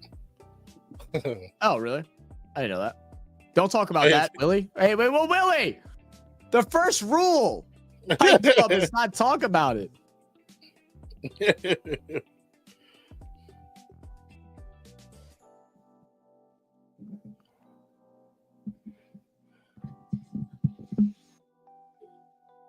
I agree and disagree with what Rosie is saying. It's like, because, I mean, yeah, he has revitalized. I mean, how many people are buying pay-per-views to watch him that never watched boxing before? It's just a shame that he didn't do it the right way. Like, I think, and as bad as it is about him, it's also bad on the boxing organizations that don't promote fighting the way that they used to, and not having superstar fighters come out and do stuff too. Because of UFC. And that's because of UFC. They haven't been able to compete with it. All right, Daniel, thank you.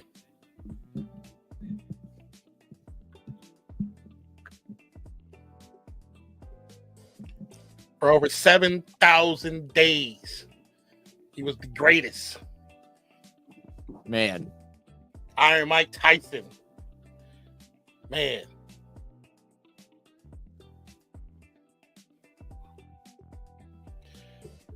They also called him once the baddest man on the planet. Appreciate the link, Trey. I'll probably just stick with this just because I'd rather trust something that I can control rather than something I can't. But I do appreciate the link. What did y'all? Who called it? Who called it? Who called it? X gonna give it to you. It's over? What? Go fuck yourself. X gonna give it to you. What?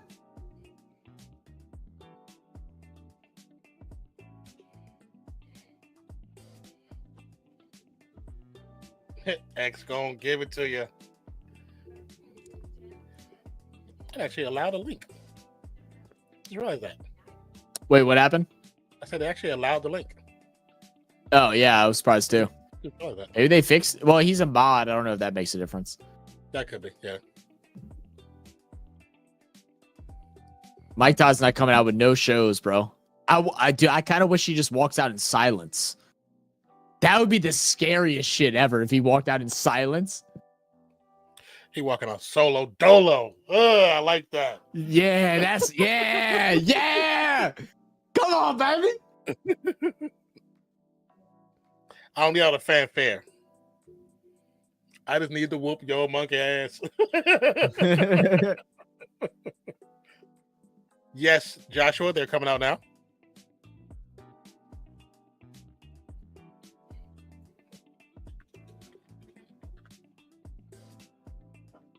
Is that Nori? That's no. No, that's Jay-Z. Yeah, Jay-Z. That's an old Jay-Z. Very old Jay-Z, is it? Yeah, that's early Jay-Z. Is that like? Is that even off of an LP or an EP? I'm trying to hear what exactly it is. Biggie? Oh yeah, that's Jay-Z and Ja Rule. Oh, Ja. Oh, that's Ja. You're right. I feel like he's gonna do that a lot in the very beginning, especially right now because everybody trying to get their account open. Again, I feel like we're gonna have a lot of bufferings in the beginning, and I'm gonna try to keep up with it as best as I can, guys. Why don't you try pausing it for like 2 minutes? What? It doesn't work like that. It's their servers.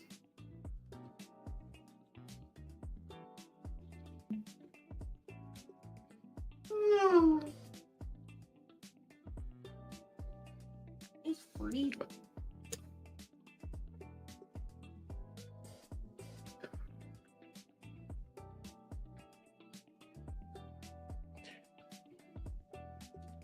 All right, man.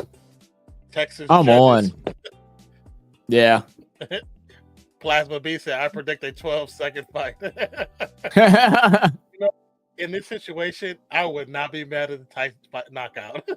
In 12 seconds? That would sound great. Let's see, man. It could either be the most exciting thing or the least exciting thing, right? Yeah. It's like Mike Tyson comes out and it just swings. It just knocks him out. It's just like, oh, shit. I think, you know what? I honestly think it'd be bad for boxing. It doesn't be bad for Jake. I think it'll be bad for Jake, but I think it'd be bad for boxing. That it's like, man, you got a dude that's 58 years old. That's how it used to be. Yeah. Because he would come out, his matches would be 40 seconds. Yeah, very true. Very true. It's just more like, man, you had this dude sell these things out. He gets knocked out by a 58-year-old man in 12 seconds. It'd just be like, man, who's out there? And I think that's when people would be like, well, that is Tyson. That's Tyson. You put a disclaimer that you I don't we're on StreamYard, so I can't put up a thing to let everybody know. So yeah. I mean, I could put a I guess a comment, but I'm not that worried about it. I'm just letting y'all know we probably won't look at chat much. Comment amongst each other, but probably won't. But be respectful. Try not to say anything until you hear us say it. That way it doesn't ruin it for anybody that's watching the same live stream that we are. Oh, here we go.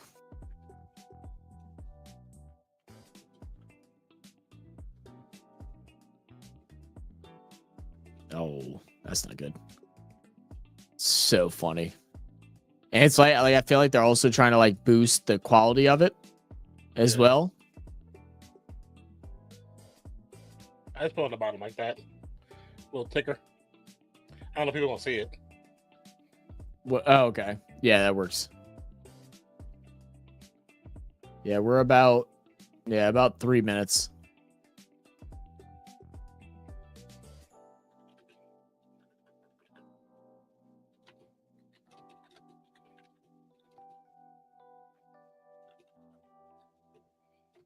"44 knockouts is crazy." No one's going to punch yet.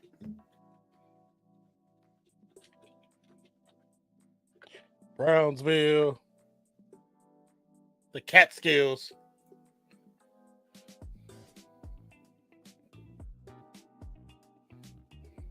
Heavyweight champion of the world.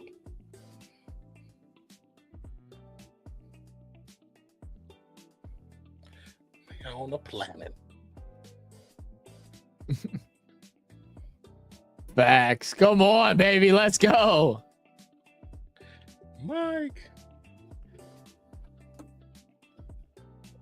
Come on, let's go, baby. Let's go.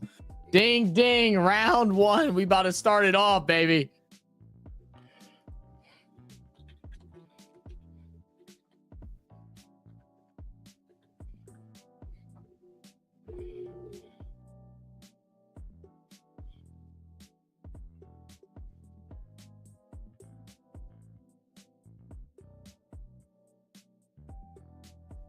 Let's do it.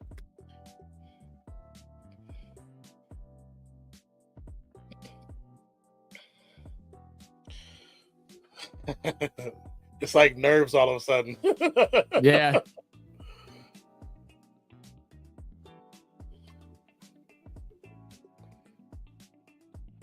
$1 million price shorts. Very cool. I hope they hit the fucking mat.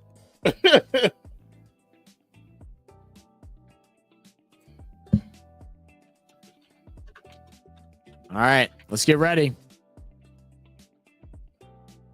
Ding, ding, baby.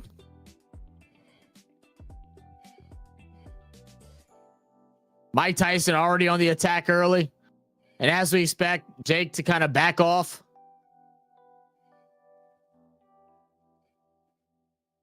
Quick grab.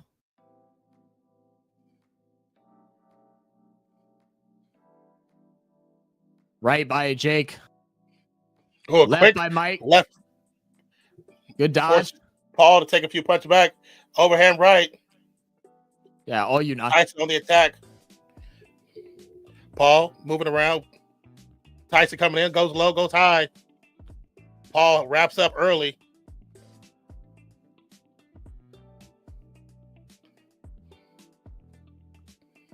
Tyson pushes the ref away. Paul in the middle wraps up again. Paul throws a punch and then wraps up immediately. Yep. Tyson meets him in the middle of the ring. Paul Went for the high it, right. Immediately blocks up. Misses Quick again. jab by Paul. Oh no. Don't do Come this. on. Just be nice to us. Be nice to us. Yeah, be nice.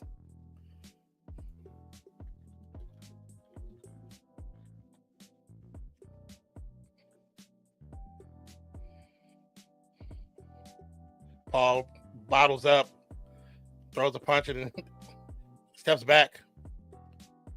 Another jab. Tyson on the hunt. He's going to run and jab, trying to get Mike Tyson tired. Good swing.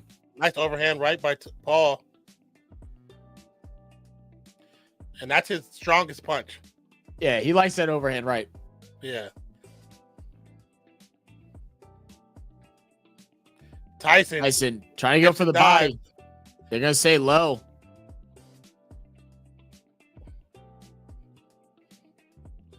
Ten seconds. Tyson standing in the middle of the ring. Paul bounces around. He's like, come to me. Move. Yeah. Stop backing away. Fight me. Fight me. He don't want to go to that middle of the ring.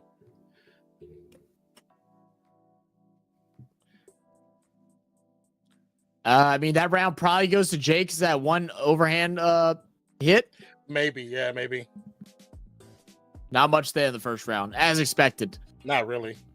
I wouldn't be surprised if they able to tie it round. Yeah, I think it's tie round, if anything.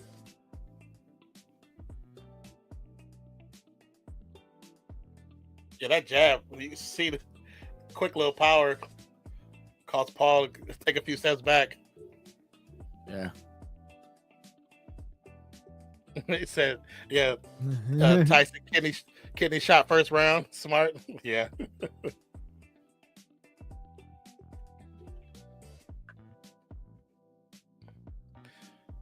All right, about to start round two. Tyson meets him in the middle of the ring. Jake on the run again.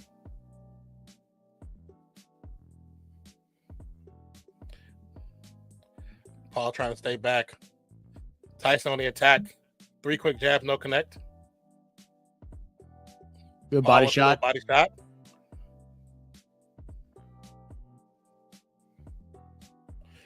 Paul with another swing.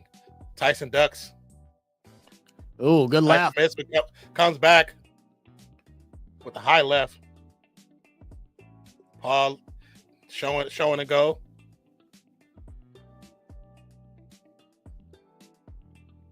Quick jab by Tyson. Quick jabs by Paul. Misses the uppercut. Oh, good body shot by Mike. Goes high to the head. Paul wraps up. Beats biting ears. That's crazy.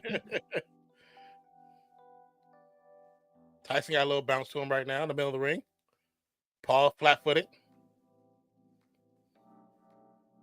Got his hands low. Could be a bait for Tyson, too. Yeah, for sure it is. The crowd's getting a little loud. Calling for Tyson.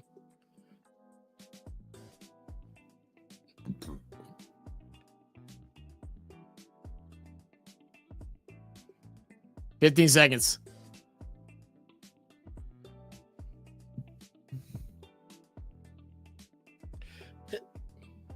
His mouthpiece keeps falling out. Yeah, I don't like that either, Roy. Tyson still got speed. That speed is still there. The speed is still there, man. Yeah. It's just in short burst. Yeah. Just a short burst.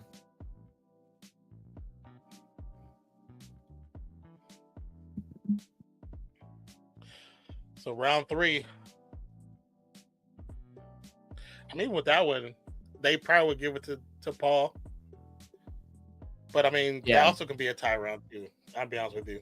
Yeah, it's just not much going on. Not much going on as expected. And you know, it's funny. I feel like Mike came out and started swinging early, and he was trying to see what Jake Paul's game plan was. And right once you realize that all Jake's worried about is sitting back, that he's slowing down, he's trying to save himself for later rounds too. I don't think we're going to start getting a swing fest until 5th, maybe 6th round. If I'm Tyson, I'm trying to take him out by the 4th. He's going to probably chase a little bit. Yeah. All right, 3rd round. Oh, that left. There you go. Paul came out with a good punch. Tyson responded.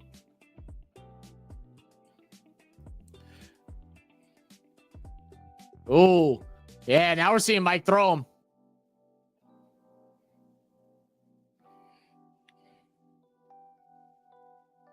Oh, good shots at the head. Mike's wobbling a bit. Mike's wobbling. That's just the age, man. Yeah, oh, absolutely is, man. The knees ain't what they used to be.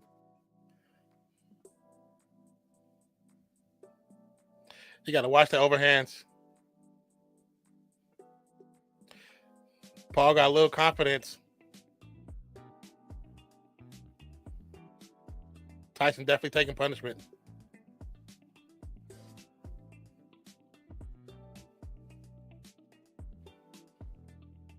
The age is what's showing right now.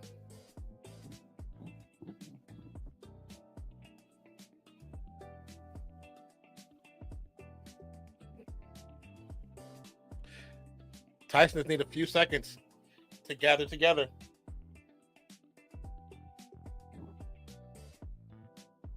Paul with good connections.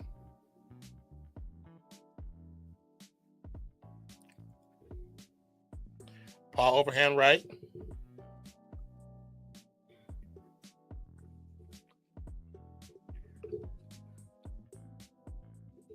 Yeah, Smith's coming in slower now.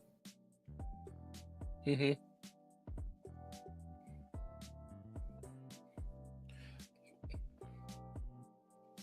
Well, overhand right. Quick jab from Paul.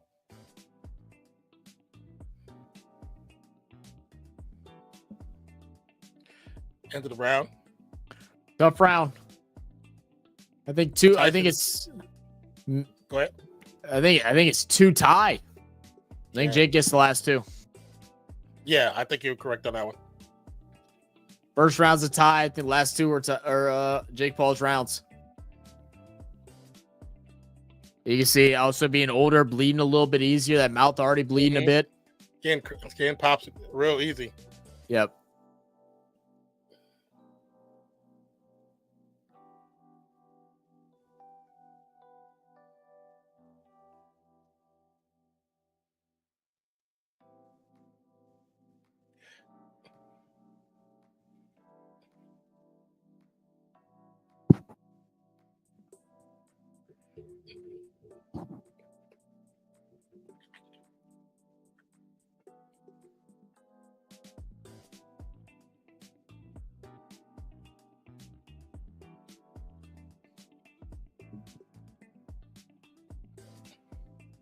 I thought he did. I thought he was having a problem with mouthpiece, but seeing how difficult it was for the trainer to pull it out, I don't think it's that.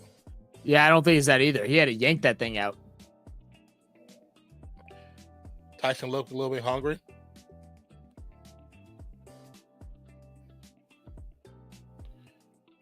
They gave Paul first round. Unofficial score sheet has a 3-1 Tyson, I believe.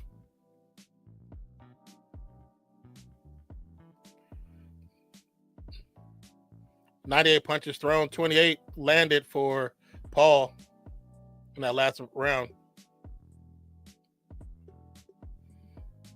Very true. His leg did look a lot better when Roy Jones fought him. Oh, yeah, obviously. But that was 2020, right? 2019? Yeah, 2020. I mean, 4 years is a long time.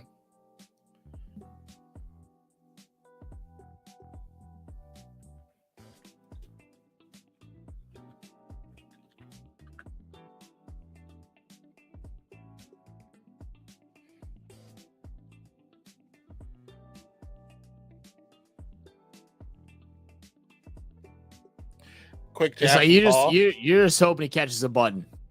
Yeah. If you're rooting for Mike Tyson, you're just hoping he catches a button. He's outmatched right now. We all figured this. Everybody's just hoping he catches a button. But Jake right now doing a good job at keeping his space around. Tyson dodged every other punch.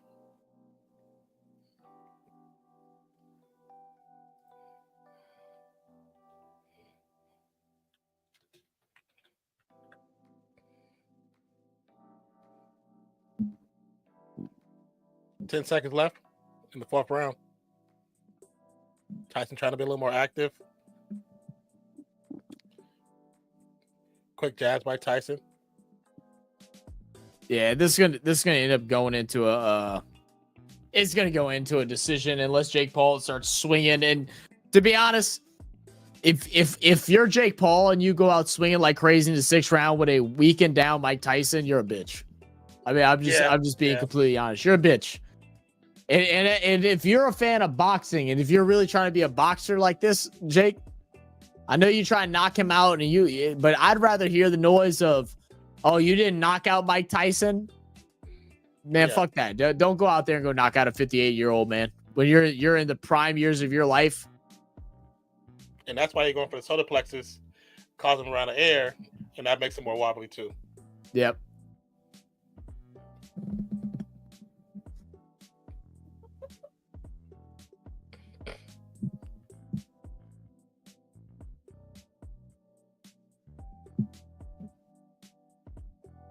Fifth round already. Meet at the middle of the mat.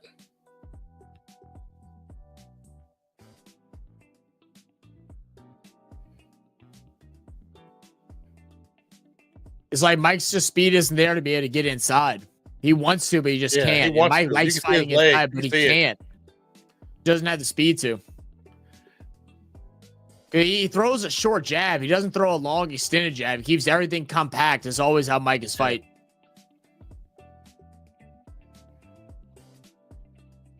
Good dodge. Good block. He's trying to get that chin for sure by Paul.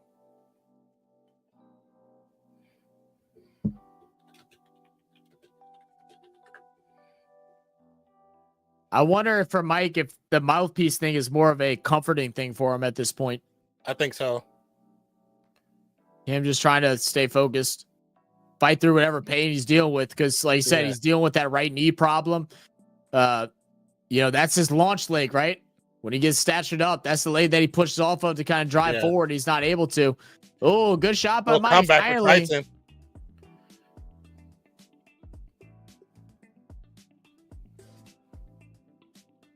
Well, Paul always fights with his hands low like a jackass. That's why he got knocked out by Fury. Yeah. But and it's like, you know you're doing it against a man who don't have the speed he used to. Because if he had the speed, you would never do that. No. Who did he fight? What? Who did Jake Paul fight? Tommy Fury. Yeah, Parker definitely loves seeing Tyson as well. What? If this was 2020, it'd be even more different the way it is now. Yeah. I had over by Paul. Another left by Paul. Yeah, it's in the body.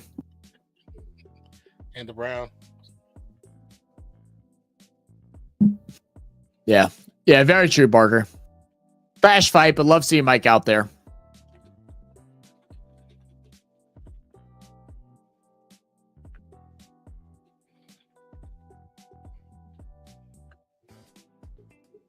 Because you see when he does his jab, his movement left and right, that is still there. It's the legs that's not there.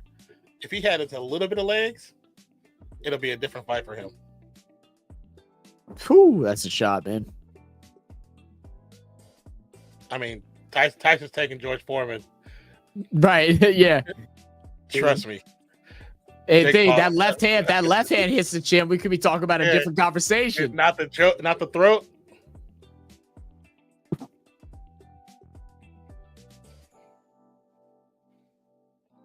Yeah, that neck. He used to do pull-ups with the big chain around his neck. Then he used to hang a weight to his neck. All right, round 6 of 8. Paul currently up by 1 point. Thank you, Daniel.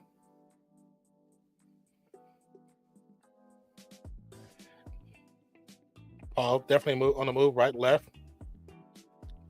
Quick jabs, a little bit of hook. Yeah, you just see it. Yeah, speed's just not there. He can't get in there quick enough. It's unfortunate. And it's crazy because it's just the legs. It's just his legs. It's just oh no, his upper body still got some muscle.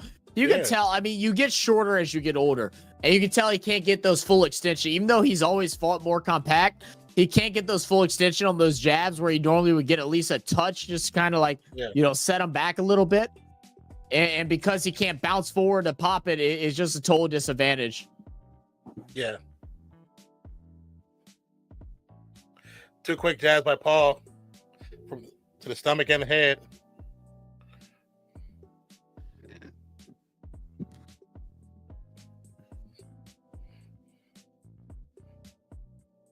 This is one of the few fights where I don't want to get into a late round. I just want to start seeing him swing. I don't want to see that. Yeah.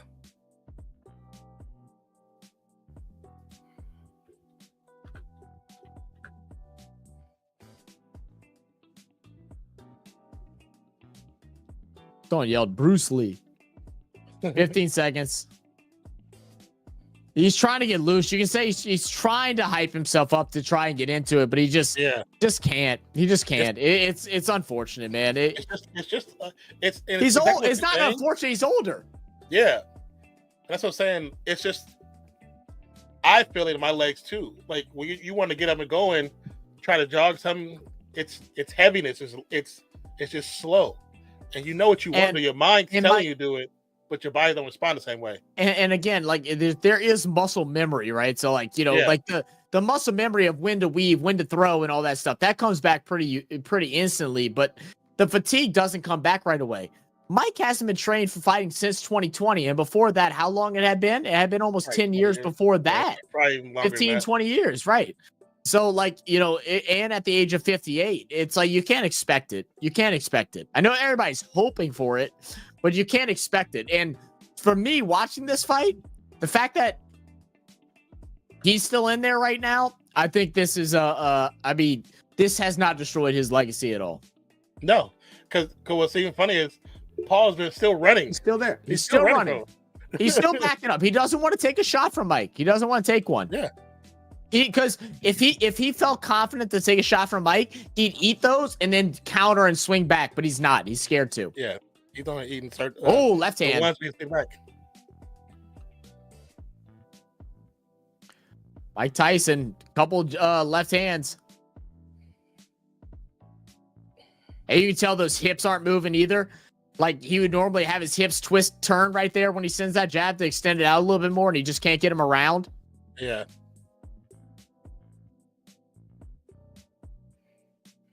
Because that was the one thing with Mike, whenever we watched that video, when we react to some of his biggest knockouts, his hips were always shifting. Boom, boom, boom, boom.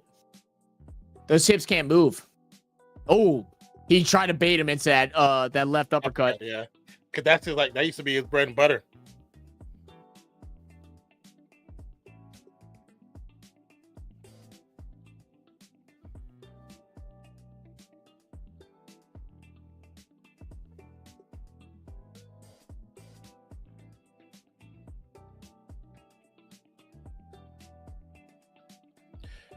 Got a man left in the 7th inning or round, sorry.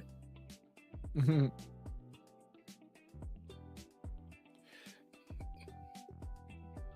Yeah, he still got the defense. He still got the zig and zag. He still got that. It's just the legs. He knows how to box. Yeah. If them legs was there, it'd be a whole different thing.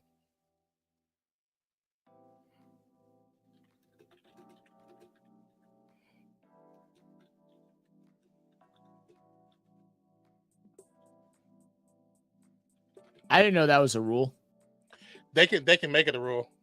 Oh, okay. Because he's trying to go. I mean, he's trying to go for the knockout punch. Yeah. Yeah.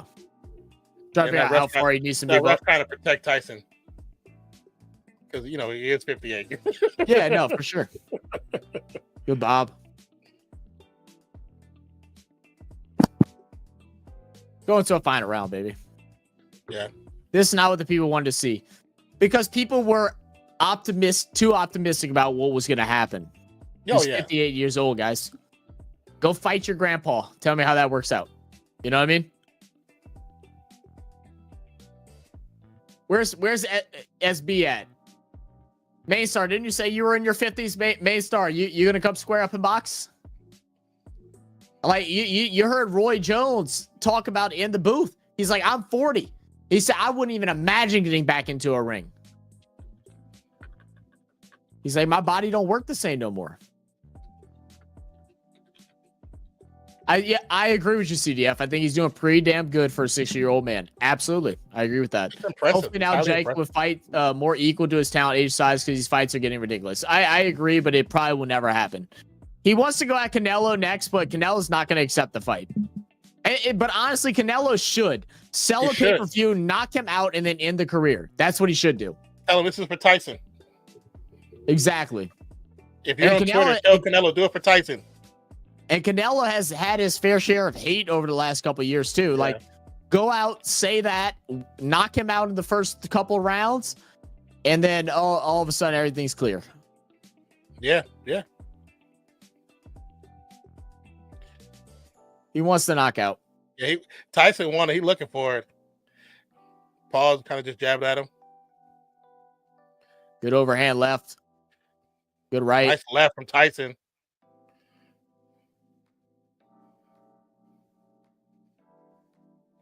He's trying to knock Tyson out.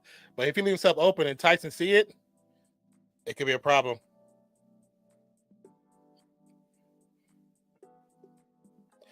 I agree. I tell myself secrets. Tyson being 60, making it to the 8th round, that's a victory. 58-year-old, not 54. Get it right, announcer. I think he's talking about his own age. Oh, okay.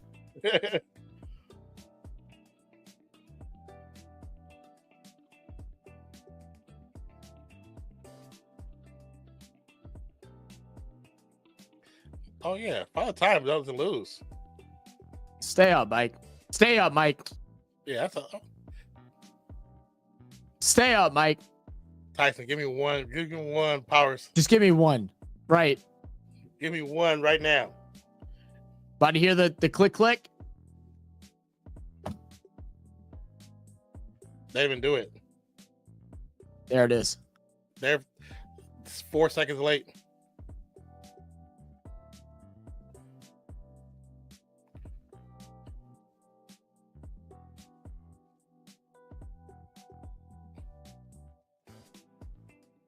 I'll respect that at the end.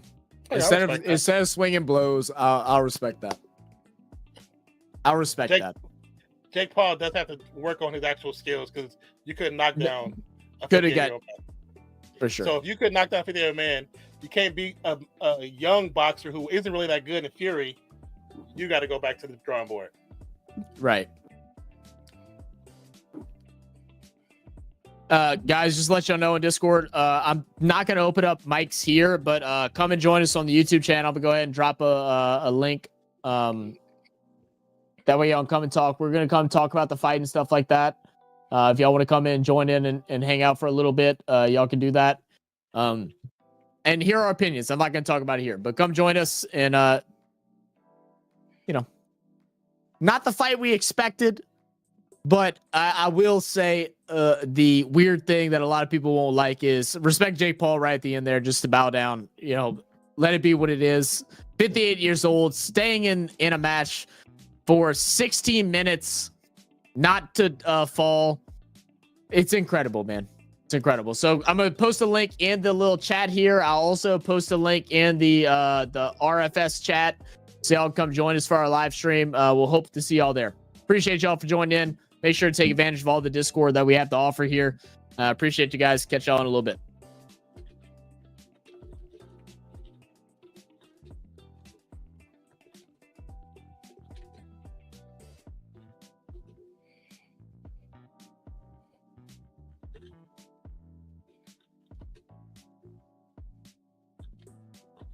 Oh, what's that, guys? While I'm trying to get the link.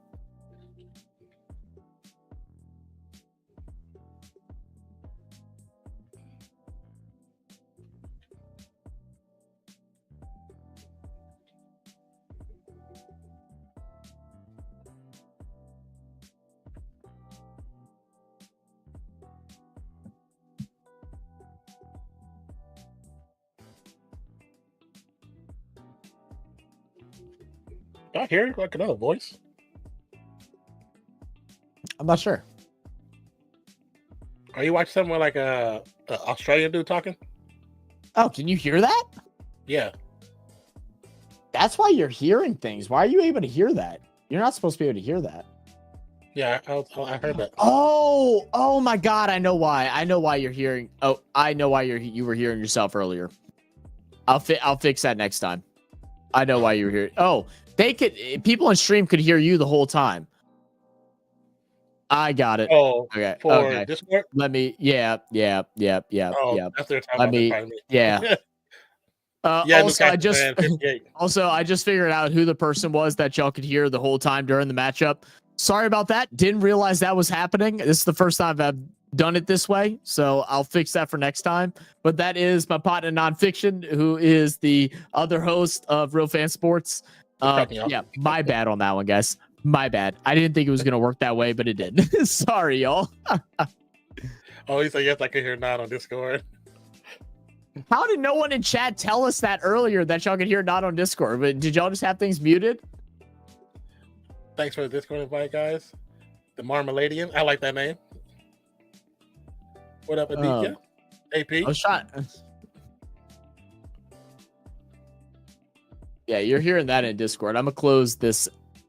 I want to hear the interview. I guess I'll leave that up for them to listen to. Yeah, that was interesting, but it was a bit rubbish. Yeah, but I mean, what more were you expecting with a 50-year-old boxer? No. We wanted to see more. But it's like, I'm not surprised. Yeah.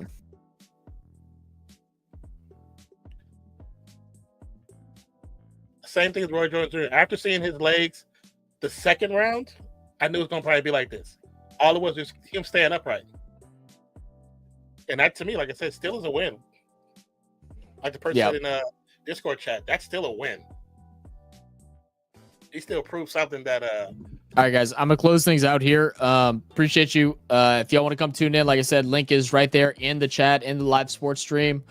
Y'all can also find it in the RFS chat. Just added everyone. Come join us for YouTube. We're gonna stay for about 30 minutes and just talk about everything. Again, appreciate you guys. Love you guys. Catch y'all soon. Peace. Said 30 million in 60 minutes. Not a bad hourly pay rate. Is that what he made? That's what Paul made. How much did Tyson get from this?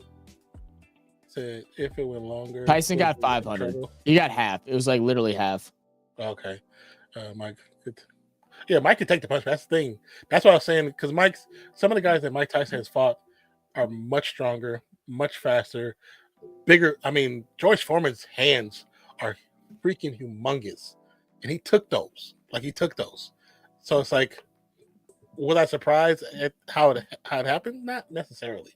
Like I said, the man is 58 years old. Would I have liked to see a quick spurt and a quick knockout? That'd have been amazing. Oh, I guess you're trying to watch this, Non, join the gaming channel so you can watch the other stuff. That's locked. You have access to it. I'm gonna share in there, so you can listen to the post game shit. Okay, let me get out of here.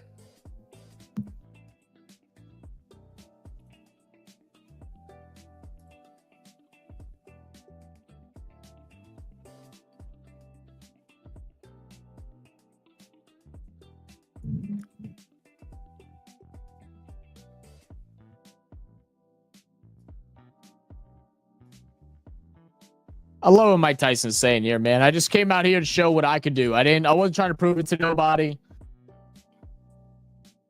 And I love no excuses, man. It's that old school mentality, bro. People don't have that as much anymore, man.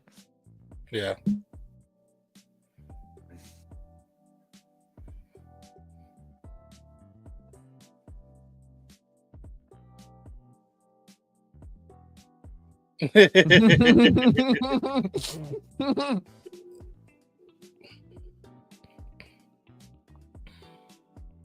Say something nice. All right. At least say something respectful. At least I'll give that to him.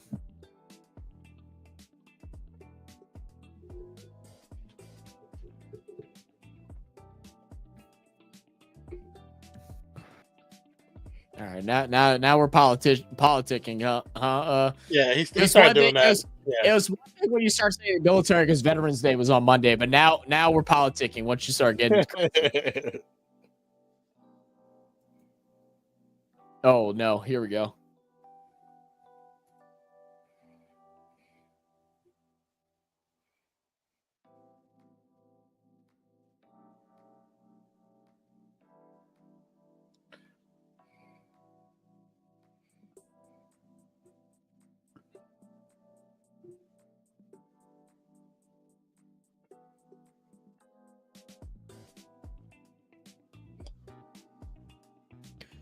Respectful answer. I'm so glad he just didn't come out being a complete asshole. You know what I mean? Mike, please say I am done. It's Tyson. He got the heart of a fighter, man. It's hard for him to say no.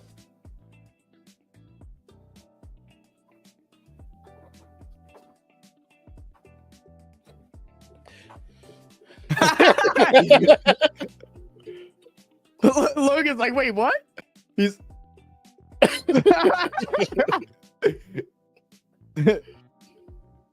and Mike and Jake are or Mike and the other guy are actually what is his damn name? Oh, Logan. Yeah, they're actually pretty cool friends. They've been on each other. He's been on his podcast. It was actually a pretty good podcast as well.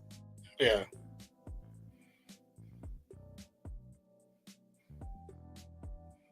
We already know on Twitter all it's going to be is spam of Logan said he'll kill Mike. Yeah, it's no, man, he's just joking, man. He's just joking. Y'all gotta chill. And Logan can't box because he got a contract with WWE. Yeah, he can't do it anyway, right? He can't even if he wanted to. They're not about. I think he got a belt right now. Let's see. Will he call out Canelo?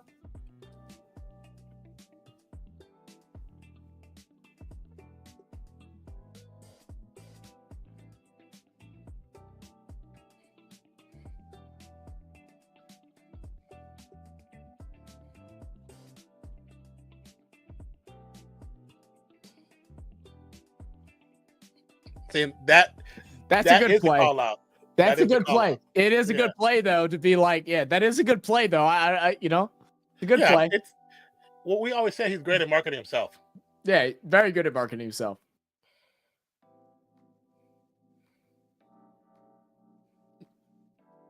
Hey.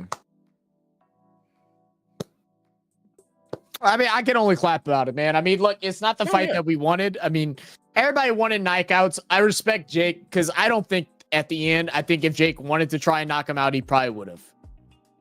I think it had a higher chance. Not necessarily, because I think Tyson can. I think this part can take it. But I think I agree with that. But I think once you hit him and that legs go weak, that's something that would bring him down. That's what I'm saying. To get that, just like we were talking about his neck. The reason why it was hard to knock Tyson out unless you were stronger, is because it's hard for that neck. And I think he can still take him. But I mean, that's why if you notice that the second round when he kept him with the left hand, he kept trying to push him over, and you froze. You froze. Oh, I froze? Yeah. He was like in a chair, like. Oh, it shows me I'm good on my side. I'm good. Okay. Thank you, Mad Jake. All right, I'm gonna close this out and then leave out of here, and then we can sit back and talk about it a little bit. Do we want to open up the lines? I mean, we don't have. It's not. I thought we were gonna get a crazy haul. I don't know. If anybody from the other side that's a little different. I think it'd be okay, but yeah, I'm cool with not either. But I mean, like thinking about the fight. I mean, like let's just go back and take it into like full perspective of everything. It's Jake Paul. Doing what he has done and trying to really bring himself up as a boxer, even though doing it in the most unethical way, using his name as the marketing value, whether he's a bad fighter, a great fighter, a good fighter, mediocre, decent, whatever category you want to put him in, he goes and sells tickets. And right now it's something that boxing needs. I do want to see him get humbled. I think a lot of us were hoping that he'd get humbled in this matchup, thinking that Mike would get one. But I think the realistic point of view was that it just wasn't going to happen, but and we saw it from the first round. Like Mike had like a 30-second burst where it was like, okay, that looked pretty cool. And then it was like, yeah, it's, it is what it is. He's almost 60 years old. He's 58 years old. The fact that he's brave enough to get into that ring, and especially that he's such more of a level-minded person now too. It just, that's a big salute out to Mike Tyson. And, yeah, and then like I said, as far as Jake goes, it's a little bit of respect for him, like in the last round, not trying to like overstep what he was trying to do and trying to just go swinging. I was like, I will respect that. If there's ever been a respectful thing that he's done, I think that was it there, of just understanding the situation. What's your like overall perspective of everything? I mean, I do agree with that. And as far as the fight, I didn't have any real expectations. I know I talked about wanting to see Tyson do that, but I had no expectation because I'm 46 my damn self, and I know what it feels like. I know what it feels like when you wake up in the morning. So, and he's 58, he's 60. So my brother is still close to that. My sister is a little bit older than that. So I understand what it could have been like. That's why I kept saying the upper body, I can see that the reflexes are still there because that movement was fast. It's just the legs, because in his move, he goes like this, he always adjusts to the side because that side is what sets up the uppercut. And he couldn't do that because legs, he was only able to do it like once or twice every round. No. It was the first thing I noticed when we did the Mike Tyson reaction video, where he adjusts his hips a lot. His hips are always twisting to set up his next punch. He couldn't move. His hips weren't moving.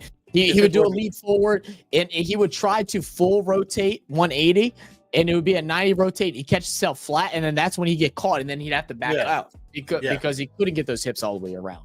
But it was still, for the most part, cool people to see Tyson in the ring. I mean, those who understand boxing can see what made him dangerous, because you could still see it. You just knew it wasn't there. It just wasn't there. I mean, you're 58 years old, and still, like, it's not like Jake was holding out the whole fight. Like, Jake was still swinging some high uppercuts. He caught him in the head a couple times. Some that if they would have caught the chin, who knows what would have happened. And Mike ate him. He only got wobbly once, and I think that was the one that snuck him in that what was it, the second round? It's kind of snuck him. Yeah. And outside of that, like all the other shots, like Mike bounced right back. So it definitely is like a big factor of it. Let's see. I see Park Davis. Mike Tay just won a payday shoot. I would have done the same thing.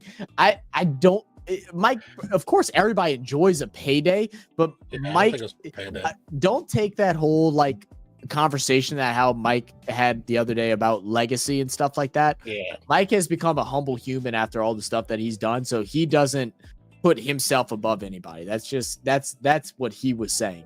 At least that's how I took it. Mike Tyson is not hurting for money. He doesn't need money. No. I want to say he's probably worth close to 10 million right now. So anything above $1 million, for regardless of where he lives at, which if it's New York or Cali, you're fine. You're good. You don't need money. He has TV shows. He has a cartoon that's syndicated. He gets invited to places all the time to be in movies. You don't need money. He gets invited. The amount of money he's made off a podcast over this last year. Yes. Is more than what he probably made during this fight, if we're being completely honest. I mean, collectively, you're probably right. Yeah, you're probably exactly right. And then you got to think there's several movies that he's in that are constantly on syndication, so he gets a check every time those movies are played because he's a pivotal figure in the movies. It's not like if you're just a background player and you're getting $1,000, which most likely you're probably getting like $500 to $100. He's getting actual checks, just like the stars are. So. Yeah. He's not hurting. I think, like I said, I think his net worth is close to 10 million. He's not hurting for money. So this is not a cash grab. I think Mike truly did it to just he wanted to see like he said he wanted to see what he had. He also wanted to show probably also garner a little bit of respect from, like he mentioned, his kids. Like I don't know his family life and stuff, but like maybe he knows he's done some evil bad shit in his life, and maybe it's something to be like, let me show you who I am again. Like I think from that point of view, when he said it, I think. Because of how Tyson talks, you have to hear what he says and then understand what he means. So when Tyson said that, it wasn't like his kids don't think he's worth anything. It's the fact that they know him as dad. They've never seen him as the champion of the world. They've never seen that. They were too young.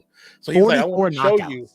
Yeah, he's like, I want to show you who I really am, that I am special, because Mike Tyson is one of the greatest fighters to ever walk this planet. Nobody can ever say he's not. No. So to me, Muhammad Ali. Yeah, Mike Tyson. Like those are the top two greatest of all time.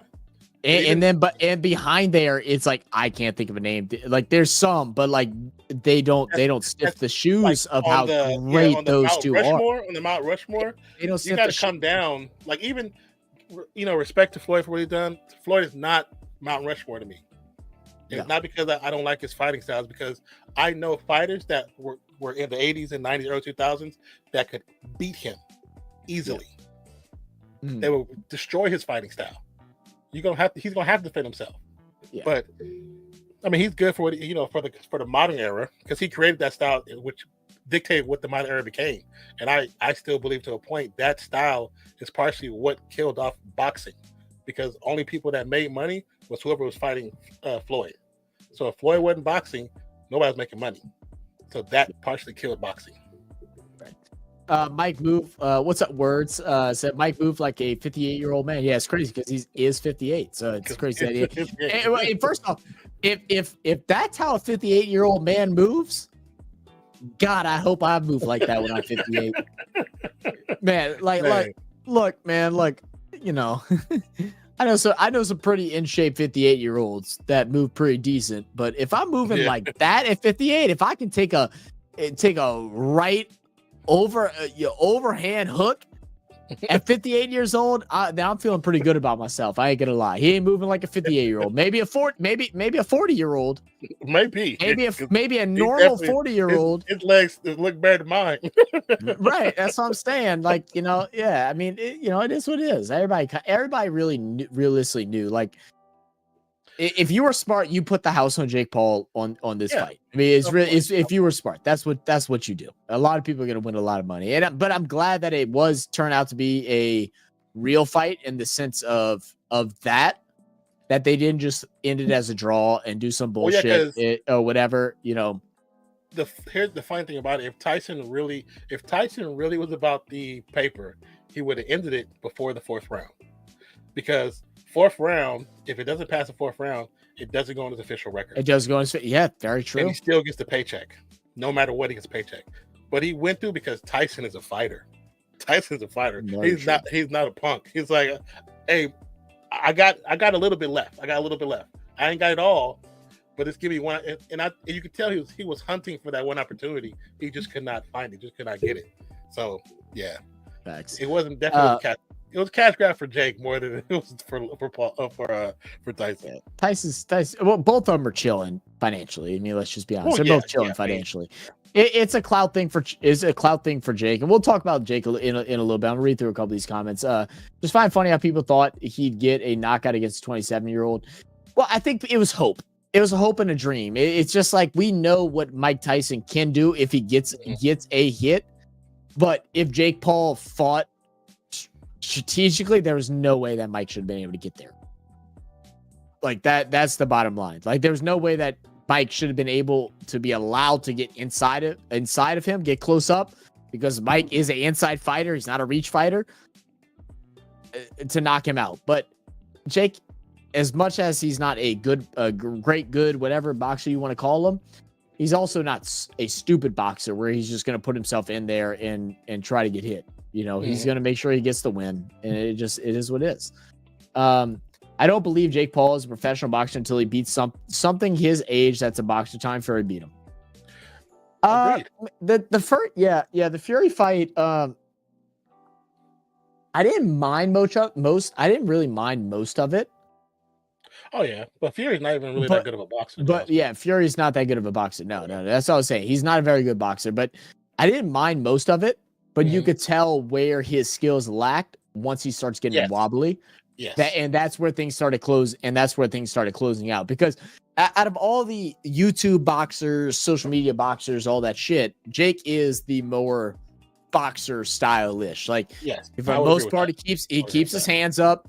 He oversells his overhand hook like crazy, and that's going to get exposed by any boxer that knows what he does. That's why Fury was able to knock him out. He's not a very good jabber. He doesn't attack the body like he should. There's a lot of things that he looks at the showman shot, and he's good at that when he hits it, but when he doesn't, then he's not. There's nothing there. Right? He's a home run hit. He's a slogger. Shout out to our folks from India. And even the reason he's doing that, it's not even for the fight. It's for what social media is going to do with that clip. If he knocks somebody out, YouTuber. That clip, because he's a YouTuber, that clip goes viral. It goes viral. His name gets bigger, so he can demand more money on the next fights. And that's it's what YouTubers do. Those who know how to go viral can go viral almost whenever they want to, because they know how to do it.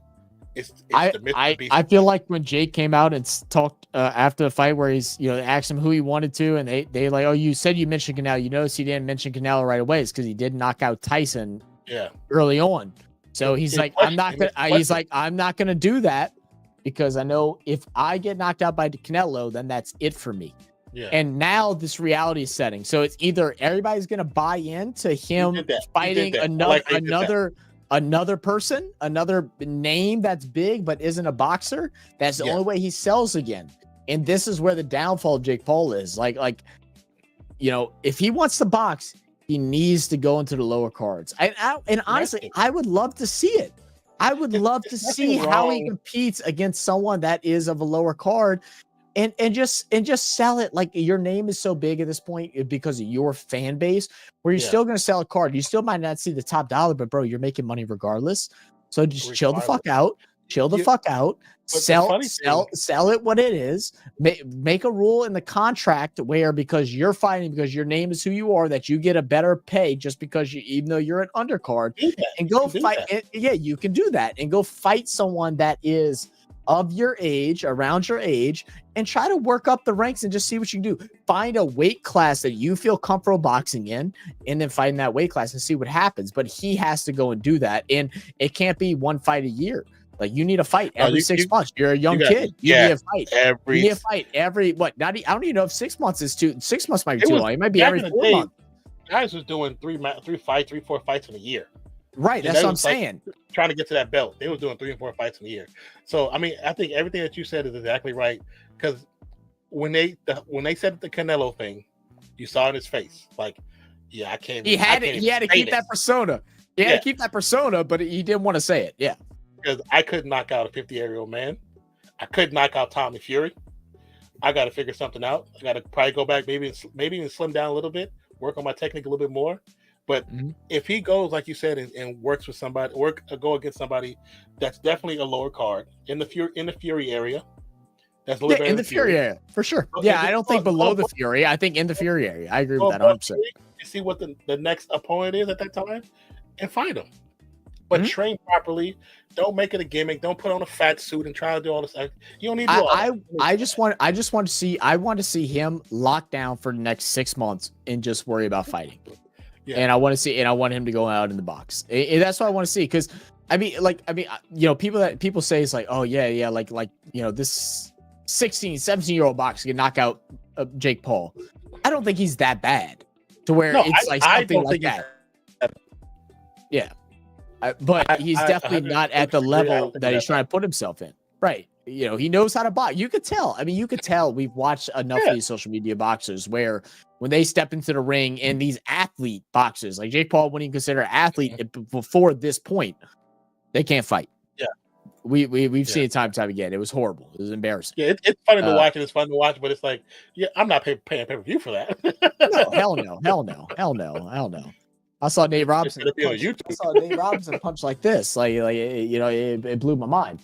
And that's watching that Nate Robinson fight. I was like, he has the physical build to be a boxer, but it's like you don't have the hands at all, bro. You don't have the hands. Doesn't have the hands. Doesn't have the training. I don't know if he didn't have the. I don't know what it is. But if he wants to be a boxer, this is the point now. This is your last gimmick. Go and box somebody. And if you lose, you lose. But lose with respect, and then just keep boxing and see what happens. Like that's what I would like to see. I don't believe Jake. Oh yeah, okay. Would Jake ever fight the guy that has the belt, or is he too scared? He can't. They wouldn't. He can't. It would be as much as we would like to see Canelo fight him just to knock him out real quick and put him back to earth, because that's what would happen. He can't. That also demeans Canelo to go down that low and fight him. Because for them, it's not about the money. Like real boxers, it's not all about the money. It's about your pride. You earned this right, and to sign up to a pay-per-view to knock somebody in the first round, like you're not trying to do that. You're not trying to fight no low level, because then you're Floyd Mayweather. Oh, I made that joke. But it's true. It's true, right? Outside of Pacquiao, but that's going backwards for him. You fought some of the best middleweights of boxing, some of the top middleweights for sure, and you going backwards to fight him, that's literally going backwards. And say something happens where Jake gets a fluke overhand right and he loses, now your legacy's fucked. Yeah. So no, you make Jake work his way up to you, and even when he gets there, you make the decision. You still ain't got to fight him, but you make him work his way up to you. Power's all in your hands. Yeah. It's cool to hate on Jake Paul, but he could have easily not. Look, we're not ones to just straight up hate on Jake Paul. But yeah, I get what you're saying. But he easily knocked out Mike in the first round. I don't know. Possibly in the first round, he had one opportunity. Yeah, one opportunity. And when Tyson took a step back and he stopped going at him, that was your only opportunity. Because then Tyson realized, okay, his hit is much heavier than what I thought. Well, people say Jake can hit. He does. He has a good bit of power behind him. Yeah, because his overhand is his sleeper. That's his sleeper, no matter what. It's strong. And when Tyson took the first one, that pushed him back. Yeah. The second one, Tyson didn't even move. Yeah. So he's right. Tyson, yeah. Well, because that overhand, it's so obvious, right? You come way out there with it. It's like a good boxer is able to move out of that. They see it coming for the most part. It's hard to sell a overhand hook. It's hard. I guess sell is the right word. I don't know if it is, but you know what I mean. If you're trying to, it's hard to catch somebody with an overhand hook. It's so easily avoidable. Yeah, it's telegraphical. Yeah, and somebody who's been boxing for as long as Tyson has, he knows what's coming. He sees his feet. Tyson, real boxers watch film, and real boxers learn tendencies just by watching film. Tyson already knew what his tendencies were. Tyson watched him before he even watched him enough to fight him.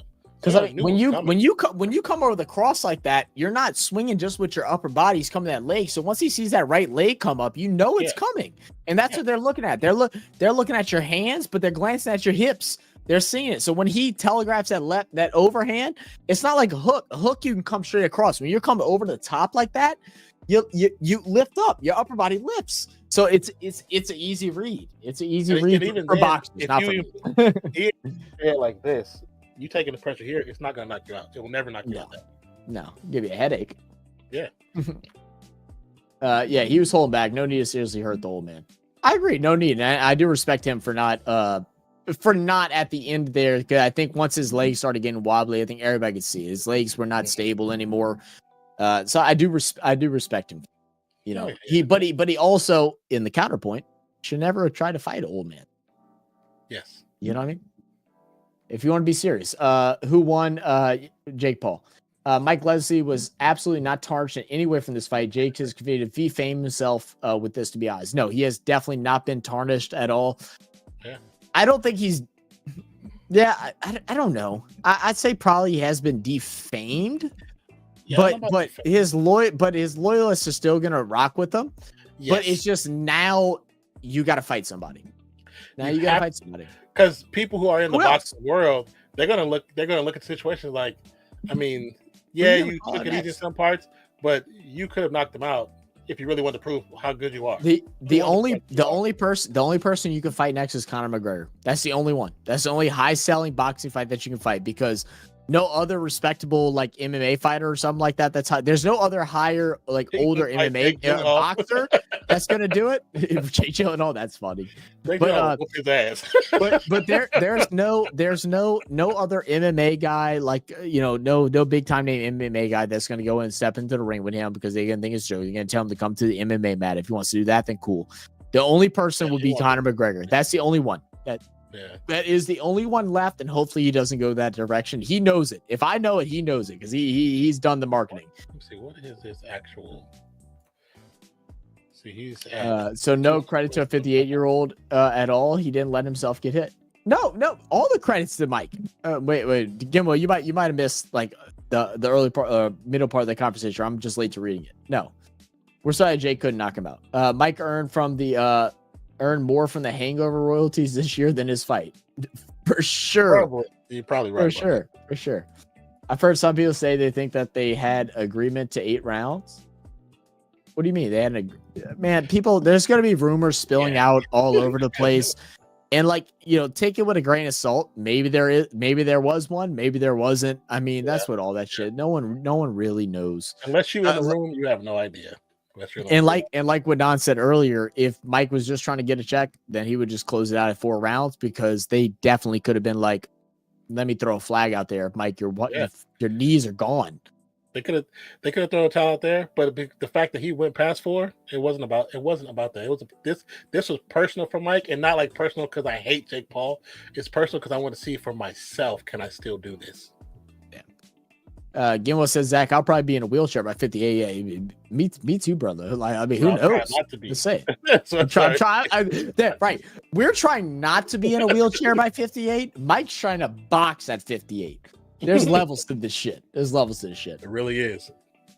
One referees, Warriors would have won more than 5 points. The refs really didn't want the Warriors to win in a blowout tonight. That's tough.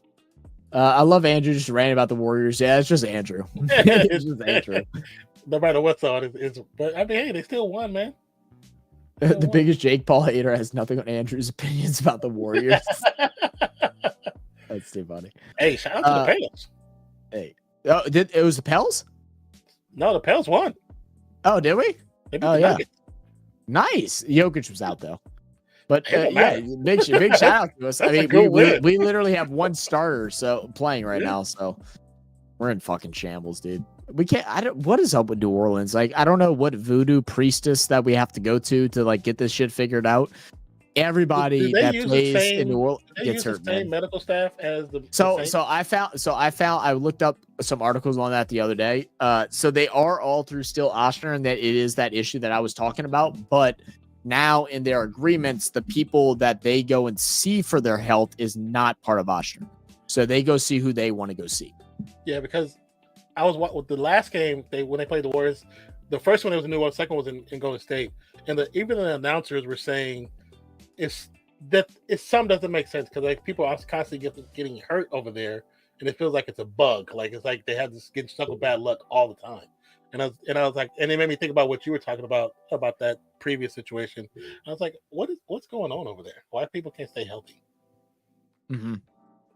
Yeah, I think it's still a mixture of all of that, but from what I've read, or what I've been what I read after doing some research is that they do go see their own sports medicine doctors and stuff like that to go get recovered. So I don't know if it's something to do with how they're training, what they're doing on the off season, or just a series of bad luck. And it could be a mixture of all three. The problem because they're all seeing different people. Because when you have multiple different doctors, like the way things are done is everyone does things differently. Yeah, I have no idea. I don't want to talk about it anymore. It makes me depressed. Skylar, give him a hug. She's slumped. Oh, boo! Completely slumped, like covering the whole bed. Like I don't even know if I'm gonna be able to sleep tonight. I might have to sleep in this chair. If I knew she wasn't gonna get pissed off, I'd say throw something at her. Oh no, she'd lose her shit. Exactly. That's why I said I'm not gonna say that. Let him fight Brock. Brock. Okay, game one. Oh, you're talking. Okay, gotcha. Akash says L script. Mike looked to be too defensive and hardly tried to punch. Mike couldn't get inside. Jake played the escape game like we said at the very beginning. Like, guys, it's so funny. It's almost like we're real fan sports where we actually are real sports fans. It's almost like that where we said at the beginning of it, if Jake is smart, he's going to send a couple overhands, send a couple jabs, and dance and stay away from Mike because Mike likes to fight inside. I mean that's how you do it, right? And Mike doesn't have the legs or the hips to be able to get inside anymore and do the blows that he does. No wonder why boxing is dead nowadays. Well, this is just a poor example of boxing because the two fights before this were fucking awesome. So to be honest, the best boxing fights that I've probably watched in over 10 years. Both of them. The last two, the women's and the men's fight, best boxing fight I've watched. The women's fights the last 2-3 years have probably been the better fights. They've been really damn good because the level of talent in some fights have been pretty matched. So they really go for it. It's been pretty good. To be honest, those four names wouldn't sell the numbers like it did there. But that should be the main attention. Goodness gracious, please, for the love of God, boxing organizations, whatever, promote those fights more than you promoted anything with Mike Tyson. Now the fight's over, do your little piece because you have to for the next day or two. Promote the fuck out of Nunes and Barrios, and then I'm forgetting their names. Katie and there's Amanda Serrano. Yeah. Promote that shit. That Amanda Serrano and Katie. Oh my god, it had everything. Blood gushing, drama, drama, real referee controversial. And they're how old are they? 34 and 36 years old, or 38. 38. Serrano and 36. 38. She's 36. No, Serrano's 36. Taylor's 38. That was an amazing fight. That was a good fight. I mean, we're talking about older age. Yeah. Could you imagine fighting at 36 and 38, swinging them like that? That was amazing. It was chucking them. They were chucking them, man. Let's see. They still had Murray and Gordon. You won against a legitimate Nuggets team. Please. I don't have to fact check you. I'll just say yes. We beat them too. Thank you. Murray was in there. Yeah. Mike Tyson, doctor and medical personnel should be on the pills. Yeah, maybe you're probably right, bro. Ivan Drago predicted the future with sports science, and Mike followed suit. There you go. Zach, be aware. So you're not able to send links on our channel. We don't know why. We actually have it turned on, but we have a link for our reacts. So the link that's going to be dropped down below, you can fill that out, or which honestly I'm trying to promote a little bit more, is our Discord. Our Discord has a react recommendation. It's the 7th thing that you see on the channel. It says react recommendations. Click that, post the links in there. And we're going to go through a mixture of all of those things to try and figure out what videos we're going to react to next. We have a lot of reaction videos coming out over the next couple months. Be ready, guys. Be ready. We're trying to make a crazy, super nutty push towards 25K.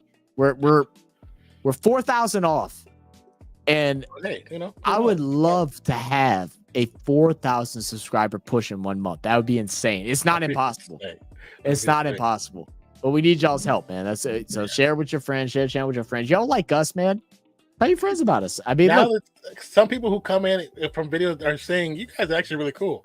That's what we tell you. Just come in. Just come in, chill, and let's just talk and have fun, man. Let's talk and have fun, and you'll realize we're the best. See, I feel bad for the people who paid to watch it. Well, luckily it costs like it. Well, at least I don't know how it is for y'all out there, but to pay for this wasn't much. It was $7.99. Yeah, and it's not like it's just pay-per-view. It's a whole streaming service, so you can go from watching that to going watching other movies. And TV so you pay $7.99. You can go and you can go watch all of Outer Banks, all of Squid Games, which the season 2 is coming out in December. You can watch a lot of good stuff. Movies that came out. They've actually like you talked about last quarter stuff. They've actually put out some really good movies. We also have Happy Gilmore 2 coming out next year on Netflix. Which I am so excited about. I'm so excited about. I hope it's good, man. I think I'm gonna like it regardless, just because being an Adam Sandler fan. But like, I just hope it's good. I don't really, Akash. I'm going to use Netflix after this. Yeah, see, because most people are going to use actors, no matter what. I heard Pacquiao is fighting again, and Pacquiao's been fighting. Pacquiao's just a fighter, like it just in general. He's just a fighter, man. I love. It sucks that I never beat Floyd. To be honest, because there was what 2 governor, right? I think he's a governor or something like that. He's some type of political field. Yeah. I love Pacquiao. I think Pacquiao should have won 2 of the 6 Floyd fights that he had. There's 2 of them that he should have won. I 100% agree. Yeah, I love Pacquiao. Man, Floyd and Pacquiao was like, unfortunately, my generation's Tyson and Holyfield like matchup. Man, it just that's why I said I wish you guys had more. I mean, Fury's brother is a solid heavyweight fighter. He's won some great fights, he's lost some great fights.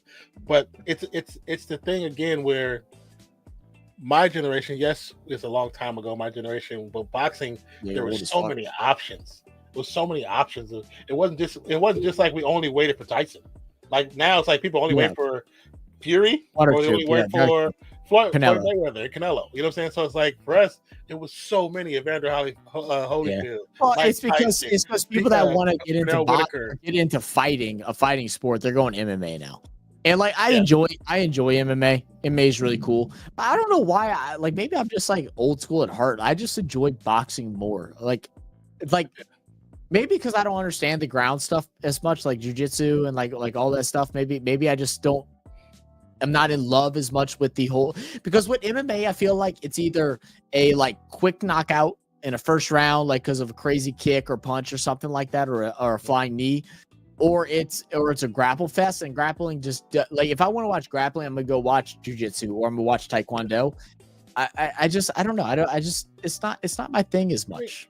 I do enjoy MMA, but I also enjoy the older version of UFC when it was crazy. Like the older version of UFC, man, if you ever get a chance to watch old UFC fighting, which is probably on YouTube somewhere, you'll be like, how did this become an actual business? How did this become an actual multi-billion-dollar business? Because it was so wild. It was a Wild West for real. What was the last comment he did? Fighting a Japanese fighter. That's Pacquiao. Says, now if you want drama boxing, you should see it. Yeah, Olympic boxing always has some kind of drama for the most part. But I'll definitely watch Olympic boxing. But Zach, now you guys are our only friends. You guys are our friends too, man. So I love how you enjoy sports. Man, we do our best to try to enjoy sports, even the ones we're very unfamiliar with. We try to learn from you guys, and we do our reaction videos, and you guys say, no, you're wrong. You guys are dumb Americans. We know that. You don't have to keep telling us how dumb we are. We understand. This is America. Our education is way below everybody else. We used to be in the top 20. Now we're like in the bottom 100. We understand. Just help us understand the sport. I mean, sports is such a simple thing, man. How are you not excited to like see a crazy thing? Like one thing about sports that when something crazy happens, that it's something crazy. It's just like, man, it's awesome. It's like I'm not one to talk down because you know, I've played multiple different sports, not at no crazy high levels or stuff like that. Non has played multiple different sports. We've all watched other friends or family and stuff play at like really high levels of sports and things like that. It's just, we know how much work it takes to get to that point to play at a professional level, and like how special these people are. And so to be able to see them go out and do the crazy shit that it seems unfathomable, like Steph Curry draining a fall away 3 over 3 players while AD and LeBron are wide open, but he takes it anyway because he's that good. And it's not a game of horse where you just do it as like, oh, I missed that person up. It's like, no, that's your shot. Man. I feel like this is how hype I get sometimes with certain sports. My friend, who's now married, well, they got like 9 kids, but her daughter is a wrestler on a boys team, and she be posting clips on Instagram, and I be sitting there watching them, like I be watching like I'm watching an actual live fight because I be so juiced. And I've caught myself yelling at my phone as to what to do. That's when I realized, okay, maybe I need to get back to watching wrestling again because I was so hyped watching the wrestling, bro. You're so true too, because it's the same thing with like people call it stupid with some of our comments whenever we watch sports that we never watched, but it's just like it's engraved where it's like you watch a little bit and just like, why didn't you do that? It's like, I know it's harder said than done, but it's just like it's like that's what you could have done. It's like because it's like, you know, once you play sports, you understand like concepts. You know what I mean? So even if you don't understand, you're just in there like, oh man, no, like if you would have done that, it'd have been perfect. Like easier said than done. No. And like our kids for the most part like multi-sports. Like she's a wrestler and she runs track. Like she's badass at track and badass at wrestling. She's a cheerleader. Like she plays basketball. Like she does everything. And I'm like, man, this is me. I be just getting juice watching the wrestling through the phone. Dude, it's so funny because like whenever we first started doing all of our international stuff, like I had to actually eventually slow down on being critical. Because people are like trying to call me out how easy, like, oh, you don't understand. I was like, well, I know I don't understand, but like I still know simple things. But I had to call myself back because it's like not because I was like saying the dude was playing shitty. It was just like, oh, he could have done better there. It's like, you know, man, it's awesome, man. I saw some kids playing soccer at the field today when I went to go run, and man, dude, I felt so bad. I got so embarrassed. So there was a ball that was like off, like down this like down slope or whatever. So I trained legs 2 days ago, so my legs are like shot, and so I had just ran my first mile, and my legs are like they're numb. Like I'm not feeling my legs anymore right now. And so I was like, oh, let me just go ahead and pop it out and just go send one to him. Shouldn't be a problem. I mean, I can kick the ball 50, 60 yards, no problem. Like I played soccer for most of my life. I go to go plant my left foot and go kick. My fucking left thigh gave, and I just said, whoop, and I slipped. I took my headphones out. I was like, God damn. I said, my bad, dog. I was like, man, I already know them kids were fucking clowning me. I know they were clowning me. Was having a field I day, bro. know they were. And like, you I better literally hope there's no phones out. Dog, I literally lined it up, and I like whenever I was walking up to kick it, I was like, oh, this is about to be a nice kick. I'm in a good spot. I'm about to get a good lift on it. I was like, you know, I'll probably hit it like 35 yards, whatever. Like put it on a dot. And my left leg, as soon as I planted, it just said whoop, swipe to the left. I slid. I hit a ground roller. I heard it bounce up. Put my headphones in and just kept jogging. Just kept jogging. You didn't see that. You didn't see shit, motherfucker. It's too dark outside. Y'all didn't see shit.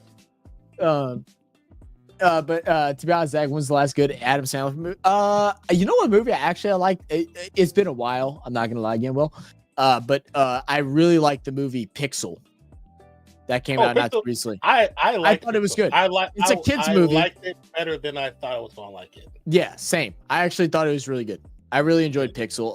Outside of that, you have to go back. I haven't watched Uncut Gems, but I heard Uncut Gems was actually really good. I haven't watched that. I know, me either. I need to watch it. And I heard it's probably his best film he's done in the last couple of years. Because there's a couple he's done that are kind of they're cash grabs. But the Halloween one he did, which was like 2 years ago, I watched that one. It was a movie. I'll say that was a movie. Predictable in many ways, but it was a movie. I watched it the time pass, so yes, it did its job. It did its job, you know. So hey, but look, I just won't take no disrespect for Adam Sandler because it wasn't for Adam Sandler. Oh my god, the bigger guy that passed away. McFarlane. Chris Farley, and all them. Y'all would not have Saturday Night Live if it wasn't for them. So yeah, it was on the verge of dying. It was dying when it came back to it. When it came to it. Yeah, but I mean, Martin and all them left. It was dying. It was about to be done. For sure. I mean, look, when you're talking about like Adam Sandler's like Big Daddy, like man, Big Daddy's one of my favorite like movies. The Grown Ups, Happy Gilmore, obviously, Waterboy, you know, all those different things. Waterboy did Mr. Deeds. Helped me get to college. Yeah, right. Mr. Deeds. So many good Adam Sandler movies. Yeah. Man, my dream like growing up was like because Adam Sandler and Will Smith were like my two favorite actors. Like they still are. I wanted to see them two in a movie so much so together, but Will Smith started getting more serious with acting, and it just never was gonna happen. I was like, damn. I was like, his trajectory just changed, and I was like, fuck. I was like, I would have loved to see them two together because they were just so awesome. I think it actually because they're both silly. They are both silly, yeah. I watched Focus the other day with him and the girl from that's actually Wolf of Wall Street. It was pretty decent. Yeah, it was pretty decent. I like the story. Yeah. It wasn't like a hype thing where like you're totally like locked in the whole time, which I think that's what killed the views for it. But like the story itself was really good. Will Smith's my favorite movie. Will Smith probably is Pursuit of Happiness, bro. I can't watch that thing without crying, bro. Like I ain't gonna lie. Pursuit of Happiness, and I like was it a Legend? I Am Legend. Legend of Bagger Vance. That's a good movie. That's a I've never seen that. He plays like it's a classic movie. He plays like a it's kind of like a golf movie. Okay, but it's not really about the golf. He's not like, the main star in that one though. He's like a co-star. I have seen he's a caddy or something like that, right? Yeah, his character's role is so freaking good in that movie. I haven't watched. I saw parts of it and I thought it was really good, but I never watched it. I'm actually gonna have to get you. I'm gonna have to get you to message me to send me that. I want to go see King Richard still. I haven't watched that yet. That's on. I meant to watch that. I need to watch that too. I need to watch that as well. Yeah, because that's really good. I won't watch that because I'm like, I already know it's gonna make me cry. It's gonna make me cry. Yeah, for sure. So I heard they're supposed to be coming out with an I Am Legend 2 based off of the alt ending for I Am Legend 2. They're supposed to be coming out with a next one, which I think it is based off the alt ending. I hope that happens. I don't think it's official yet, but I hope it happens because I Am Legend was really good. It's more than Rumor Mill, I believe. I believe it's more than Rumor Mill. Really? So, it's gotten past? Okay, cool. Yeah, I think they are. I think they're actually all the bad boys are for this last one wasn't as good as the one prior. This last one, it was okay. I enjoyed it because it was actually better than expected. I expected this to be a lot more fall off, but it was the kid who ended up marrying his daughter that made me enjoy that movie so much more. Yes. In that scene where they call it spoilers, guys, if y'all haven't watched it yet. They come to the house. Wait, time. If you got Netflix for the fight, it's available on Netflix right now, guys. Yeah. If you've seen the movie and you know with the guy who comes to take Martin Lawrence's daughter to the prom or go on a date, he's part of the last movie. So I think I love that part of that movie. That scene through the security cam, I was just like, and then Mike was just like, looked at him like, what the fuck? and then Martin Lawrence was still talking shit to him at the end of the movie too. Like that was hilarious. Yeah, I love that too. And then man, iRobot was one of my favorite movies for the longest time. I really like iRobot, yeah. But you know, I'm into the science fiction, so science fiction shit. It's so hard for the movie could do wrong for me. Yeah. I mean, we're there. The initial sell for me as like a younger kid was watching it and seeing the whole with Shia LaBeouf where he's like oh yeah. He's like, yeah, that ass be, you know, bitching, you know, what I'm saying, you know, motherfucker, like, yeah. And he's like, first off, stop cussing and go home. But I can't tell you the amount of times that I've told that to friends, like, because I was growing up at that time where people were like, some kids were just learning how to curse, so they would start cursing and they didn't know how to curse yet. So I'd be like, stop cussing and go home. Crack me up. Yeah, get one to Lamau. Now remember the first UFC matches, literally people. Yeah, there were people in costumes like dressed up as like Indians. It's like it was weird stuff, but those matches, man, are crazy. Those matches. If anybody ever get a chance to watch the original UFC matches, the UFC was created by the Royce Gracie family. They are probably considered one of the best Brazilian jiu-jitsu, I guess say martial arts family in jiu-jitsu, and everybody knows who they are. They created UFC, and when Dana White came in, UFC was pretty much about to die. Dana White bought it to resurrect it, but those first fights, man, oh my god, some of the stuff they did on there, he was like, wow, this is actually a real thing. Crazy. Yeah, Pixel was good. Yeah, I thought Pixel was good too. I'm sorry. You click. You're good. The Grizzlies luckily to only lose by 5 points because the referees are trying to help them get back in the game in the fourth quarter. Because the Warriors didn't Ja get hurt again? Ja got hurt. He hurt his hip, I believe. Yeah, they should have won by 30. He's too. That goes back into it. Like I'll let you go. But yeah, we talked about that. Yeah, too athletic.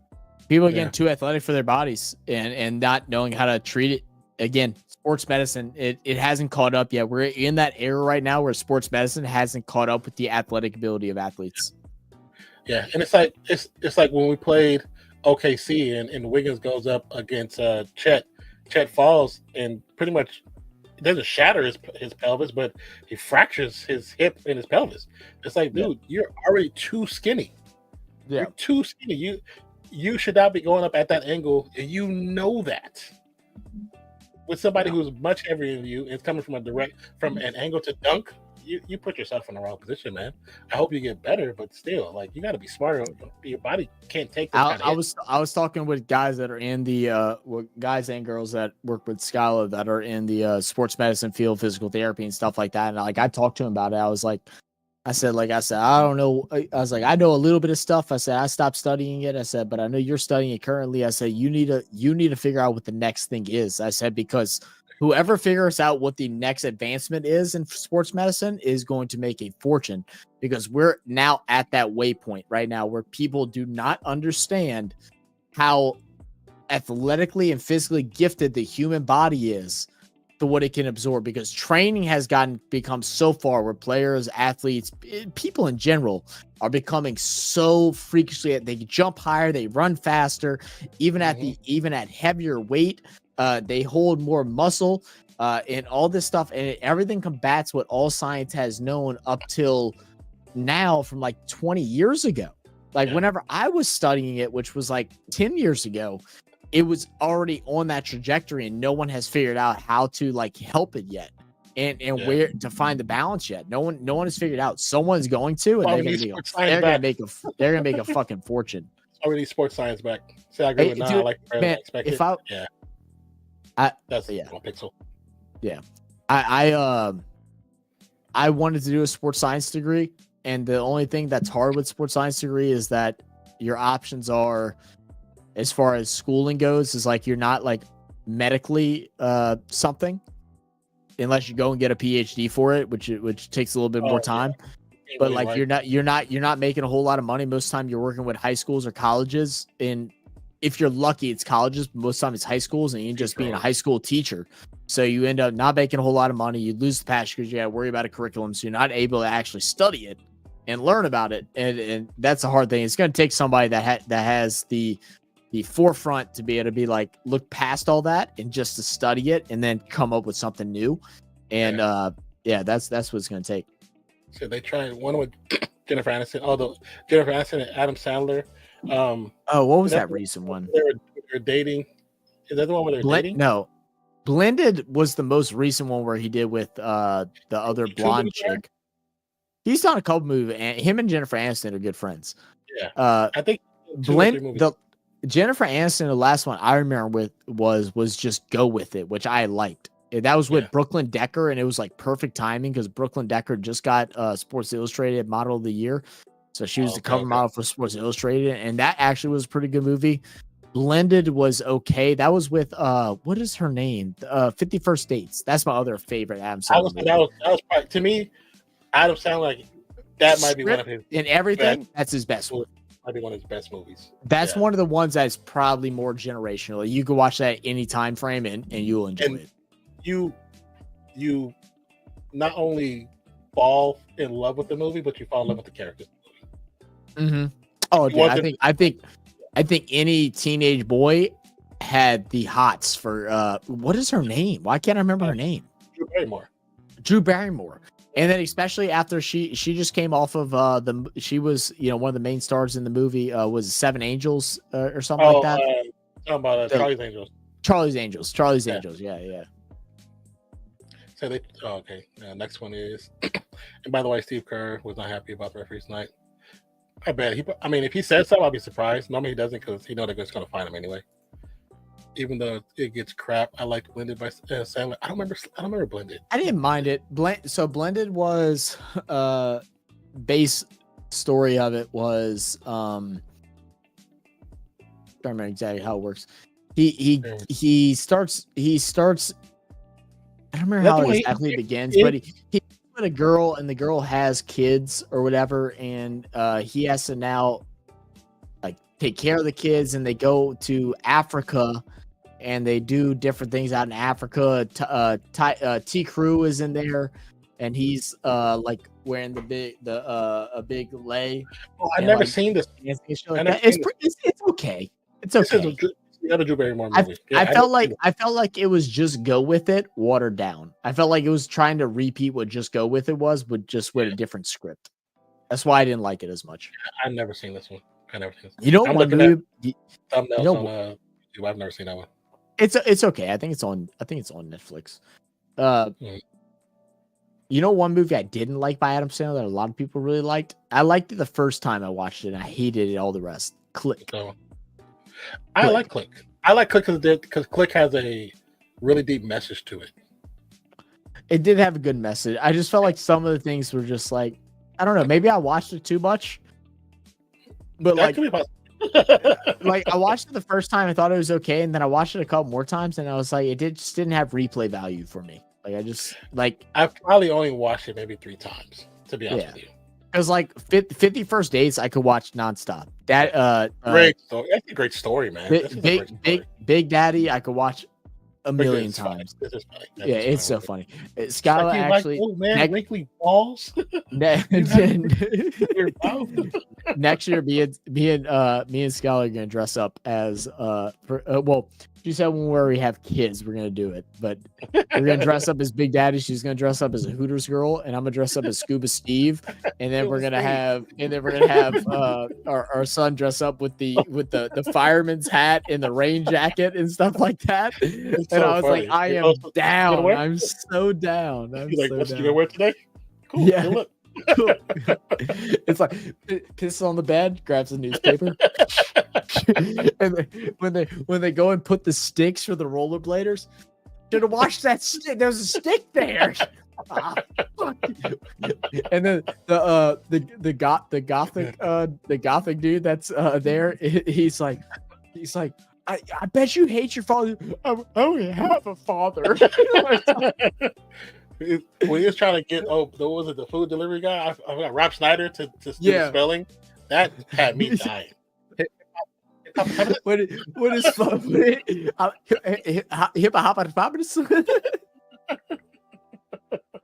movie had me dying. Or like oh my god, what was the what is it? 50 packets of ketchup, and he does. That's all you wanted to eat. You know that is like a real thing, right? Like if you eat ketchup, it makes your spit be more whatever the word is, to where you could suck it up easier. So elastic. Yeah. So like because I know Mozzie's not here, so he can't clip me on that. So that's why I said it that way. But like if you were to go and just eat a bunch of ketchup, you could go and touch the ground or whatever. Like it's a real thing because we tried it out and I was like, holy shit, it's real. Like that wasn't fake. You actually can do that. And then the fact that it was Zach and Cody, you know, when they were younger as twins, and I love Sweet Life Zach and Cody. Sweet Life Zach and Cody. You know, I watch it. I'm a Disney kid, so I watch everything Disney. So see, and that's crazy because you're a little bit older, so that was past your generation. You still watched it. Yeah, I love Sweet Life Zach and Cody, man. Mr. Mosby, London Tipton, and Ashley Tisdale. I think all of my friends had a crush on Ashley Tisdale after that show. So I can't believe I like Drew Barrymore then. She was beautiful. Drew Barrymore was beautiful, man. No, she was. Drew Barrymore was such a cool person too. So what was that Denzel Washington film about him carrying a book? I know this movie. I was just looking at a thumbnail of it the other day because on the bootleg site. It's not. God damn it! Book of Eli. Yeah, Book of Eli. That's what it is. Book of Eli. I haven't watched that. Is that good? Is it good? That movie is so good. Really? And when you get to the end, you'd be like, "Wow." They don't make movies like that because that's like Da Vinci Code. I feel like that's the era of Da Vinci Code. Da Vinci Code with Tom Hanks. That was a really good movie too. I never watched this. I never really watched the full second one. Damn, fly. I don't think I watched the second one either. I just watched the first one. I was like, "Meow." Like this is my room now. You saw Denzel Washington has lined up his next 5 movies before he retires, and one of which is going to be a big role in Black Panther 3. Yeah, he said that Coogler is writing a role for him, which of course I shared to my other media people. Yeah, I felt that was actually pretty serendipitous, because if you don't know, Chadwick Boseman, when he was a young actor going to acting school, he actually received a endowment to go to school because he couldn't afford to go to school. Well, that endowment was actually paid by Denzel Washington. So I think that's also part of the reason why Coogler is doing it, to tie this story up together. I saw some people like trying to say like Denzel Washington is so much better than an MCU movie. And I'm like, shut the fuck up. Do y'all know how big the MCU is? First off. Second of all, the importance behind it. He didn't just say he's just going to end it on that one. If he did, guess what? Fuck you, because that's the movie that started a generation of Chadwick Boseman of what he did in his short time as an actor due to his sickness. Yeah, man. Denzel Washington to me is one of the best actors of all time. There's not a movie with him that I do not like. Like Fireman, is that what's called? Man on Fire. Man on Fire is my favorite movie of all time, bro. I cry every time I watch it. Good movie. It does. It does. I was like, don't do it for her. Go home. Just go home. I want you to survive. Go home. But I just rewatched all the Equalizers because I just enjoy them. Just rewatched all of them. But Denzel, for so many other reasons, is just an impactful person and actor. Like some of the roles he did in the early days in the 80s were just big for the Black community. And it's like, man, and the things he did on set helped other actors, Hispanic, Black, Latino, to be able to be on set. So I love Denzel. Yes, that's cool, dude. Good Arvo, lads. I'm assuming Arvo is just conversation. I have no idea what Arvo means. That's what I was assuming when I was reading that. I'm assuming, good conversation. What does Arvo mean? In Australia? Oh, good. Oh, no, it means afternoon. We got it wrong. It's good afternoon. Damn it. What up, SB? Damn it. We thought you were complimenting us in our conversation, but you were just saying good afternoon. Good afternoon to you too. How was the races today, brother? What was the race today or is it tomorrow? That's why I said to someone about the benefits of staying longer in college. Very different physicality, but we see NFL players getting drafted when they're third, fourth year of college, but we have NBA players drafted at 19, 20 years old. There's definitely more to it. Is the miles on our legs, which non has a lot to talk about with that. Yeah, I mean, it depends on some players. Some players, they need those extra years, and some don't. Like when you look at your Sean Kemp's, your Kobe Bryant's, I mean LeBron James, like they don't need those years. Now, granted, with Kobe could have learned more things about himself personally going through college, which would have helped him going into the pros, into the real world. Sean Kemp was just a man. He was a man amongst amongst boys. An old boy from the Celtics coming into the league. Garnett? Yeah, didn't need to. KD, did he really need to go to Texas? No, but he did. He didn't have to go to Texas. I mean, and so many players don't, but there's so many players that do because they're just not prepared. They're not ready. Like, that's our argument about Bronny. Like, as much as I respect what LeBron did, I think Bronny gets another year. He learns himself as a player. He learns how to be better at his position and what he should be. Like, he'll learn what his actual skill set is. Yes, he's athletic. He can dunk. He can shoot. He can carry the rock up. But can he actually decent defender? Right? Can he actually facilitate? Because of his size, he's going to be a 1 or 2 no matter what. So can he facilitate the rock? I think the biggest thing right now in all college sports is the gap between high school to college and then college to basketball is bigger than, college to professional is bigger than what it's ever been, because colleges are adapting high school offenses to make it easier for them to make their programs look good instead of actually making their players look good. And that is the biggest problem, because in the NFL or the NBA, they don't give a fuck.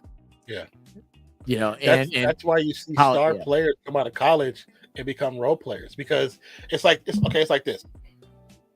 We'll say Warriors. I know the Warriors are the best. Steph Curry is the star of that team. Draymond is a star, but Steph Curry is the star of that team. Jonathan Kuminga is somebody who is athletically gifted and a freak of an athlete, comes to that team, and if Steph's not there, he's the star.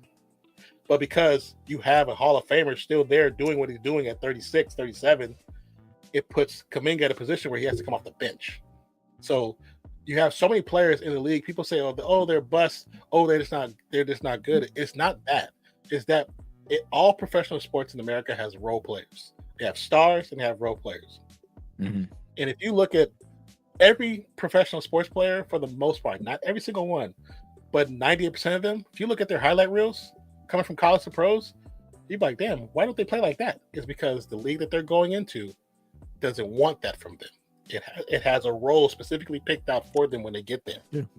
Good point too. It can nerf them in ways, and they can nerf themselves in ways too. But yeah, no, absolutely, because it makes them feel uncomfortable, because you go from being the main guy to all of a sudden you're not, and now you have to play a different role. So then you also kind of lose that dog mentality. I mean, Kobe went through that a little bit.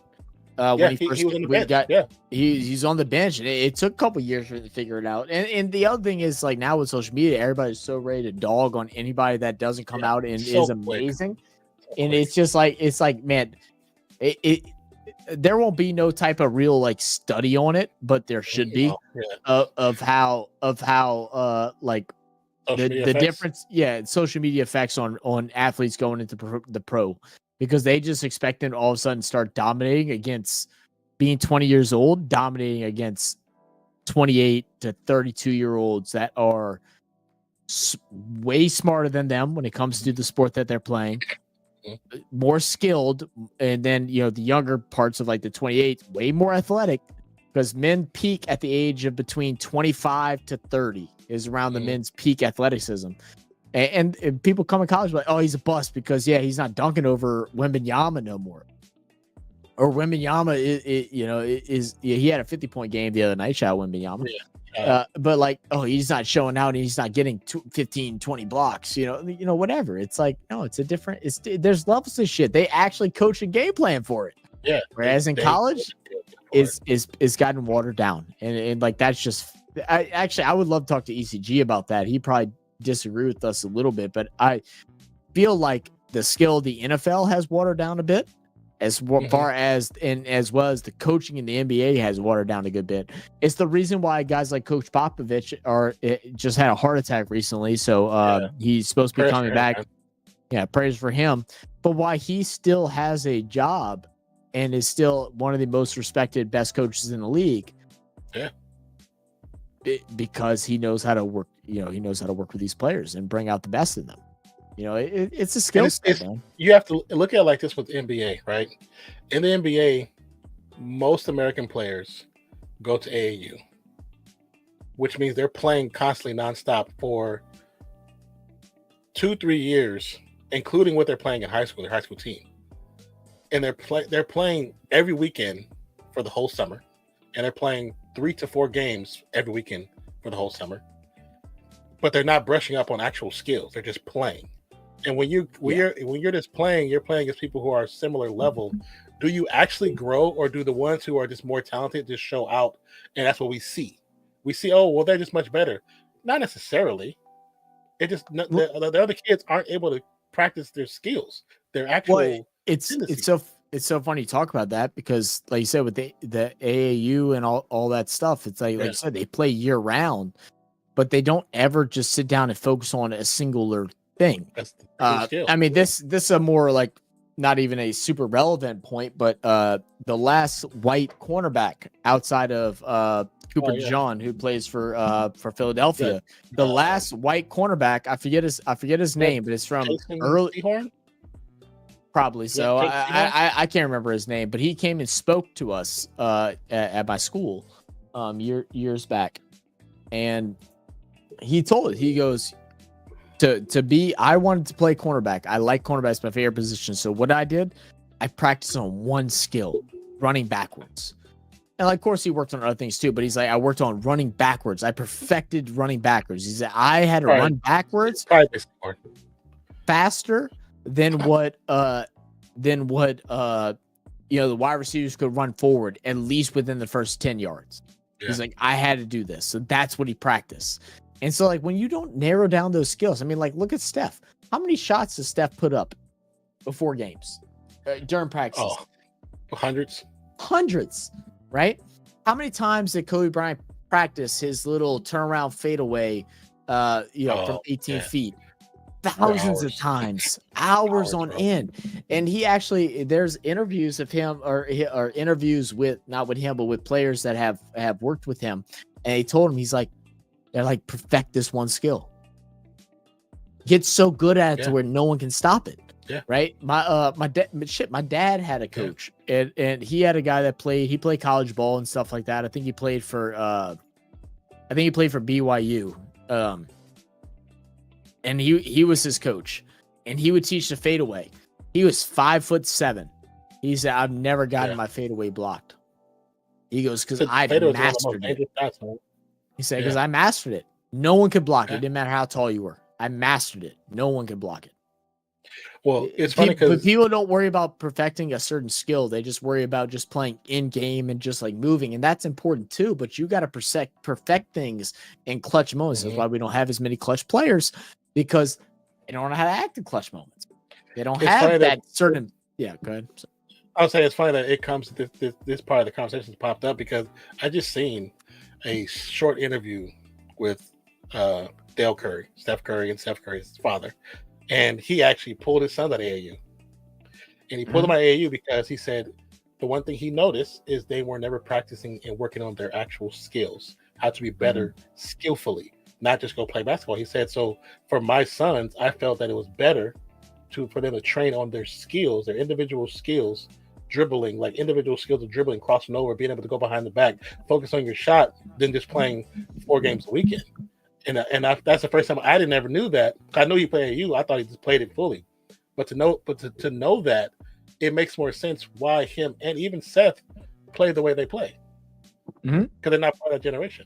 Well, yeah. I mean, look at it this way: it's like when you go play ball, you run off of instincts, right? I mean, it's good to be able to get court awareness and be able to read like in time and freshen things up, but being able to have like handles and like a crossover, it's much. I look at it as it's a more complex version of working out, right? It's like when I bench press, whenever I train anybody that's really serious about like working out and getting stronger or doing anything, and like bodybuilding, as far as lifting weights correctly, is definitely a lot simpler. But like the first thing I tell them is like, I'm not worried about what weight you're lifting. I'm worried about how you're doing it, right? I want you to think about every single movement. So if you're doing a deadlift, I'm telling them, I want you for the, I get a broomstick and I put it on their back and I say, I want the one part of the broomstick to touch your head, another part of the broomstick to touch the middle of your back, like your scapula area, and then another part of your broomstick to touch the lower part of your back, like your glute area. I said, that's it. And then I want you to squat with that. And I've had guys that have been able to squat 300 pounds before, where I put this, I use the stick and I tell them to do a deadlift like that. They can barely squat 135. Yeah. And it's like, because you're not doing it correctly. Yeah. So I trained them. I said, I want to train you to where I'm going to make you think about this so much that by the time when I take the stick off, you're still gonna you do it like that instinctually, to where under pressure and under hard repetition or under whatever, that you do it naturally because it's engraved. It becomes second nature, third nature to you. And that's what the whole importance of like skill training with the shot from different spots. That's why you take so many shots from the corner if you're a corner shooter, because regardless of how that ball comes to you, where it comes from you, you know that shot, that release is instant. You don't have to think about how hard do I have to throw it? How high do I have to jump? No, it's instant. You test those things. You got to make it instinctly rememberable. And that's something that lacks with AAU, because AAU, they just play ball. So they might be able to read a little bit more on the break, or, moving down the court and stuff like that. But they don't have the instincts to just act instead of think. They have to think before they act. You're right. You're absolutely right. So Jennifer Aniston was. I hadn't watched that yet. I haven't watched that yet. Said Jennifer Aniston, Drew Barrymore, and Kirsten Dunst were my trio. Yeah. What about his moves with Kevin James? Do you like it? I mean, I loved all the grown-ups. I now pronounce you Chuck and Larry is like one of my go-to laughs. And then my cousin fell in love with Tila Tequila after that movie. Really? Yeah. Fell in love with Tila Tequila. Funny. She's the original. She's the original OF girl. She's like the original. Yeah. Because her stuff, it wasn't like she was just going that way, but MTV blew her up. That's when MTV was doing a lot of those date shows or whatever. I forget what the other one was. There was a couple of them. She was the first really big crossover girl like that, and she was like, so I say OF because that's best thing to compare it to. Yeah. Oh yeah, he was in love with Tila Tequila. I mean, I think many of us were. Yeah. What was the other one? Kendra Wilkinson. She had that show too that everyone had her.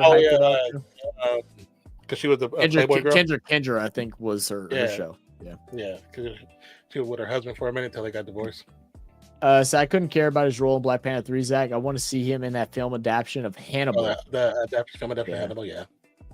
Well, he has 5 pulled out, but it's just I just thought it was Go ahead. Well, I think you're fine. You're fine. I think I understand what you're saying. I agree with you. I want to see the film adaptation of Hannibal, but for me, because of what it means for Black Panther, is why I want to see him in there. And I'm wondering if they're going to make him one of the original Panthers. Like he's going to be like because a spirit to come back to help the sister get her stuff together. He's old now, right? Isn't he like in his 70s? In the 70s, like 74 or something like that. Yeah, it's crazy. Like 74. Yeah, he looks good. Looks good for 70. Yeah, he's an amazing actor, man.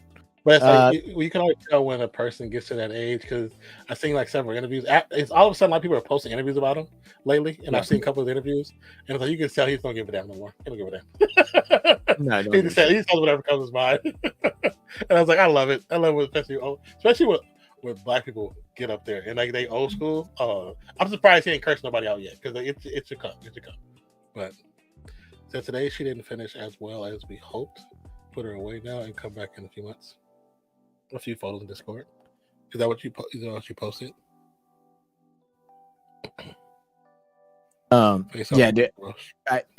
know a lot of people want him to go and do a prime acting role for like a big time movie, and like I think he will do one. Similar, he might do like one. But it's about influencing the next generation. That's what it's always been about. If you don't really do it, let's just do a crossover with him and old boy Equalizer meets what's his name? Keanu Reeves. What's Keanu Reeves' character? Wick, John Wick. Yeah, the Equalizer and John Wick movie. Let's just do a crossover. That would be so off topic, but it'd be amazing. You know how bad that would sound. Everybody would watch it. Everybody would watch it. Everybody would watch it. That's like man, his that's like one movie I liked with like some older actors was it wasn't Dirty Grandpa, but it was no, because I'm not thinking about the one with Zac Efron. That was funny too, but like that was raunchy. It was a good movie. It was, oh god, it was with Morgan Freeman. It's a Santa Claus movie with Morgan Freeman? No. I'm searching. Hold on, I'm gonna find it out. I try to search up his most recent movies. Let me see if I can figure it out. He plays like Bucket List. No. Oh yeah, that was 2007. That's been a while, but oh man, it was such a good movie because it was who was all in it. Let me figure out what the main cast was. It was Morgan Freeman, Jack Nicholson, Alfonso Freeman, Rob Moreau. It was just like old school, like just not give a shit about anything and just old school laughing jokes and stuff like that. I love that movie. It was one of my favorites. I have not seen that movie, but I have. Really? I heard about it. You need to go. When I do my little bit, you'll love it. Watch, I always forget to search for that one. Like you'll love it, dude. I've watched it like 7 times. Like I love it. It's so good. I haven't heard anything bad about it. Everything. Anybody I know that's watching, they like it. So I just haven't done it yet. That's all. Said today she didn't finish as well as we hope. Put her away now and come back in a few months. A few photos in the score. Oh, okay, cool. Oh, it sucks that she didn't finish as well as y'all hoped. That sucks. I'm not sure if you follow Simon, but one of them got offered a trial at a 5th-tier football team in England after their charity match. I think it was Toby, and he didn't make it. Yeah, I mean, so Toby's a pretty good baller. He just little undersized and stuff like that. And he doesn't have a left foot at all, and so that hurts him. Simon actually played higher level football from what I read and stuff like that. But he just didn't quite have the skills to fully make it. Simon and Toby are definitely the best footballers. All the rest of them are pretty trash. Which one is Simon? The tall, lanky one. Simon is the tall, lanky one. In their charities, he looks really good. They have their next charity match is coming up, which is actually a great event. If any of y'all are into soccer / football, go and watch Simon charity match. It's actually an amazing. They raise a ridiculous amount of money. And it's a great showing. They're actually performing in Wembley Stadium this year. And it's a humongous crowd that be there. They're like, if we sell out Wembley Stadium, they're in disbelief that Wembley even allowed them to be there. They're even allowing them, and I think they'll sell it out. And it's just like, what better could you ask, man? I mean, as a person growing up that's wishful to play, everybody grows up wishing to be a sports star. Yeah. You might not have made it, but you sell at a stadium and play there. It's amazing. And they have talked about coming to the US, man. Look, get us to like 5 million subs, okay, guys? Share it to all your friends and family and tell them to share it to their friends and family. Get us to 5 million subs and let me get in there, bro. Man, I'm nasty at left back. I'm nasty at left back. Get me ready. But no, an irate coach. Nah, man. An irate coach. You be my equipment assistant, bro. I'm gonna run over there. I'll be throwing my hat every time they count to me. Like, God damn it! Just have me yell at you. I can do that. Yeah, but they're all super dope, and they actually have some pretty. The last one I watched actually the full game live, and it was actually really good. They actually had a lot of really dope goals. It was cool. It was a cool one. I really enjoyed it, and it's so funny because it's a mixture of people, and they try to make it even out now to where they have the YouTuber side to be like people that played soccer. Yeah. So there's one guy that was popular last year that actually had tryouts that played high level soccer in the States that played, and he was really good. But it's all for good fun, man. Good commentary. I know this year Simon said he's like beat up, and so he doesn't know how good he's going to be. They're trying. I feel like it's going to be the last one because they want to get Josh a goal because Josh has never had a goal, a shot on goal, or an assist, and he's the only one out of their group that hasn't had one. So I think they're going to try and get him one this year, and I think it may be it, but we'll see. They're all coming near the end. I mean, they're pushing their 30s, they're getting married, they're having kids and stuff like that. So yeah, enjoy while it lasts. I mean, I know, like, you know, like, yeah, enjoy while it lasts, but they got to figure out what they're gonna do next because you got to do. They could probably still be on YouTube some fashion. I mean, I'm sure they will. I mean, they're all millionaires. Every single one of them. They'll figure out something. Yeah. You know, but I think because of the way life is going, like it's less and less that you have all of them together for shoots.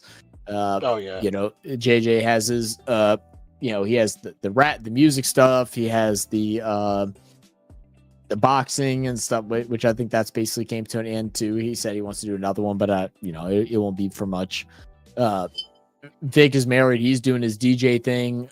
Ethan's married, has a kid, has a fucking and horses and all kind of other shit. Toby's trying to do a rap thing and a producing thing. You know, it's just coming near the end of an era, man. I mean, it's hard staying on YouTube once you've been so relevant now. Cause I mean, they've been relevant since like 2011. They were like some of the OGs of it. They've been relevant since they were like 14 years old. Because your crowd has grown up with you, you can translate that into something else. You gotta do is do it right, because it's definitely doable. Yeah. Oh no, absolutely is. Granted, he's probably living a better life being a YouTuber than starting from the bottom full period, making it. Yeah, it's still cool to get offered though. Yeah, I mean, to get a chance at that, it's still very cool. Just found out today, Ben and Jerry is part of the Unilever Good Ice Cream. I recommend. What? Unilever, the big brand, I think they own like Ivory soap and all them. I'm not sure. Ben Jerry's straight. My mom loves Ben Jerry. I like. I'm a Bluebell person myself. Ben Jerry, Chucky Monkey can't beat it. Yeah, can't beat that. Yeah, kind of. Yeah, he did retire. Yep. You tried Augustus ice cream? I've never even heard of that. I'm assuming you're talking again, Will.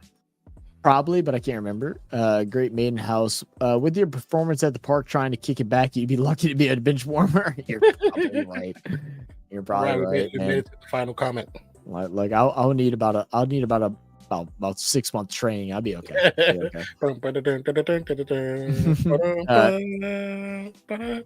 It's cold. It's cold out here, Sinbad. I think it's actually like it's supposed to be in the 50s right now. It was 56 this morning until about 9, and then it went up to like 60s, and then the highest it got today was 75. Yeah, it's 58 right now. It was a nice, cool little run I had earlier today. It felt good. Felt nice. Very relaxing. Yes, 59 right now. So it feels like 58. So it's the same. It's the same.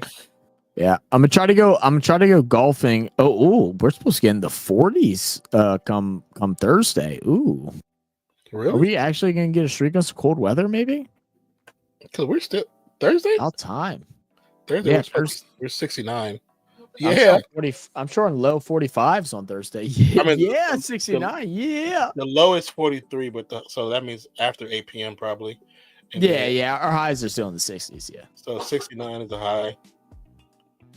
Sunday is going to be 81. That's probably going to be it's also going to rain, so that means it's going to be high humidity. Oh, I haven't even told Skylar yet. Skylar, we're probably going golfing Sunday. You coming? Who is we? PNC. Good morning. Oh, and now say good morning. Feeling good. Don't laugh at me. You come with us? Do I have a choice? I mean, you say you don't feel like going, and we won't go. Oh, then I'm feeling for 3 hours. Well, I said we just won't go. But it'd be nice. Be outside. Get a little tan. Fresh air. You are gonna burn.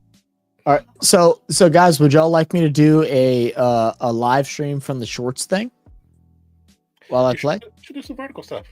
Yeah. I'm gonna try. I don't know how long my phone will stay. It probably won't stay because I'm horrible at golf, guys. So don't judge me. I'll make Scott my camera. Oh, we're judging. We're judging, right, people? We're judging. You make camera woman. It's simple. point and click. Watch my show or read my book. Hey, you just hold the show, enjoy it, spend time with us, me and Steve. I can't read my book.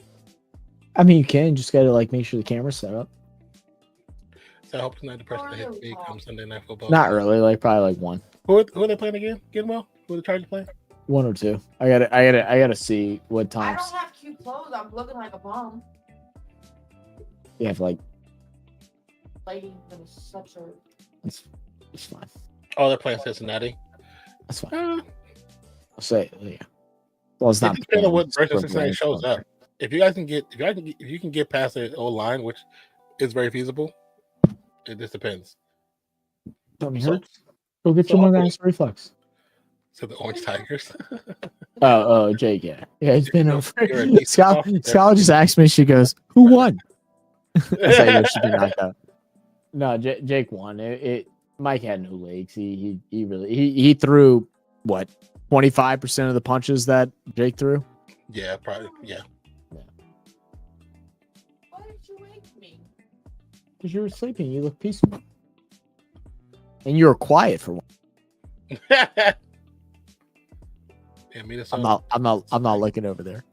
Oh, you know she's gonna beat you. I'm not looking over there.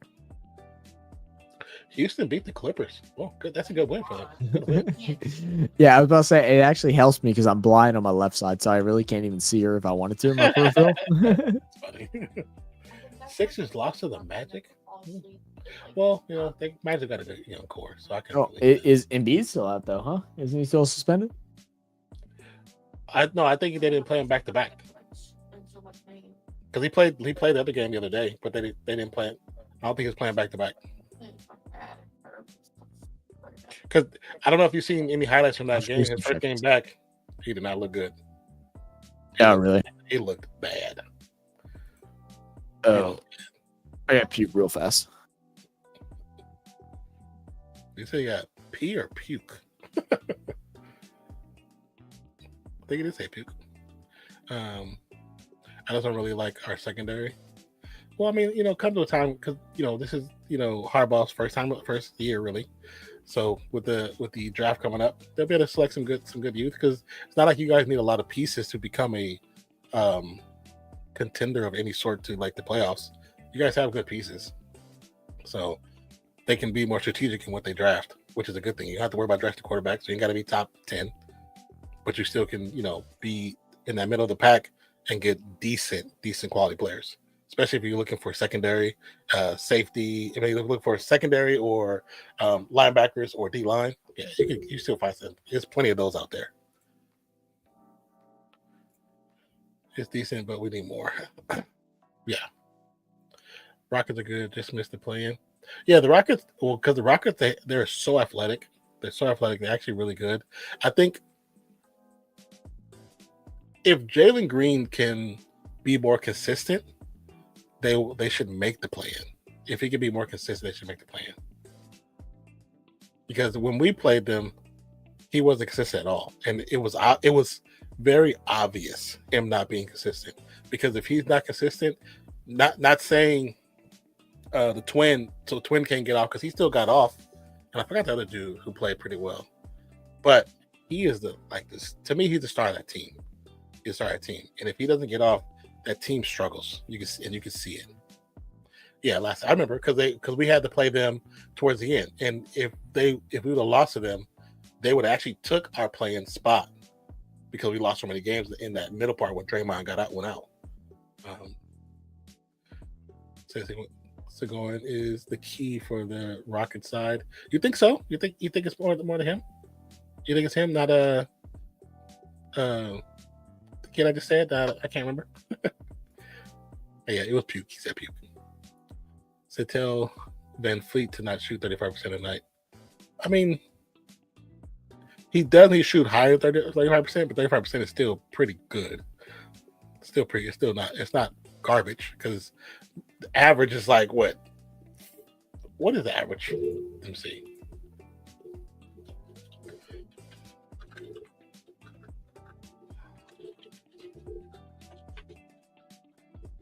All right, what I miss? See, So the average 3-point shooting per position is for point guard is 34.6, shooting guard 37.4, small forward 33.7, and power forward 34.9. So 35%, he can be a little higher, but he's still technically above average for a point guard in the NBA. Now, if he can get himself closer to about 38, 39, then he's above average. Yeah, I think it's just because you take Van Vliet and you want him to be a shooter because that's what he was in Toronto. It's like you want him to be more around that 38%. Again, that goes back to like crazy expectations. People expect Andrew if he's still here is a prime example. He wants everybody to shoot 42% from three and it's not always feasible from the field. Like y'all do realize like Zion held a record or something like that, or was close. He was like third in his first or second year in the NBA, shooting 60% from the field, and he shot from underneath the basket. Yeah. Like making baskets aren't that easy in the NBA. Just because you see crazy shots happen, you know. Well, it's like right now, yes. Right now, Buddy Hield is shooting close to 51% from three. As soon as he went there, bro, you and me have been talking about Buddy Hield for forever. They'd be like, if he was a Warrior, he'd be a problem. And we're seeing that now. And the funny thing about it, when he got drafted and went to the Kings, when the Kings were talking about getting rid of him, the Warriors wanted him, but they did not want to give him to the Warriors because they knew if you added Buddy Hield to Steph and Clay, who's going to outshoot us? Because when a lot of people don't remember when Buddy Hield came out of college, I think it was Oklahoma State, something like that. When he came out of college, he was compared to Steph Curry. He was compared to Steph, and the last 3 to 5 years, he's actually been more accurate from 3-point land than Steph Curry, and has just as many shots up. So the problem is it's like people are like, oh, he's going to go back to normal. I say it's not him. It's not him that's the problem. It's the teams that he's played for. It's like what last season when we did the playoffs, we did the Sixers. He comes in, drains 2 quick threes, and they put him to the bench immediately. It's like he was starting to get hot. Why would you put him to the bench and you guys lose? Because you took your shooter out. You took your shooter out. He hits 2 quick threes, get the game close to being tied, or I think it was to get tied, and then you call timeout. And when you come back, he doesn't come back with the group. Yeah, like, that was stupid. You brought in the one dude we always talk about that don't do nothing but get rebounds and probably make a layup every once in a while. Yeah, like that was dumb. He's a shooter. Just give a call, Ricky Lee. What up, Ricky? How you doing, brother? Said imagine Jake Paul signed to the Warriors. He probably say he wants to challenge your boy for 100-point game that he could beat him in 1v1. He'd probably do that. Basketball is definitely not his game. It's because he's white on. No, I know he can't play basketball. Cam Whitmore got sent to G League again. Did he really? Did he really? Wasn't he pretty like high coming out of college? Like people didn't expect it. Yeah. I feel like I've heard the name, but like I just don't remember seeing much about him. Say me, he shot 35% field goal percentage. He shoot 35% from the field. Okay, that's bad. From the field is bad. If you shot 35% from the field, then that's bad. You also may not be happy there too. You know, you play where you play because where you get a contract from, but it doesn't mean you're always happy where you go. So, with the Sixers was so weird. Yeah, it was a little bit weird. They didn't know how to use them, but at the same time, Sixers play like old school ball. They play inside, except for Embiid. He has the green light for whatever reason. Very true. That's just like your boy, the shooter on their team that like gets all the shit, but it's because he gets no reps during games.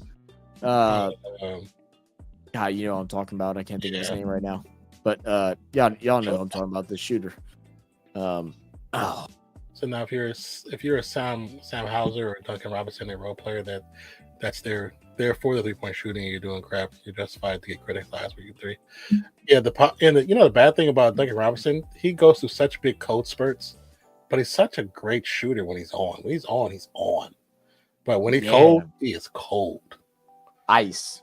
Yeah, Ice. It's bad. Like last year in the playoffs, he just couldn't hit nothing. And he had opportunities. He was open for quite a bit. He just could not hit nothing. I don't think he could have caught it cold. He also didn't get much play time last year either, which didn't help either. And I feel like he never really got no rhythm. no rhythm. And like big thing with 3-point shooting is that it is a rhythm thing. I mean, look at Kyle Korver, man. I mean, people don't even talk about Kyle Korver as far as one of the best 3-point shooters of all time. It's like he starts getting hot, dangerous. Same thing with Peja. He knocks down a couple tough ones. It's a wrap. He's not missing for the rest of the night. I think I watched Peja make like 8 threes in a row. Oh, the Hornets back in the day. Yeah, Peja was disgusting even before the Hornets. He was disgusting. Oh yeah, well he was a shadow of himself when he joined the Hornets. He was more of just a full blown 3-point shooter. But when he played with Sacramento, he would drive and dish and stuff like that. He had more elusive role. So I'm just interested in how he moved in the offseason. Do we re-sign Jimmy? Players getting moved. Yeah, Miami's in that weird spot where they're good, but just not good enough. And y'all are in this spot where the Saints were 3 years ago, as far as the NFL goes, where we were good, but just not good enough. And I think, and as much shit talk that you do about the Saints, that's what Miami is. Good, but just not good enough. They haven't figured out how to unlock Adebayo. I think they overpaid for you boy, the white boy, Tyler Hero. I think they overpaid for him. Not saying that Hero is a bad player, but I think they overpaid. If the Tyler Hero that showed up the last game, if the Tyler Hero that played the last game plays the entire season, you don't need Jimmy because he went off. He went off that last game. I was watching the highlights. I was like, now this is the person they gave the contract to. This is the person right here. He went the hell off, and they still, I think, ended up losing like the last minute, but it was because it came down to, I think they were playing the Pistons. Came down to a inbound pass. Coach called the timeout. They don't have a timeout, so they got technical shot. They get the technical shot to go down, and they couldn't convert to get a shot to tie it up or win it. So, yeah, but Tyler Hero went off, and I don't know if is Jimmy even playing right now because I didn't see him on the court at all. I'm not impressed with Jimmy. Jimmy a couple years ago, I thought was a very talented player, and I still think he's talented, but I think he doesn't want to be where he's at. I think he knows he's because Jimmy is a very stubborn player. If he feels that he's not being respected or being or he's not the lead, or the team's not fighting enough the way he thinks it is, he's gonna play against himself. He's gonna play against. I think Jimmy, as a jokester is like funny, but I'm not even talking about like the whole media day, because everybody in the NBA hates media day, but I think Jimmy's not serious. He might not be. I don't think he's serious. I think he was very upset with how things went with the 76ers, and that he was trying to prove that things went wrong, and that's why he popped off in Miami that next year. And I think since then, I think he's been unserious. I just don't think he's serious. I also worried the same thing about your boy from the Timberwolves. I feel like he's not serious yet. Ant. I think he's not. I think he's still young. Because I think he's right still young, so I'm giving him the edge. He looks a lot better than he has done, and I think it's because of the Olympics. Like watching him, and I hope so. We talked about that. See how he plays now. He runs the court like Steph, and this is the first year he shot 3-pointers at the clip he's shooting them at, and it's because he runs the court now like Steph. We talked about that too during the Olympics, where we're like, we hope Ant-Man takes this Olympics seriously. Go out, have fun, enjoy the country, do all that stuff. But take what you're learning from the greats and decide whether or not you want to be a great or not. Because now you're getting a first-person perspective about probably around what would you say, 70%, 75% of what a serious LeBron, a serious Steph Curry looks like. Oh yeah. You're seeing a bits and pieces, but we know he sat next to KD. He dug into KD's mentality and and we know how KD's all about ball. You don't care about nothing else. All about basketball. They interviewed him before the first part of the season even took off, and they asked him about the Olympics and what he learned, and he said what he took from the Olympics, besides the game itself and the experience, is how to train properly from LeBron. And he said, I learned how to play without the ball from Steph. He said, I watched Steph so much. And he said the things he does, it makes sense now when I'm able to see him from a same team point of view and not trying to stop him, but to see what he does. He said, I learned so much from watching him play. I think that's a good learning lesson for people that also are like new into the league that are watching on from the bench. Mm-hmm. I mean, we talk about that with the Warriors all the time, like players that have such great skill sets from the bench of the Warriors that some of them have proven to show themselves and be able to, be best versions of themselves. Mm-hmm. But others that have just taken it for granted. And I think that makes a big difference. Speaking of that, I don't know if you've seen any Jordan Poole this year. I heard he's been good. But Jordan Poole that we were hoping he would be the first year, he's settled down and he has been killing. That's good. He's been looking good. The highlights I've seen, I was like, he's been looking good. I don't know what their win-loss record is, but the way he's been playing, you can build a team around that person. Well, I mean, it's hard getting out of that young kid mindset. I mean, especially look, when you're playing, like whether it's football, basketball, like I don't know how it is in Australia and stuff like that, but like in even in grade school at some point, like so we're talking like 8th grade, which is like 12 to 13 years old. Yeah. If you are the shit at your sport, you are looking like a god amongst men or boys. You are the shit. I mean, I remember in high school, whenever not Justin Jefferson, but oh my goodness, oh guys can kill me. His name. Anyway, he played for LSU as well.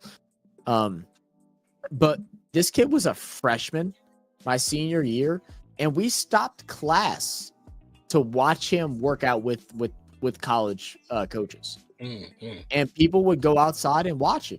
So it's like that cockiness, like he's a freshman, 13, 14 years old, and he's the man. Everybody knows it,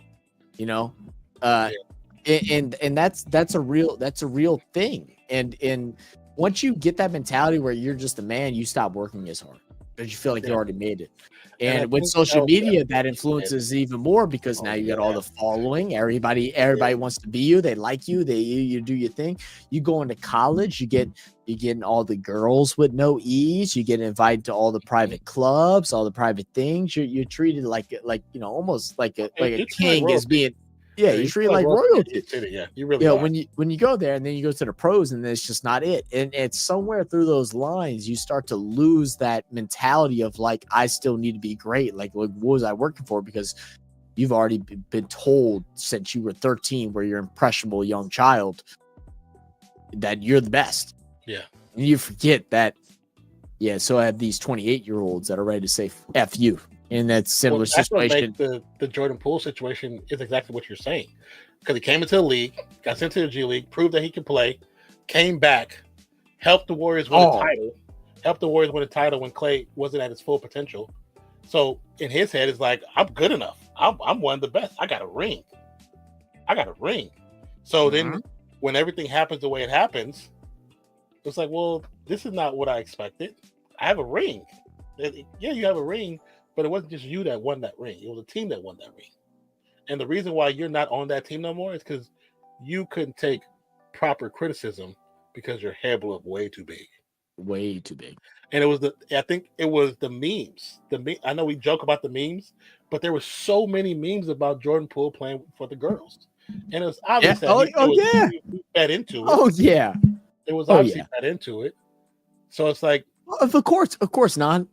You're 23. What are you thinking of? I don't even know how old he was, but as a 21 to 23-year-old man, what are you thinking about? Oh yeah, bitches, beautiful women, beautiful women. You're thinking about beautiful women. That's all you're thinking about. But it's like, and then when they were trying to help correct what they already kind of created, which is also part of the Warriors' problem, because Steve Kerr does. The problem with Steve Kerr is he does not know how to develop young players. And that's why, and he depends on Steph, he depends on Dre, he depends on Kevon, he depends on Clay to develop those guys. But that's not Kerr's skill set. That's not him. No, that was Mark. Yeah. So, and because if you look at the cast, that's a Mark, right? Or Mike Brown too. Yeah, Mike Brown. But you saw what he did with the Sacramento. The Kings, how they changed. Look at the Cavs. Who's their coach? Comes from the Warriors. Like their head coaches was Warriors ex-assistant coach. We haven't seen it fully, but look at Willie Green as well. How he does with the young kids. Now he has troubles with getting them past the point of that to excellence. Yeah, but he does good at getting them from being young kid. That wall. Yes, he has that trouble. And once he figures that out, they'll win a title. They'll win a title. Once I won't go that far. I hope so. But I don't know about that. But you have Zion and Ingram. They're talking about Zion being traded next year. That's crazy. If he able to figure out in a year or two with them still there, the potential is very high for them. I love both those guys. I think they're both super talented. But that was the issue with Jordan Poole. Jordan Poole, his head got so big because you see the clips of him on the sideline and Steph's trying to talk to him and he's not listening. Yeah. And then Draymond's before the punch, Draymond's trying to explain to him, this is what you're doing defensively wrong. Because, like, why would you not take advice from somebody who is not only a defensive player of the year, he's highly intelligent and probably should be a coach when he finishes playing. Like, why would you? He at least be some type of coach, if he wants. Like, but I mean, and then when he went to Washington, how many times they had people filming him on the sidelines when the coach is talking, and he's like, "I got this. He's being cocky. He's like, dude, we still lost. You talking about you got this? It's not just about you. It's about the team. And we're all coming from a point too where it's like we have no argument in this, like because we don't know what that type of pressure feels like. But like it's easy from the outside to point out those things, of course, and we don't know how to fix them, or if we'd be in that position, if we'd be able to fix that within ourselves. Because I know me from once I started working out and stuff like that, and I got a little big and everything like that, man, I thought I was the fucking shit. Man, there was not a mug in the gym that that was my territory. There was not a mug in the gym that I thought that could outwork me. Yeah, and like that was my mentality. And it just didn't matter. And you got to humble yourself once you get to a professional level, because I've worked out with bodybuilders that had pro cards. And man, I still, as a young age, I remember thinking like, oh, I still worked harder than him. No, I fucking didn't. Now that I'm a little bit older, no, I fucking didn't. That motherfucker, he's so. I might have worked out harder than him for 30 minutes in our 2-hour workout, but he worked out harder than me for the other 22 hours in the day where it actually matters. You know what I mean? Like, I mean, that's just, but that is the simplicity. It's like, oh, you might say you worked out the hardest in a 3-hour game, but did you work out the hardest the rest of those 21 hours that you had throughout the week? The other 24 times 7? Did you work out the hardest? Probably not, man. Like it's a bit of humbling, man. And that comes with nothing other than maturity. It's a hard thing, man. And it's a hard thing whenever you're put in a spotlight where you feel like you're the shit, especially amongst millions of viewers. Yeah. And then have to come back to earth. Genwell said, granted, it's only been a few sample of losses, a few games played this season, but do you think the Celtics are now there to be taken out? Well, I mean, they're the team to beat because they're the champions. They're the champions, they're the team to beat. Now, do I think they're beatable? Well, every team is beatable. Do they still have Drew Holiday? Yeah. They still have Jason Tatum? Yeah. They still have Jaylen Brown? Yeah. They're the team to beat. I ain't worried about it until playoffs. I'm not worried about it until playoffs. They're the team to beat. But I mean, the one thing that I believe Tatum and Brown need to understand and learn, Tatum wants to be Kobe, but he's not. He needs to be Tatum. He needs to be Tatum. Look, at least you're not. What's Drake's real first name? Oh, Aubrey. At least you're not Aubrey. Yeah, you know what I mean. Go be Jason. Go be Jason. And that's the thing is like, and I think he's finally got to that point because the season before last, when they lost to the Warriors, he was talking about that. That was like his hype up thing.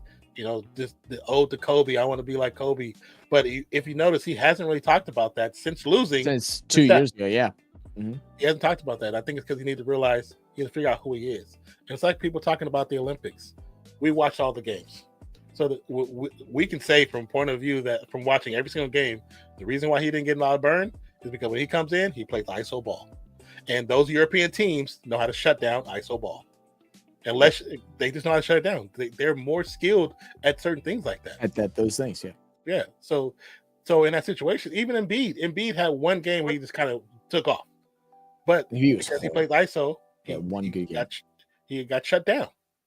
So it's not a bad thing towards Tatum because he's a good player. He's a good player. He's one of the best players in the league right now. But at the same time, you still have to learn how to play with a team. The Olympics is about team ball. It's all about team ball. I'm not trying to come off as Jason Tatum hater, but the fact that he's one of the best players in the league right now, I think he's really good at basketball. Like, I'm gonna stick that out at first. I believe that. Yeah, I believe that. But him being one of the top players in the league, I just feel like, maybe that's just me getting into my old head thing where it used to be Kobe, LeBron, Carmelo, Dwayne. It's just like, I just don't think Tatum could fucking lick the bottom of their sneakers. No. But Tatum has the skill to be that guy, though. Yes. That's the thing that pisses me off with Tatum, is that Tatum has that ability.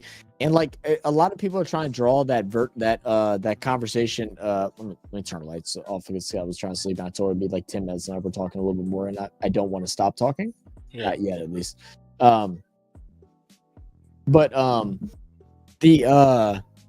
With Tatum, like, coming out the Olympics thing, it's like you should feel some type of way about not getting the minutes that you did, right?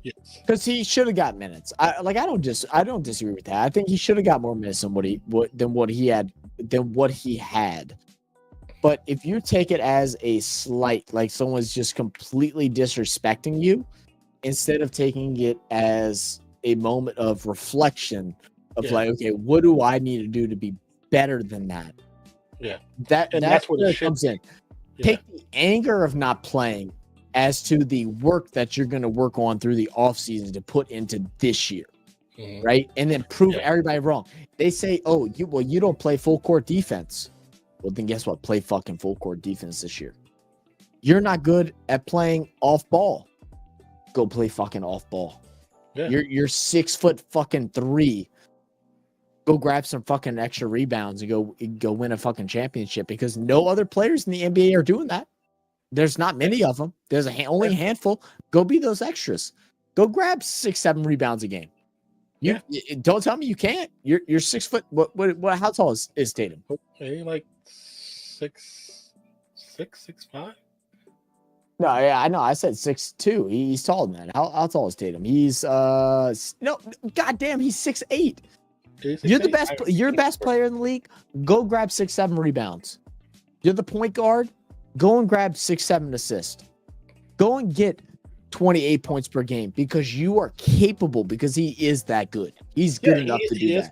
And that's what I'm saying. Like, when I say, when I talk about the Olympics, I'm not saying he's not good enough. It's just that his style of ball does not work. Didn't fit.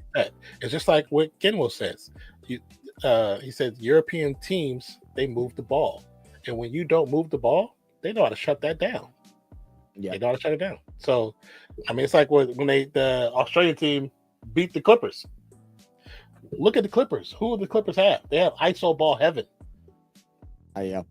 And even though that's the European team and the Australian team, Australian ball is still about sharing the rock. Well, it's so funny because it's the reason why the veterans that are so good in the NBA that did perform so well in the Olympics, it's Steph that realized he can't take every shot unless it's called upon him. Yeah, is LeBron James, who's always been willing to share the rock. In moments that he probably shouldn't have shared the rock, he shared the rock. KD, who ever since he went to the New York Nets or New Jersey Nets, I'm sorry, start sharing the rock a lot more. And that's because of playing with the Warriors. Yeah. And then playing with Booker, like he's already said it's Booker's team. I think that Phoenix is a better squad if KD is the main guy, and that's not a slight on Booker. And I gained a lot of respect from Booker because of what he said his role was. He said, "I'll be Dwayne Wade of the 2008 Olympics. I'll be Dwayne Wade. You put me in, I'm gonna play defense Every time. I will play full press every time I get on. I'll die for the ball. I'll do everything. I want to go get a gold medal. And that's my problem with him right now. You need to be that same person. In the NBA, yes. If you're that same person right now, you're one of the best. But everybody's doing that. They don't realize it amplifies everybody that's around them. Exactly. All of these guys are athletes, man. Like, they might not all be the best. There's only a significant few that are the best, that can make every shot, that can make the incredible shots and stuff like that. But they feed off of your effort. You watch teams all the time where the starting unit comes. How many? The Pelicans have this problem where the starting unit comes out and they start off slow, and then we got to rely on the bench to bring in energy. That's not how the NBA should work. Oh, yeah. No, the starters should bring in the energy. The starters, the guys that are getting paid the big bucks, they're the guys that, like, I'm not saying I want Zion diving on the ground for every fucking rebound, because I don't want to risk it. Your sixth man that comes off the bench is supposed to bring an uplift, but you should still come out. You shouldn't come out flat. But I want you closing in on boards. At least if we shoot a shot from the corner, I want at least 4 out of 5 people closing the paint. Yeah. One person covering the trail. I want to see that. I want to see intensity back in the NBA outside of the last month. You want to see desperately. Yeah. I want to watch basketball, man. That's what waters down basketball so much. I just want to see basketball. I want to stop seeing teams like the Pelicans, who are, I don't think, a great team. I think a team that has a lot of potential, but I don't think they're a great team. But when they play with effort, they beat teams, good teams, in the early part of the season because they come out with effort. Play with effort the whole damn season. I know it's a long one, but fuck it. You're especially a young team like the Pelicans, where the age range between 21 to, like, I think I don't even know who the oldest player is. I don't even know if we're in the 30s yet. I think it's McCollum. Yeah, I think it's McCollum. McCollum's probably the only one. Outside of that, everybody else is under 30, probably under 28. Yeah. Go out and play. Win every game. Who cares if you get to a championship? Because maybe you're not there for championship level, but go out there in the regular season and fucking play every single round. Every time you go up and down court. Back into the season, you still try. Because, I mean, teams that we discounted, look the Pistons. Like, they beat the Celtics. Like, look at the Heat. Look at the Houston Rockets. They were one of the youngest teams in the leagues next to the Trailblazers, and they actually look damn good. They look good. They just need a few more pieces but in their pieces, not really even pieces. It's more like maturity and growth. Just growth. I agree. Have you watched Scoot? Scoot's looked really good this year. I like Scoot, but they're also he looks really good. That's the youngest team in the league, so the expectations are low. You know what I'm saying? Because they're the youngest. They have so much to grow from. So you don't expect them to be they'll be top of the West. No, if they do, cool. But I don't expect that at all. It's like OKC, but that's what OKC did. And OKC, shout out to OKC's head coach. He's a young head coach. I think he's one of the youngest head coaches in the NBA. Yeah. Man, what he has done to convince everybody to play every ball. Man, I watched him against the Pelicans. We're talking about a month into the season, not even. Yeah. And this dude every player is diving for the floor, grabbing rebounds, doing pickpockets, close out defense or close in defense. Doing effort plays. It's effort plays. That's all. That's what pisses me off the most with the NBA, especially right now, is that there's so many high what would I call it? High ego playing, where they just feel like they're too good to have to go after a little scrappy shit. Yeah. That's like I seen watching a guy react to a Warriors game and Draymond dive for the ball, as Horford's trying to get the ball, and he was like, "Why are you diving for the ball? You're an old ass man." I was like, "But that's what you want, effort. They're supposed to do. Yeah, that's what your job is. My job. Why has that become unordinary to dive after the ball?" It's like we talked about with social media as a whole. The things that are cringy, they're not really cringy. It's just now people are saying it's cringy. Oh, it's not cringy. It's glazing now. Yeah, and the funny thing about that, they've switched roles where now glazing can mean, you're doing too much or overdoing it. Could be cringy. It's like stop with the slang. Stop, because all you're saying is stupid. It just makes no sense. Like, you're saying, because if I tell Zach his shoes look really good on him, I'm glazing him. No, the shoes look fucking good. They look cool. Oh, thank you. You know what I'm saying? Like, but I mean, it's nothing wrong with giving a compliment. If a compliment is glazing, then I guess I'm glazing. I don't care. Yeah. All over that fucking donut, I guess. And everything is cringy. It's like it's not a cringy. It's an emotion. It's not cringy. It's getting emotion. I don't know. Demo says our biggest bet is Heat gets that Thanasis and Giannis follow suit. I mean, I know he usually has Thanasis on his team wherever he goes. So. I think Giannis leaves soon. He is not happy where he's at. He's not happy at all. I think they should have moved Middleton. They shouldn't move Middleton. They should never got rid of Drew. They should have moved Middleton. They should never got rid of Drew. No. Drew was the rock. There's certain players in the NBA that are rocks. Drew is one of them. The year that the Pels made it to the playoffs, with AD, it wasn't because of AD. It was because of Drew Holiday. Yeah. There's no coincidence the fact that Drew gets traded to not Boston. I'm sorry, to the Bucks. Oh yeah, and they win, and then they win a championship the next year. Then he gets traded to Boston, and they win, and then they win. It's a glue. Everybody knows that. If you don't Drew, because Drew is the guy that doesn't care. He doesn't care what anybody. No one talks about him. Nobody talks about Drew Holiday and how good of a ball player that he is. No analytics, whatever you want to call it, but players do. I don't think he's ever been mentioned in any type of defensive candidate award or anything like that. Like he's always in that like range of like first team all defense stuff like that, but he's never mentioned. But Drew he's a foundational piece. But he's a player that other players talk about. That's the one. Those are the guys you pay attention to. Other players talking about him. Those are the real guys. Those are the real players. You get rid of him and you go and grab a scorer in Lillard who has been old and dealing with injuries. And like I love Dame, Dame time, whatever. Like, he's a good guy, but like he doesn't feel that role. And then Marcus Smart goes over to where the fuck Marcus Smart go to? Memphis, maybe Memphis. Something like that. But yeah, he goes over to there. It's like you lost that guy. No one else plays defense. Middleton's too old. Middleton. I don't even know if Middleton's just too old. He just doesn't play defense well. He's too slow. I think it's not too bad. That's what it is. Yeah. They're in a bad spot. Your best 3-point shooter is your backup center, Brook Lopez. Yeah. And let's talk about that. He might actually. And you traded your other best 3-point shooter. That went to Phoenix. Yeah. I understand that.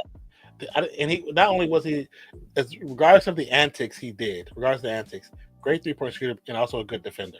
He did a lot of antics, but he was still good at those points. We do remember you, Sports Station. What's up, man? How you doing, brother? You ask us that every time you come in. I know. Oh, go to this one. I like the new logo, by the way. Yeah. So I mean, like Luka, he's still so young, but he's where he's supposed to be in his career at this point. He's gone. Yes and no. I disagree. Yes and no. He is, because he's considered probably one of the best point guards in the NBA right now. He's actually, people have him in shade number 1 and 2. That's what they have. But the problem I have with Luka is Luka doesn't take the beginning of the season serious. He doesn't come in the season unshaped ever. He's only done it one time. The one time he did it was when they went to the finals. That's the first time they did it and the only time that they've done it. When I watch him play the Warriors, he's not in shape. He takes too many breaks on defense, and he doesn't want to play defense. He'll put the blame on other people when play breaks down, and it's bad on him. And he complains after almost every offensive play to the referees. It's like every offensive play you're not getting fouled. You're doing stuff too. You're doing stuff. I'll say something that might be a little controversial. I think Luka has taken advantage of which isn't the same, but the American dream of playing a sport for millions of dollars, and then becoming lackadaisical. He's definitely lackadaisical. Because I'm telling you, watch that game. When he was younger, he played defense. He ran up court. Yeah. And I think also part of that is Dallas's fault, because they never got anything to support him, and he just wanted to win. So he did everything to win. So he burnt his legs down, and now he's stuck in a mindset. But I think Luka will never be as good as what he was. past his third year. I mean, anything's possible. I also where I will kind of compound what you're saying is the problem with Luka is like what you said about Dallas. Jason Kidd, old school player, knows how to talk to players. When they brought in different pieces to work with him, they always seem not to work out. But it's not because those players are not good. It's because Luka doesn't know how to share the damn ball. And the only reason he shared it with Kyrie is because Kyrie has accolades. Yep. That's the only reason, because Kyrie came in already better than him. So you can't say, oh, I can't share the rock. It's like the last game when the Warriors played the Mavs just recently for Klay's comeback game. There is seconds on the clock. You're bringing the rock down. Klay has been hot for the whole for most of the second half. You still don't want to take the shot. Why? Klay was shooting 70% from 70% from three for a while. Wiggins left off of Klay to guard Luka, so that left, I think Waters or Steph, I can't remember who it was, on Klay. Klay has one of the fastest releases in the game. He don't need that much space. Give him an opportunity. Not only would I think he would have made it, he would have won the game for you guys. If I go golfing with you, can you buy me coffee? Yeah. Say my So random. I love my girlfriend. She's so stupid. No, she's like, if we go golfing Sunday, can you buy me coffee? Yeah, I can buy you a coffee. Yeah, sure. The biggest problem. But I agree with you 100%. You need, yeah, probably, yeah. I mean, but Nurkic is just a solid player. He's a solid player, and I think they need to strengthen their bench. They need to strengthen their bench. I think the Suns effed up whenever they effed up. They put themselves in the same position that they were. They basically just like time gapped. I'm gonna use the bathroom. They were it. Yeah, they were. I felt like the Suns were in a spot to where they were in a good position with DeAndre Ayton, CP3, Devin Booker, and that was a good squad. They had a decent bench coming off, some guys that can make 3-point shooters. Then they go ahead and trade away everything that they had to offer in Miles Bridges, in Cam Payton, I think is his last name.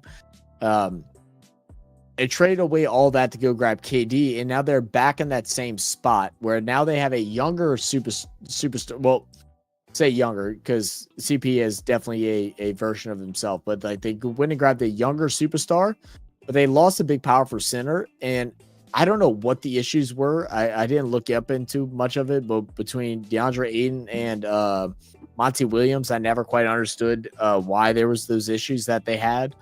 It really confused me because I thought DeAndre Ayton was actually one of the rocks on that team, because a team that battled down low, Ayton was the one that you could feed.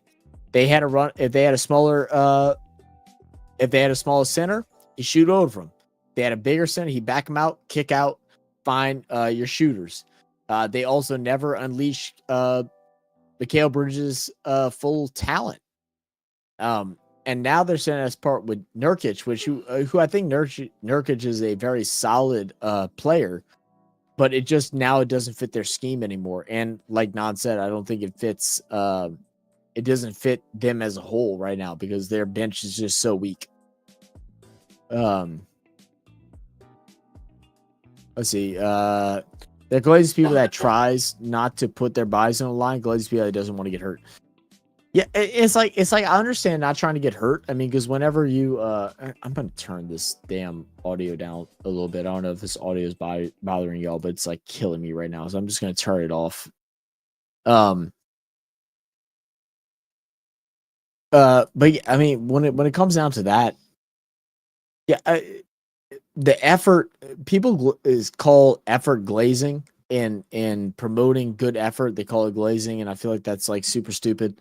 Putting their bodies on the line. I get why you don't want your star talent to go ahead and start diving all over the ball and stuff like that. You have certain players that are supposed to do that, but you should have a star that is willing to go and put their body out on the line and dive for balls and do the extra stuff instead of just walking back. It's just too many times that I'm not saying you got to go and dive for every ball that's bouncing around the ground, but it's just the amount of closing out on rebounds where you see 4 people go back and 1 center stuck underneath, going for an offensive board. Whenever offensive boards normally wins games, that's one thing that never quite stuck with me.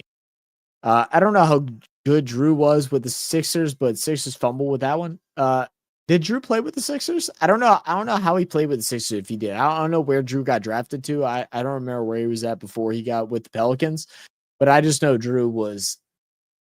He's a guy that the Pelicans, every time that he's in a opportunity to win a championship, people are rooting for because he's just a good guy.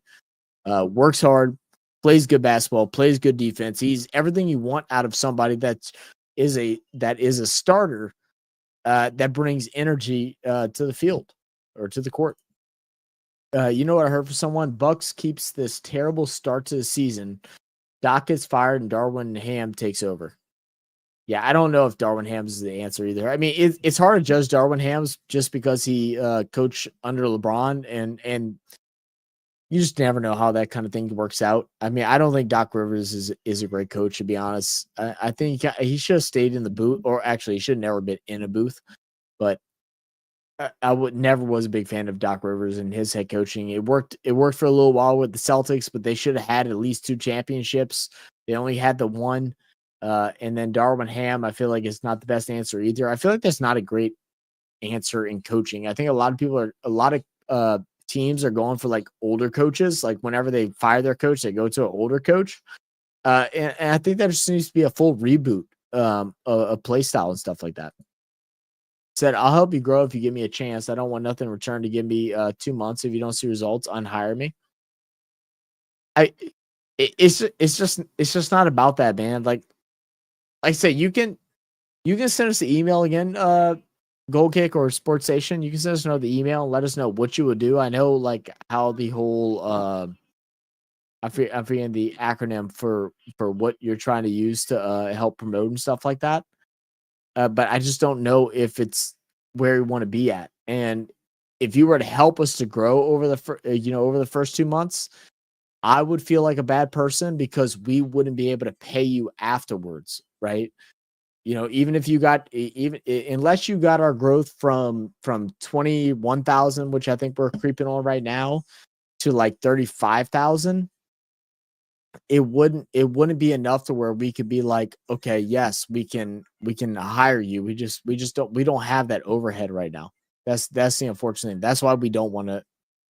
That's why we have stepped away from like trying to like push something like that. You know, if we get to the point where we have overhead to hire people and to do things like that to help promote the channel and work all the different algorithms and promote through Google and all that good stuff. If we have that, I'll tell you, you'll be the first person that we message and we have a meeting with, and we try to figure out if we can or not. But right now, like even if you were to get us there, unless you can jump our revenue to 2.5 times what we're at right now, we just can't. We just can't. I mean, based on what you're saying, it's not even. For me, not about the pay. No, it's because of where we're at. Sorry, because we're going around the park. Oh, you good? It's not about that, but we can do not necessarily internship, but something for trade. You for the experience, and we receive your services in return. Because even right now, unless like live streams start going off, even at 35,000, live streams ain't popping, or videos ain't popping like that, and they're getting blocked, we still ain't gonna get paid. But if you're interested in doing something that's for trade, for skill, yeah, I told you that before. So it's like, I told you that before. So it's like, you don't have to keep coming here telling us that. We just right now isn't time for us to sit down with you to talk about it, and that's what we said. Just be patient. Just be patient. So, yeah, if you want to do something for an internship to help like add to your catalog and stuff like that, then yes, absolutely. Yeah, but that's what I'm saying for you. Don't don't expect us to have a good result and then be able to pay you for the next month or next 2 months, because we just don't have that yet. Like, it's just not. Yeah, because everything we wish it was like that. We wish it was like that. Everything that we make from here, especially for myself, goes right into the apartment. Yeah, right to the apartment or trying to upkeep what I have, and even then, it's not enough. You know what I'm saying? I mean, I've basically been out of work not out of work, but working very limited hours. So yeah, everything that we're making here is basically paying my bills too. It's if I'm not doing big work, if we were to pay something, then we wouldn't be able to pay our bills. I mean, and that's not a charity thing, guys. Don't go and start donating and shit like that. It's not about that. I mean, it's just being honest. Yeah. But I'm just saying, like, that's why I told you before, like, I'm definitely down to sit down and talk to you. Haven't forgotten about you. It's just we've had a lot of stuff going on, life wise. You know what I'm saying? Zach's had a lot of stuff going on behind the scenes that only some people know. Some people know, but not everybody know. I've had stuff going on dealing with my parents, my family. My father's he's very old, he's sick, so sometimes it's just it's not on my brain to say, let me message, go kick. It's just not my first thought. So not saying we will never do it. We're just saying be patient with us. Be patient and give us some time. Let us start. Maybe something we can do when we start the new year. We can start running with you in the new year. But even then, I'm telling you now. I know Zach, he looks at it differently than I do. I don't mind you doing work for free because I know how the world works. It's about trade. So a trade, if you don't willing to trade, cool. Because I don't feel bad if somebody does work for me. It's like I know Zach does. That's part. That's his in his demeanor, in his thing. There's nothing wrong with that, but I don't. So I'm not afraid to. I'm not really tripping on like having you do work for us. It's just I just don't want you to expect like you do 2 months and it'd be great, and then next 2 months it's like, okay, now we're able to pay you. It's because we don't have we're not able to yet, but you will always be the first person that we talk to. I mean, we have people in our emails every week that send us stuff about this stuff, but we delete it instantly. Like you're the person that we will think about if we come to that point. If you want something for experience and portfolio and stuff like that, then let's run it. That's what I'm looking for. Just don't expect anything. Just don't expect anything. Well, that's right that's away. Why it would be a small contract, and then the contract, all that stuff will be stated. Yeah, exactly. I believe Dallas did the same thing with Dirk, like they are doing with Luka. Didn't get him any help. I know we shouldn't have lost to the Mavs. Not really. No, they were a little bit better at getting Dirk. They had a solid team with Dirk. Yeah. Because they were undervalued. When Miami lost to them, when Miami lost to them, they didn't just lose to Dirk. Dirk had a squad behind him. He had definitely a talented squad behind him. You had Scary Terry, you had Barrios, which was one of the most underrated, best defenders in the league at the guard position. Also could shoot the three. There's another name that like comes to mind, but I can't picture the face right now. But I get what you're saying. Shout out Dennis Rodman Jr. as well. He's playing the G League this. Dennis Rodman Jr. as well as Scottie Pippen Jr. who plays with Memphis. Plays with Memphis. I think so. Yeah, he was with the Lakers, but I think I traded. But also, Dennis Rodman's daughter is killing it in soccer. Killing it. She's got a big contract too. She's a dog. She's got a big contract. Dog. She's a big factor than win the Olympics. She's amazing. Yeah. I didn't even know that was his daughter at first. I was like, I didn't even know. Yeah. But he's he had a big contract.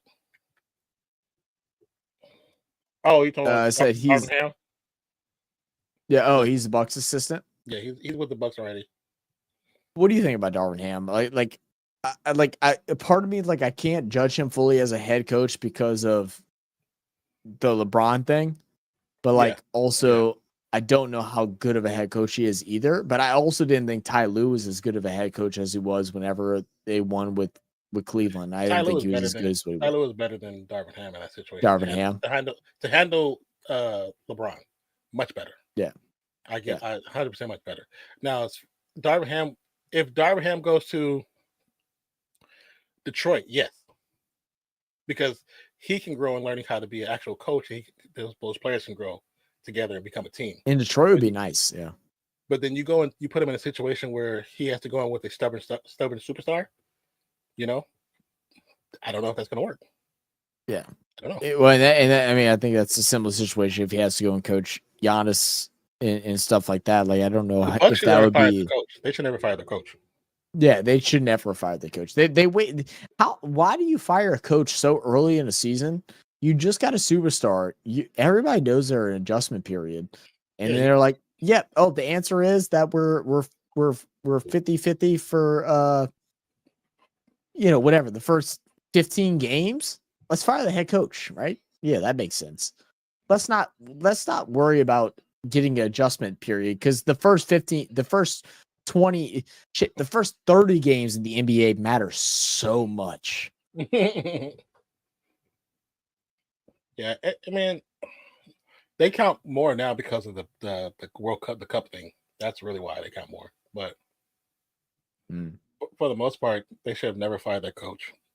They tried to make Giannis happy, and they thought the answer was to fire the coach. That wasn't the answer. The answer was to get him help.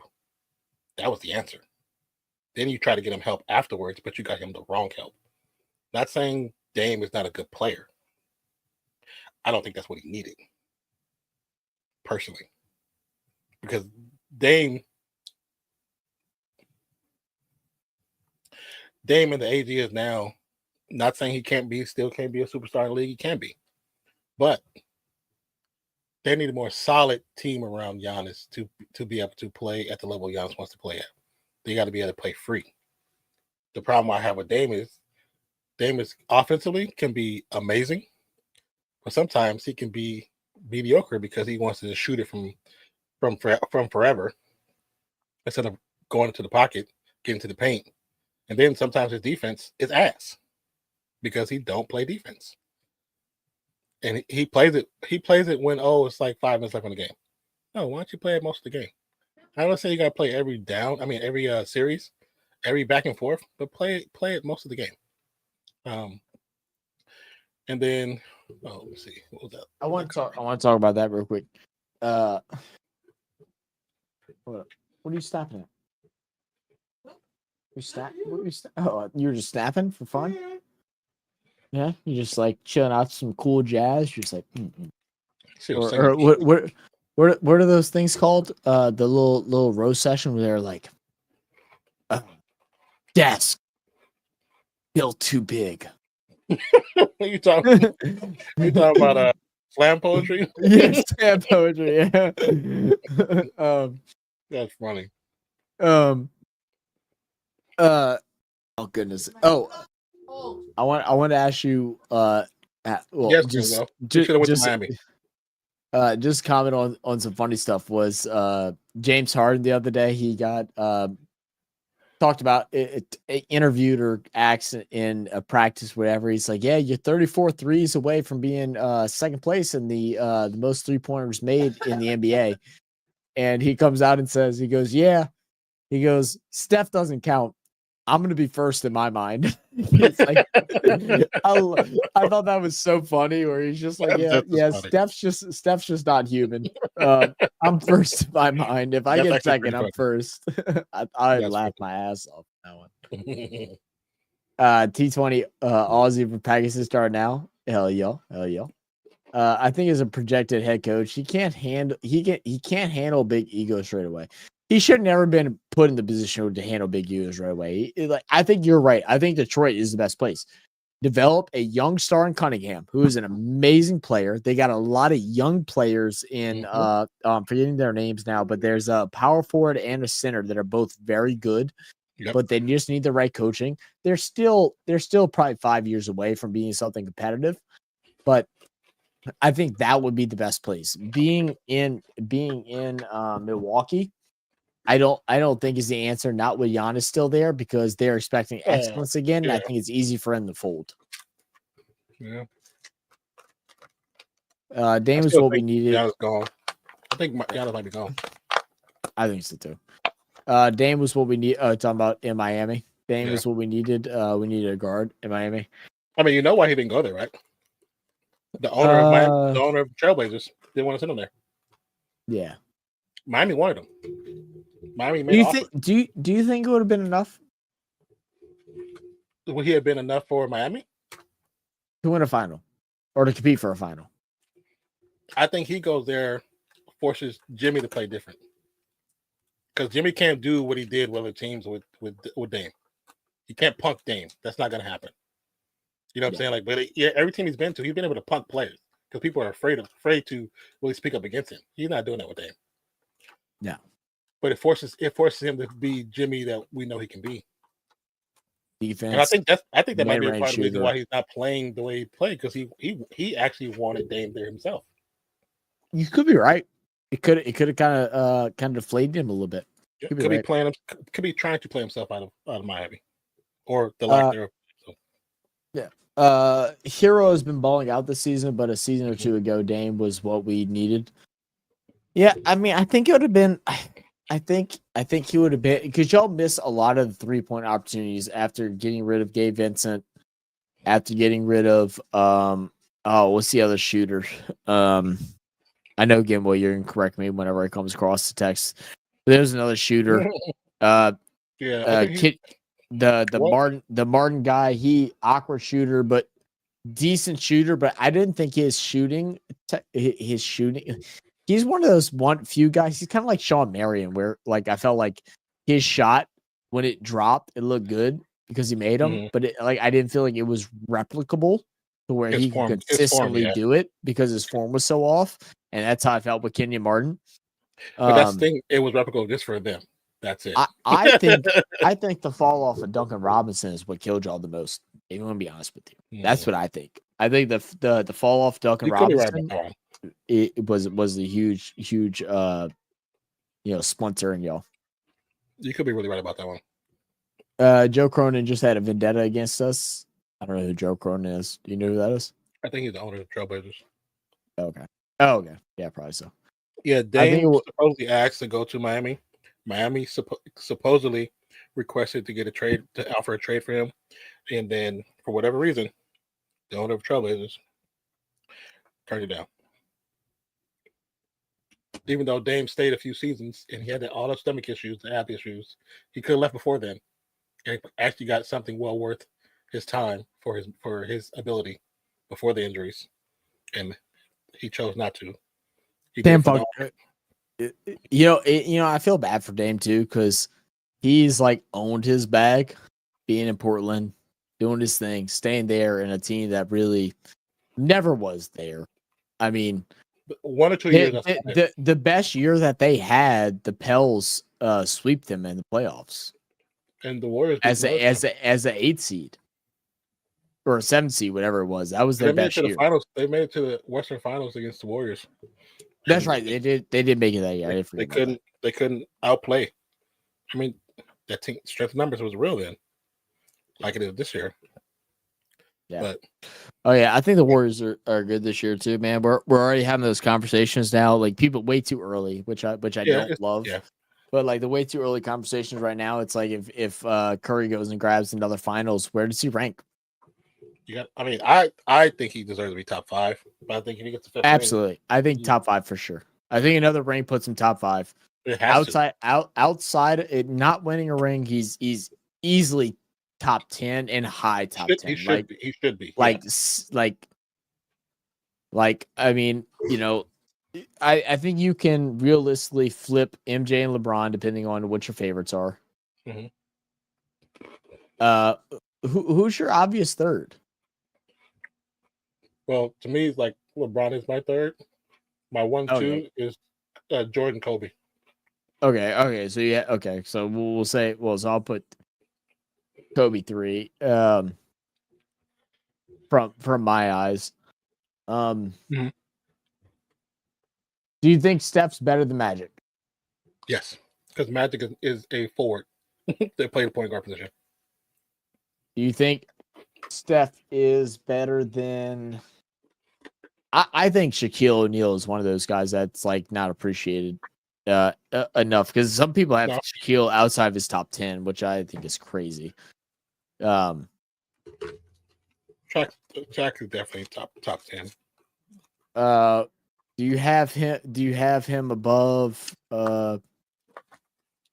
Yeah, I have him above Bird. I was trying to think of some people that like I may be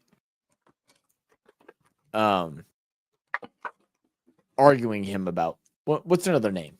What's another name that would you consider top what's 10? the boy that won it 13 times? He's in my top 5. But that's where Steph is right there. Yeah. Hold on. Let's see. Are you looking it up? Gabe Vincent is poo-poo for the Lakers. Yeah, he has been poo-poo for the Lakers, but he's amazing with y'all. Yeah, he's amazing with y'all. Oh, Max Strus. That was the other shooter. I like Max Strus. Yeah. I thought it, and you know what? It was a bad move for both. It was the same thing with Gabe Vincent. Gabe Vincent, I think, just fell the fuck off.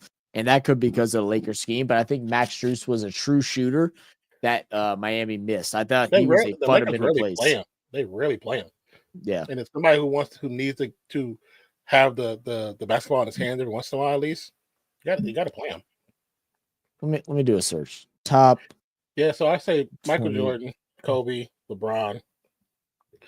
I think this Wilt, and then Wilt. Yeah, that's all I was feeling. Man, I got it. And then I probably to be honest, I'd put Steph in my top 5. I do think he's the greatest point guard. Like actual point guard. People say, "Oh, he's a shooting guard." That's just because he shoots at a high clip. He's a point guard. He actually knows how to move the ball around. I saw an interesting. This is current NBA. I saw an interesting thing. All time. I saw an interesting thing where it was someone saying like we got to stop talking about Steph Curry as just the best shooter of all time and just talk about him as the best player of all time, which I agree with. Because of what he's doing.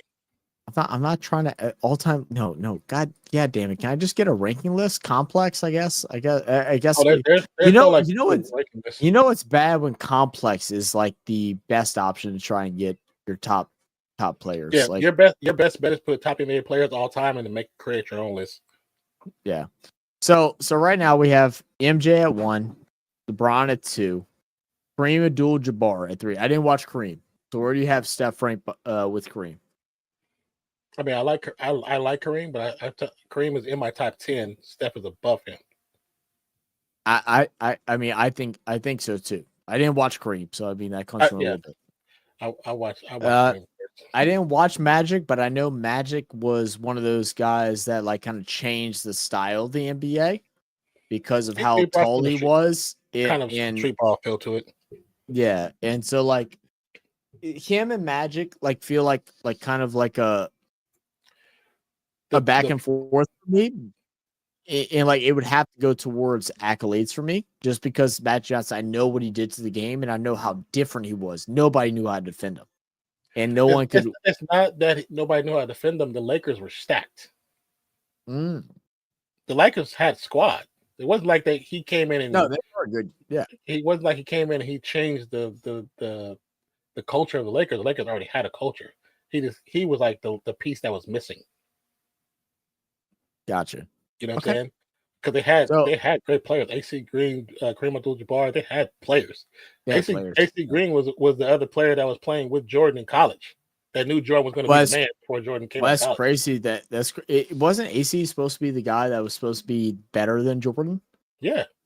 Yeah. Okay. I thought so. Okay. I remember reading that. He was really good. But that's what I say. So that's interesting that they have Kareem and Magic 3 and 4. Like, who do you have in front of them? Because Kareem or Magic? Because Kareem has what they consider the most unguardable shot, which is the hook shot. But he also has, him and LeBron are the top 2 as most points scored. Kareem still has the titles. He's also a groundbreaking player. I don't have Wilt in his top 5, by the way. And I don't give a fuck that he played against plumbers, wherever the fuck they want to make that narrative be about. Excuse my language. He's still an athletic freak, though. We'll say when they're athletic freaks, man. And guys, we have a video series that we have been wanting to work on, and we absolutely need to work on it. We keep talking about it, we need to work on it to talk about this. But all right, the next one is Kobe. Kobe or Steph? Well, I said my 1 and 2 is Jordan, Kobe. Okay, so you have Steph behind. So my 1 is Jordan, 2 is Kobe, my 3 is LeBron, my 4 is I can fluctuate between any big man, but my 5 is Steph. My 5 is Steph. Hard. That's a hard stop. Okay. So well, you said big man possibly. So yeah, Kareem or Shaquille based off of this that I'm looking at. Well, it could be for me. It could be Kareem, Wilt, or Bill Russell. Shaquille's in my top 10. Really? Okay. Yeah. I love Shaq, but Kareem, Wilt, and Bill Russell, I think, are they're the reasons that big men were needed in basketball. They're the reasons. Mm-hmm. Shaq is the result of that. I just felt Shaq was just, man, if Shaq could shoot 70% from the free throw line, if he could shoot 70% from the free throw line, it'd be a different story. Yeah, I mean, dude, the thing is, like, what Steph has done, I mean, he's won it with teams that didn't expect him to win it. You know, like, the one big difference between Steph and other people outside of Kobe is that, and like, you could say outside of LeBron too, but it was the Disney championship, you know, so take that how you wish. Yeah. He's on the outside of a era of winning championships, where your time was up and then you won another one anyway. Yeah. The only other person to do that is Kobe. Yeah. Yeah. Kobe's the only other one. Everybody, man, that last championship for the Lakers, they weren't the favorites. Oh, they definitely weren't. Lamar, Bynum, Fisher, and stuff like that. They were hyped up because they're from LA. But everybody, everybody thought they they didn't think they were the better team, but they won one. And I feel like that puts Kobe higher than what a lot of people will judge him as. I still don't have him as 2. I think LeBron is 2. I have one. I have 1 MJ. I have 2 LeBron. I have 3. Like, it's hard for me to judge because, like, based off a different generation, I'd probably say 3 Kobe, and then I'd probably put Steph as 4 just because he's done it through different generations, and he did it with a team that wasn't supposed to win. Everybody counted that team out. The Warriors were a bottom feeder team for a very long time. They weren't, and he is. I don't know what. How good was? I'm sorry, I cut you off like twice. How good was Chicago before MJ? Yeah, they weren't really good. No. So MJ revitalized a team, made them a franchise, made them a dynasty. Steph took Golden State, made them a dynasty, and then they got counted out and then made them a dynasty again. Like, that means a lot in the NBA. That's a big factor. The Warriors, because of how this CBA is, the Warriors will probably be the last dynasty ever to be in the NBA. Because of how it is. Because you can't have 3 big contracts like that no more, and have a bench. Warriors had 3 big contracts and had a bench. Then they had 4 big contracts and had a bench for 2 seasons. So it's like that'll never happen again with the money. And 3 of those 4 players are all players they drafted. Yeah, and they were not expected. They were not expected to be anything. No one expected Clay to be what Clay turned out to be the second best shooter of all time. Nobody expected Draymond to be a defensive genius. Nobody expected Steph to last past 5 seasons because of his ankles. I did. Well, I didn't know about his ankles, but I did. I mean, I liked him. I didn't know a lot about him, but I liked him. I was one of the few. It was the last March Madness that I actually watched. And I've talked about it several times, where I watched that Steph play. And I watched the March Madness, and I sat there and I was like, "Holy shit, who is this guy?" I was very impressed watching Steph Curry. I was like, "Who is this guy?" And then the fact that he went to Golden State during the years where it was Baron Davis, who ex Hornet, who I had a little bit of like old school love for, even though I didn't really watch him that much because I was really young whenever he played with the Hornets. But like, he went there. I love Monty Ellis. Steven Jackson was there. I thought I just thought he was just a dope motherfucker. So it was like when he went there, I was sitting there. I was like, this is a team. This was a team. I never thought it would come to be what it was, and I feel like that's how a lot of Warriors fans were. They were like, never thought it'd be this. None of us did. We thought our claim to fame is the We Believe team. That was our thought. We Believe team was a claim to fame, and everybody knows about that squad. And that's when I fell in love with him. I mean, yeah. it was the 2 years leading up to it that I was like, yeah, they're fun to watch. And that's what it is. They were definitely fun to watch because everything even when they lost, it was fun to watch. And that's the thing, like, so as Warriors fans, they were like Mitch Richmond, Tim Hardaway, Chris Mullin, C. Webb. Like when they were playing, Chris Gatling, those guys were playing. They were always fun to watch because the one thing the Warriors could always do is shoot that damn rock. And the things like people think it started with Steph. No, we've always been able to shoot. We had shooters, always had shooters. Chris Mullin, one of the top shooters in history too. We always had Chris Mullin, Tim Hardaway, Mitch Richmond. Like we had exciting players. Chris Webber before he went to Sacramento. Like we had exciting players, but they were always on the cusp of making the playoffs. They probably make the first round but get knocked out. It was always either make it right to the cusp or make the first round and get knocked out. Oh, so you're giving me hopes as Pelicans. We just need a We Believe team. You got to believe. You know it's bad whenever Skylar starts laughing. She's half asleep. She starts laughing. She goes, ha! She goes, ha! That's funny. I love him. Will in a second. Oh goodness, what was I gonna say?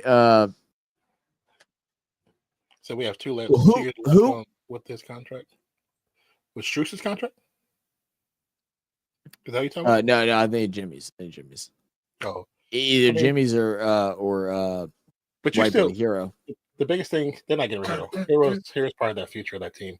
I think with Jimmy, you can still, if you can find a trade partner that's willing to trade and absorb that contract, or if they're willing to trade, with Duncan and pay half of the contract. Oh, if they're willing to trade and pay half of the contract and then let the team absorb the rest, because you can do that with NBA. So they're willing, they can do that if they want to do that. Because if they want to get rid of him, they'll find a way to get rid of him. You just got to find a person to trade with to make it worth their while. Who do you think is better, Dirk Nowitzki or Tim Duncan? Tim. I think Tim too. Tim was. They call him a big fundamental because of how he played the game, but he was just amazing. I hated Tim Duncan. Everybody did. Nobody liked Tim Duncan. Like, he was one of those dudes that took basketball to the simplest form. It was like art. It made it look. It was like art. It made you hate him. It's like once he got within 10 feet, it's like you forget it. Yeah, you forget it. He knew all the angles, so it wasn't like you can stop him. He just shoot it over you, hit the top of the backboard. It just died, dribbles in. It's like You see Dirk. Look at my arm, by the way. Yeah. I can't straighten my arm past this. He had that deal, bro. No, it's that bad, dude. I didn't realize. Like, I knew it was bad, but I just like tried to stretch my arm out. And I was like, oh shit, right, I can't move. I can't move past that. Yeah, it's crazy. Yeah, Dirk was always like such a. I like Dirk too. I always love watching Dirk. I wish the old Hornet squad played against this Memphis, San Antonio, Houston, Dallas squad. Like 2 years ago, maybe not this year because it's a little more competitive this year, but like 2 years ago. It's like, man, Dirk was a killer. Tim was a killer. Ginobili was a killer. Yeah. Your boy for the Rockets. 7 second man. You said 7 second man. McGrady, killer. Oh, yeah. Memphis was never nowhere back in the day, but. No. Not really. Oh yeah, but, it was so many. It was just good players, man, and it's. I know everyone only talks about Jordan, you know what I'm saying, and talk about Kobe, but there were so many other good players, so many good players. Like that's why you look at the top 75. Most of them is from that era. Like there's a sprinkle of the ones from the 50s and 60s and 70s. But then the most of that top 75 is from the 90s and early 2000s. I'm glad you said it, because I literally was about to ask you, like, as far as the skill of play and stuff, like going into like the 2020s versus like, we'll even say like 2018, like 2018 to now, and then 2000 until then. It's like it can't just be me that's just like used to seeing the old school basketball and stuff, where it just feels like the skill is just kind of falling off in a certain way. It's like You know, you have guys like Ja Morant that look amazing. You have guys like Zion that could be good, but just haven't turned out the way that it should. You have guys like Cunningham that are good, but just aren't making impacts. You have guys like Paulo Banchero who are good, but just aren't making impact. I can't even think of a outside of Luka and Shea like has made an impact over the last like really like 10 years. I think that's because of. I don't think it's because of the players. I think it's because of what basketball has become. Okay. You know what I'm saying? Like, I think skill level, I do think the skill level of players is greater now. But also, I think if you plop them in the early years of basketball, a lot of them won't survive because they're used to not being touched. They're used to not being defended properly. Like defense now and defense back then, it's two different things. Two very different things. But I do believe it's like people keep saying, "Oh, Steph wouldn't exist; he wouldn't be able to play in the era." I was like, "Oh, so my question is, then why did Isaiah Thomas survive? Steph is taller than Isaiah Thomas. Yeah. So if Isaiah Thomas can survive, Steph Curry can survive. So you're just saying it because you're saying it because of what the era of basketball is right now. Because you can't touch players, but it doesn't matter. That man, he gets touched every shot he makes. He shoots anyway. So I think he would have survived just fine. They've always put a body on him. It doesn't matter. Yeah, because Isaiah still went to the hoop and still scored, and people consider him a great, which he is. But at the same time, don't discredit a player because of the era that he's playing in necessarily. It's not his fault. Do you think that we're in a woe period of like NBA greats, similar to how we had those like MVPs where I'm sorry, NBA greats, where we had those woes where it was like, you know, Steve Nash, he was a good player, great player, but like one MVP and then, you know, stuff like that. Do you think we feel like we're in that woe period right now where it's like really good players, but no one that just like extremely stands out? Like I feel like the next best name that is someone that stood out was Ant, but I don't think he's at the caliber of MVP. I just think he has stood out. But like your guys like Luka, like Taysom, like they just haven't made that impact yet to where it's like you sit there and just be like, damn, that motherfucker's good. You know what I mean? Like Luka has those moments, but it was for like 2 years, and like I didn't really see those moments last year. I think that's also a repercussion of what the league has become, because the NBL sells a product, and a product represented by a handful of players, not everybody. You know what I'm saying? And those players have to look the best. I mean, it's funny because everyone discredits. I always go Steph because I know the facts about him the most. Everyone discredits Steph so much, but tell me a game in the last 5 seasons that has not had Steph in it that has higher ratings than Steph Curry. Steph Curry plays. That's not a championship game.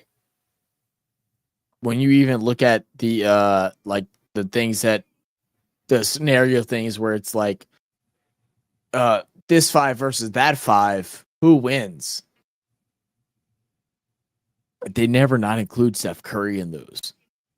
Because it's like right now for all I feel like that just proves that he's top 10. But here's people that don't say that. Here's another reason why I approve top 10. Look at all the YouTube creators that does content for reactionary content for sports. If you take a group of 100 of them and say out of 100, only 5 are Warriors content creators. The other 95, say 25 are Steph haters because they're LeBron fans. And the other ones, they just do their content because that's their team. They love their team.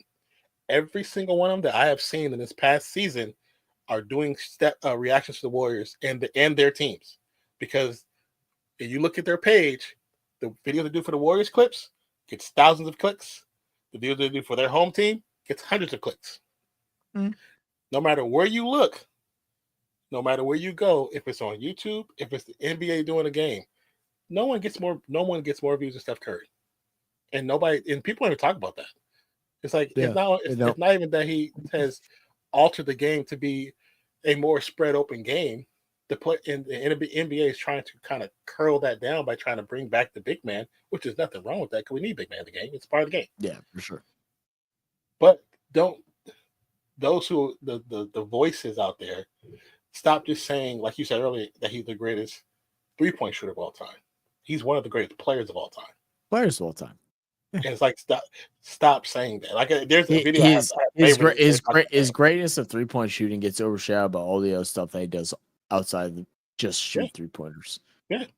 I mean, like it's not talked about like how he rebounds. It's not talked about how his dribbling isn't even talked about anymore. His handles and stuff like that. And like 6 years ago, it was him and Kyrie were the handlers. You know, it's not even talked about anymore. Yeah.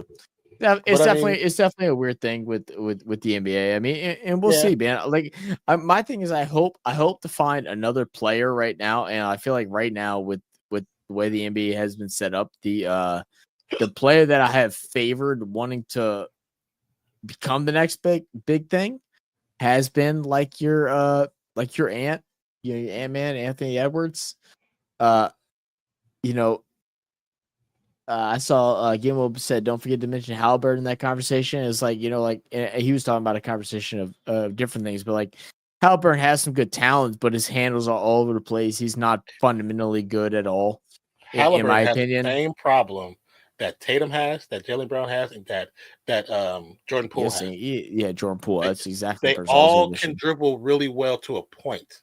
But their base, when they cross over, is so wide because their arms are so easily long. Intercept. I would eat. I ain't gonna lie, bro. I'd eat that shit up. But look I'd eat that shit up as the if defender. you look at all them, look how many times all those guys have bounced the ball off of their foot in pivotal moments because they're just trying to get in their bag, but they can't. And you know, take off, you know, Pacers boy and Poole, they have complete handles, but they still are too wide and get reckless. Tatum and Brown have weak left hands. Yeah, that's their problem. But they all do it. They all do it. They're all talented. Like, I mean, the fact that well, I feel like they watch too much AI, where like AI would do this high crossovers. Like, do you not realize AI's like high crossover and stuff like that was done purposely? He could also dribble in a fucking box. Yeah. He wasn't just dribbling way out. It was the dribbling in the box to the high crossover that baited you. The hands, you baiting the hands to come down because you want to get them reaching and you go past them. But and the Halliburton is a pretty good facilitator. He's a good shooter. He's a good facilitator. But I think he needs to work on his actual handle. Not saying it's busted, it just needs to be more complete, more polished. And I think it'll change his game completely. Yeah, and then right now, just the fact that last year's athletes coming out of college, nothing's been crazy about it. This year is supposed to be Cooper Flagg. Right now, he has led Duke to the 6th seed, so shout out to him. He hasn't looked great because he's also had those same issues where he's overhandled in certain situations, hasn't been able to close out games. You know, Cooper Flagg, I mean, you're supposed to be the guy that's supposed to be it. I mean, I haven't watched a whole bunch of games, so I can't shit talk him. Yeah, but I just feel I've watched the guys' games.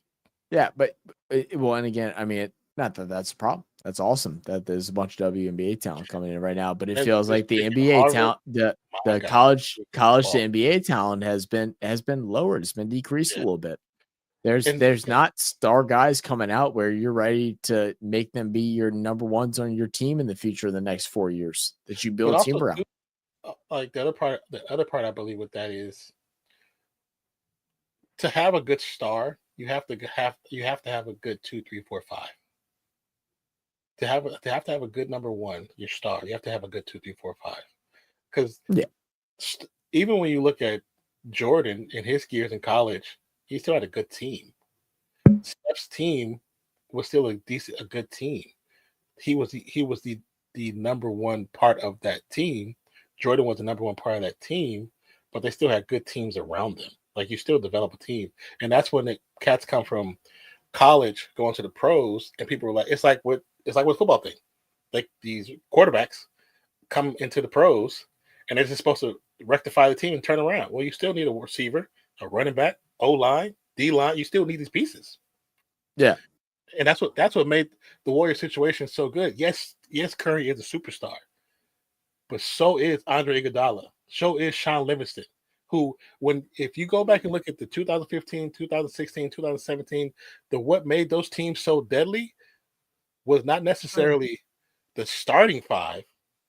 It was the backup five. The backup five was ridiculous. Sean Livingston, the reason why he was playing for us, because he got injured, which they thought was a season-ending injury. No one wanted to waste a pick on him, or waste a spot on him.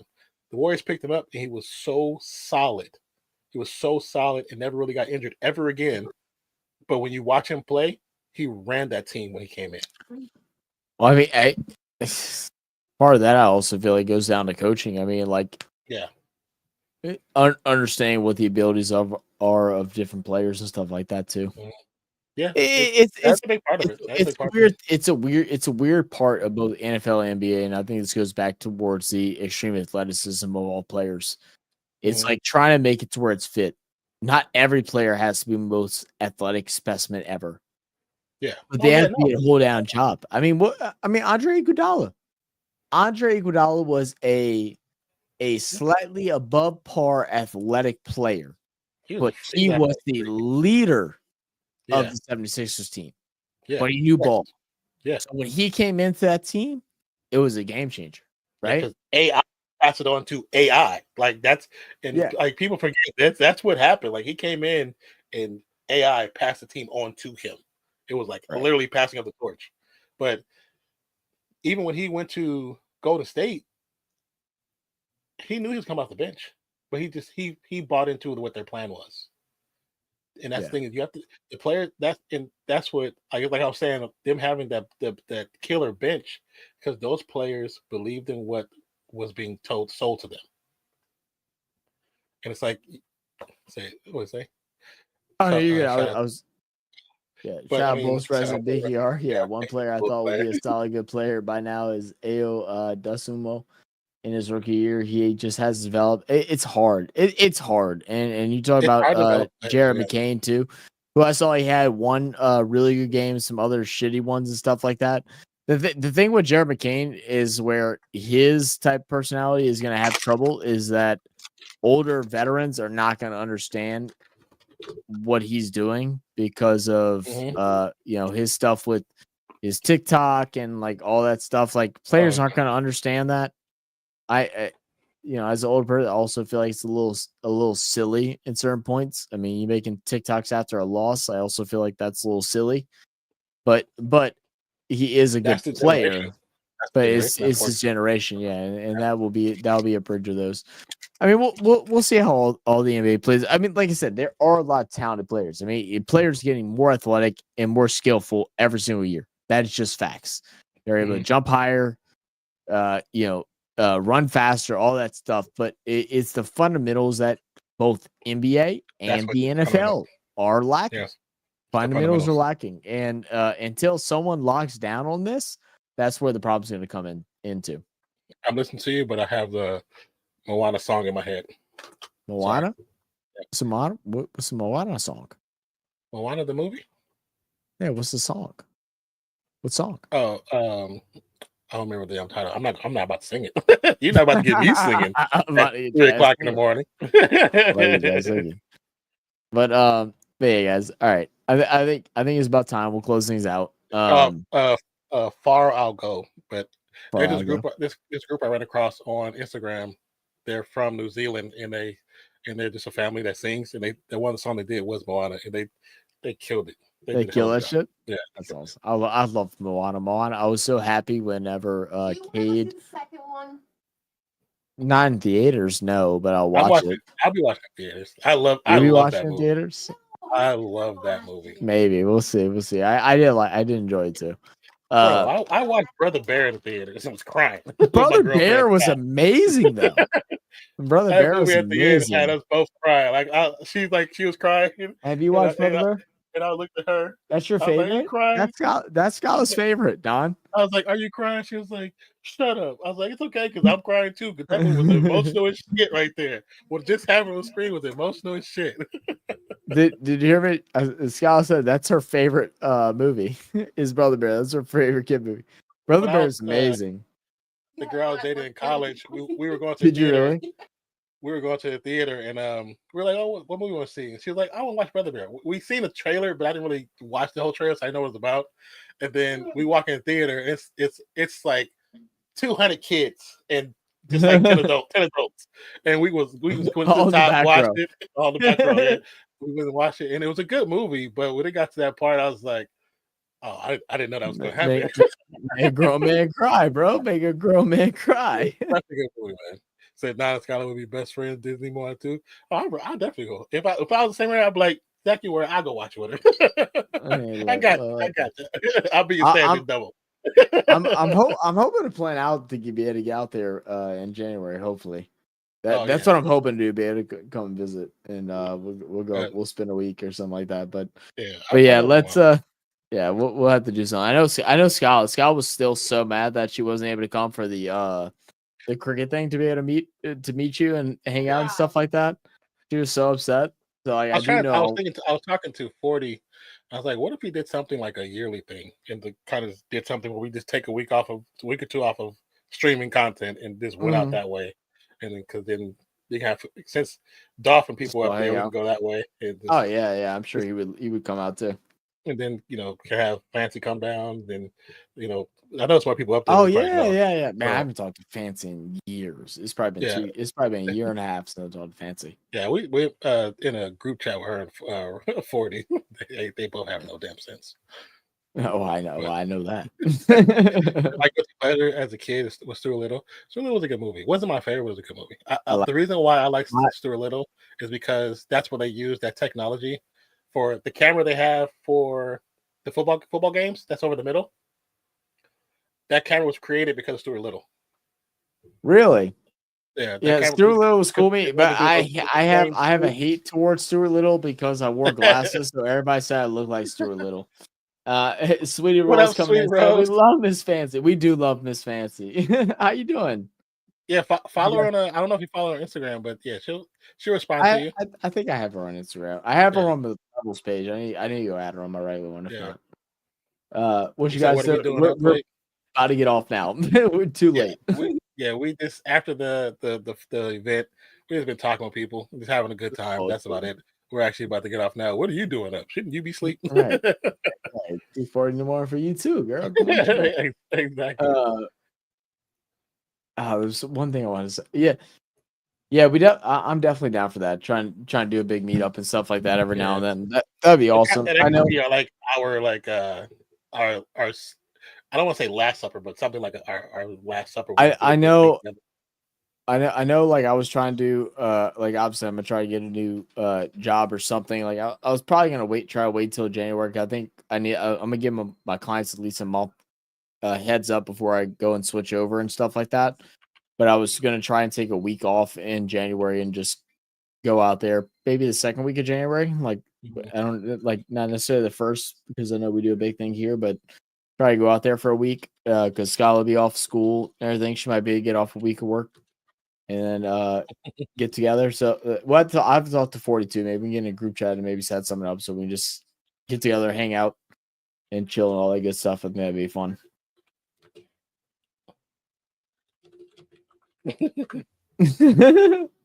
I need one of them too, man. That sounds nice. There's a chef I follow on Instagram that does make them, and I had some from her. She can deliver it to you. Nah, I wish I could do it without my job. I know you can't. You gotta do that. I wish. She did. Yeah, really good one. Really good one. Oh, I bet so. But yeah, guys. Man, this has been fun. I've enjoyed the stream. This has been really fun. I was unsure how entertaining it was going to be with the fight, but the fights were pretty good. I mean, and the conversation was really good. Yeah. But we'll be back on Monday for our next live stream. I think it's Texans and Dallas Cowboys. So we'll see how that goes. I hope it'll be a good game. I hope so too. Or at least I hope the Texans show something from that they had last season. I hope they blow them out. That's really what I want to see. I want to see a blowout by the Texans. Yeah, because I hope we win money. I hope we win some money. Yeah. That's the one. I hope we win some money too. But yeah, I was trying to think. There's one other thing I want to say, but I can't remember anymore. So yeah, let me know if there's what's some closing words, man. Man, this has been a fun stream. I had a really good time tonight. Been a great stream. It's been great. This felt like an OG stream. Yeah, definitely OG, especially almost 3 o'clock in the morning. Where we at? Where we on time? And we both still had pretty good energy too. Like it's like it's we on 7 hours and 42 minutes and counting. But this definitely was a great stream. I just honestly thankful for the people who came by. Thank you for all the new people. Thank you for the over 45 people that joined the Discord today. Thank you. Yeah. Thank you for the almost 300 people that watch us on Rumble and the 30 that are still there now, which is we actually had a couple people that fell asleep on Discord. There's a couple people still sitting. People sitting there. But thank you for everything, man. This stream has been great. We're at where are we at? Let's see. 21.9 or 29. We're at 20,905 for the so far, which is really freaking awesome. And one of our goals that we set for ourselves at the beginning of this year that we'd never told nobody was 25,000. We actually have a competition. Because Non said we get 20. I was like, we're gonna get 25K. So it's an odds match right now. Like above 2250, then I won. If we get to the 25K, I would love to get 25K. Even certain websites predict us to get there, but we can't get there. Old school. If we if we get there, we can't get there without you guys sharing the channel, spreading the love to your friends. If you're in sports groups, sports forums on Facebook, on TikTok, on Instagram, share the channel. Let them know. Say you're looking for a place to watch a game, especially people that watch the games by themselves. Tell them they will enjoy themselves and they will love being here because no one gets talked about more than us because our team sucks ass. So if we can deal with it, you can deal with it. So it's all fun and games, nothing below the belt. But we're just appreciative of every single person that's got their channel. Unless you're BAL. Or sometimes Tater can go. Tater be trying to go hard as Zach. So I think it's more funny. But but still, we're just thankful. Thank you, sweetie. Appreciate you. But we're just thankful for everybody who's come to the channel, come to the stream, and just appreciative. We're just appreciative more than anything. But once again, without you guys, we can't grow to where we want to go. There's so many things we want to do. We've talked about multiple times. I'm not going to get into it because that would be another hour talking. But we need your help to continue growing. And if you are only watching live streams, take the opportunity to check out some of our videos. Because you might see our videos and have an idea for something that we can do. And if you're only watching videos and this is your first time watching live streams, just come back again for live streams, not just for the boxing, the specialty videos. Come for not just specialty live streams, come from the regular live streams and see how we really function. But appreciate you guys. I get a good laugh on this one. A bullshit. A bullshit. A bullshit. A bullshit. Oh, one of my favorites. I love that. But we appreciate you guys. Yeah, we appreciate you guys.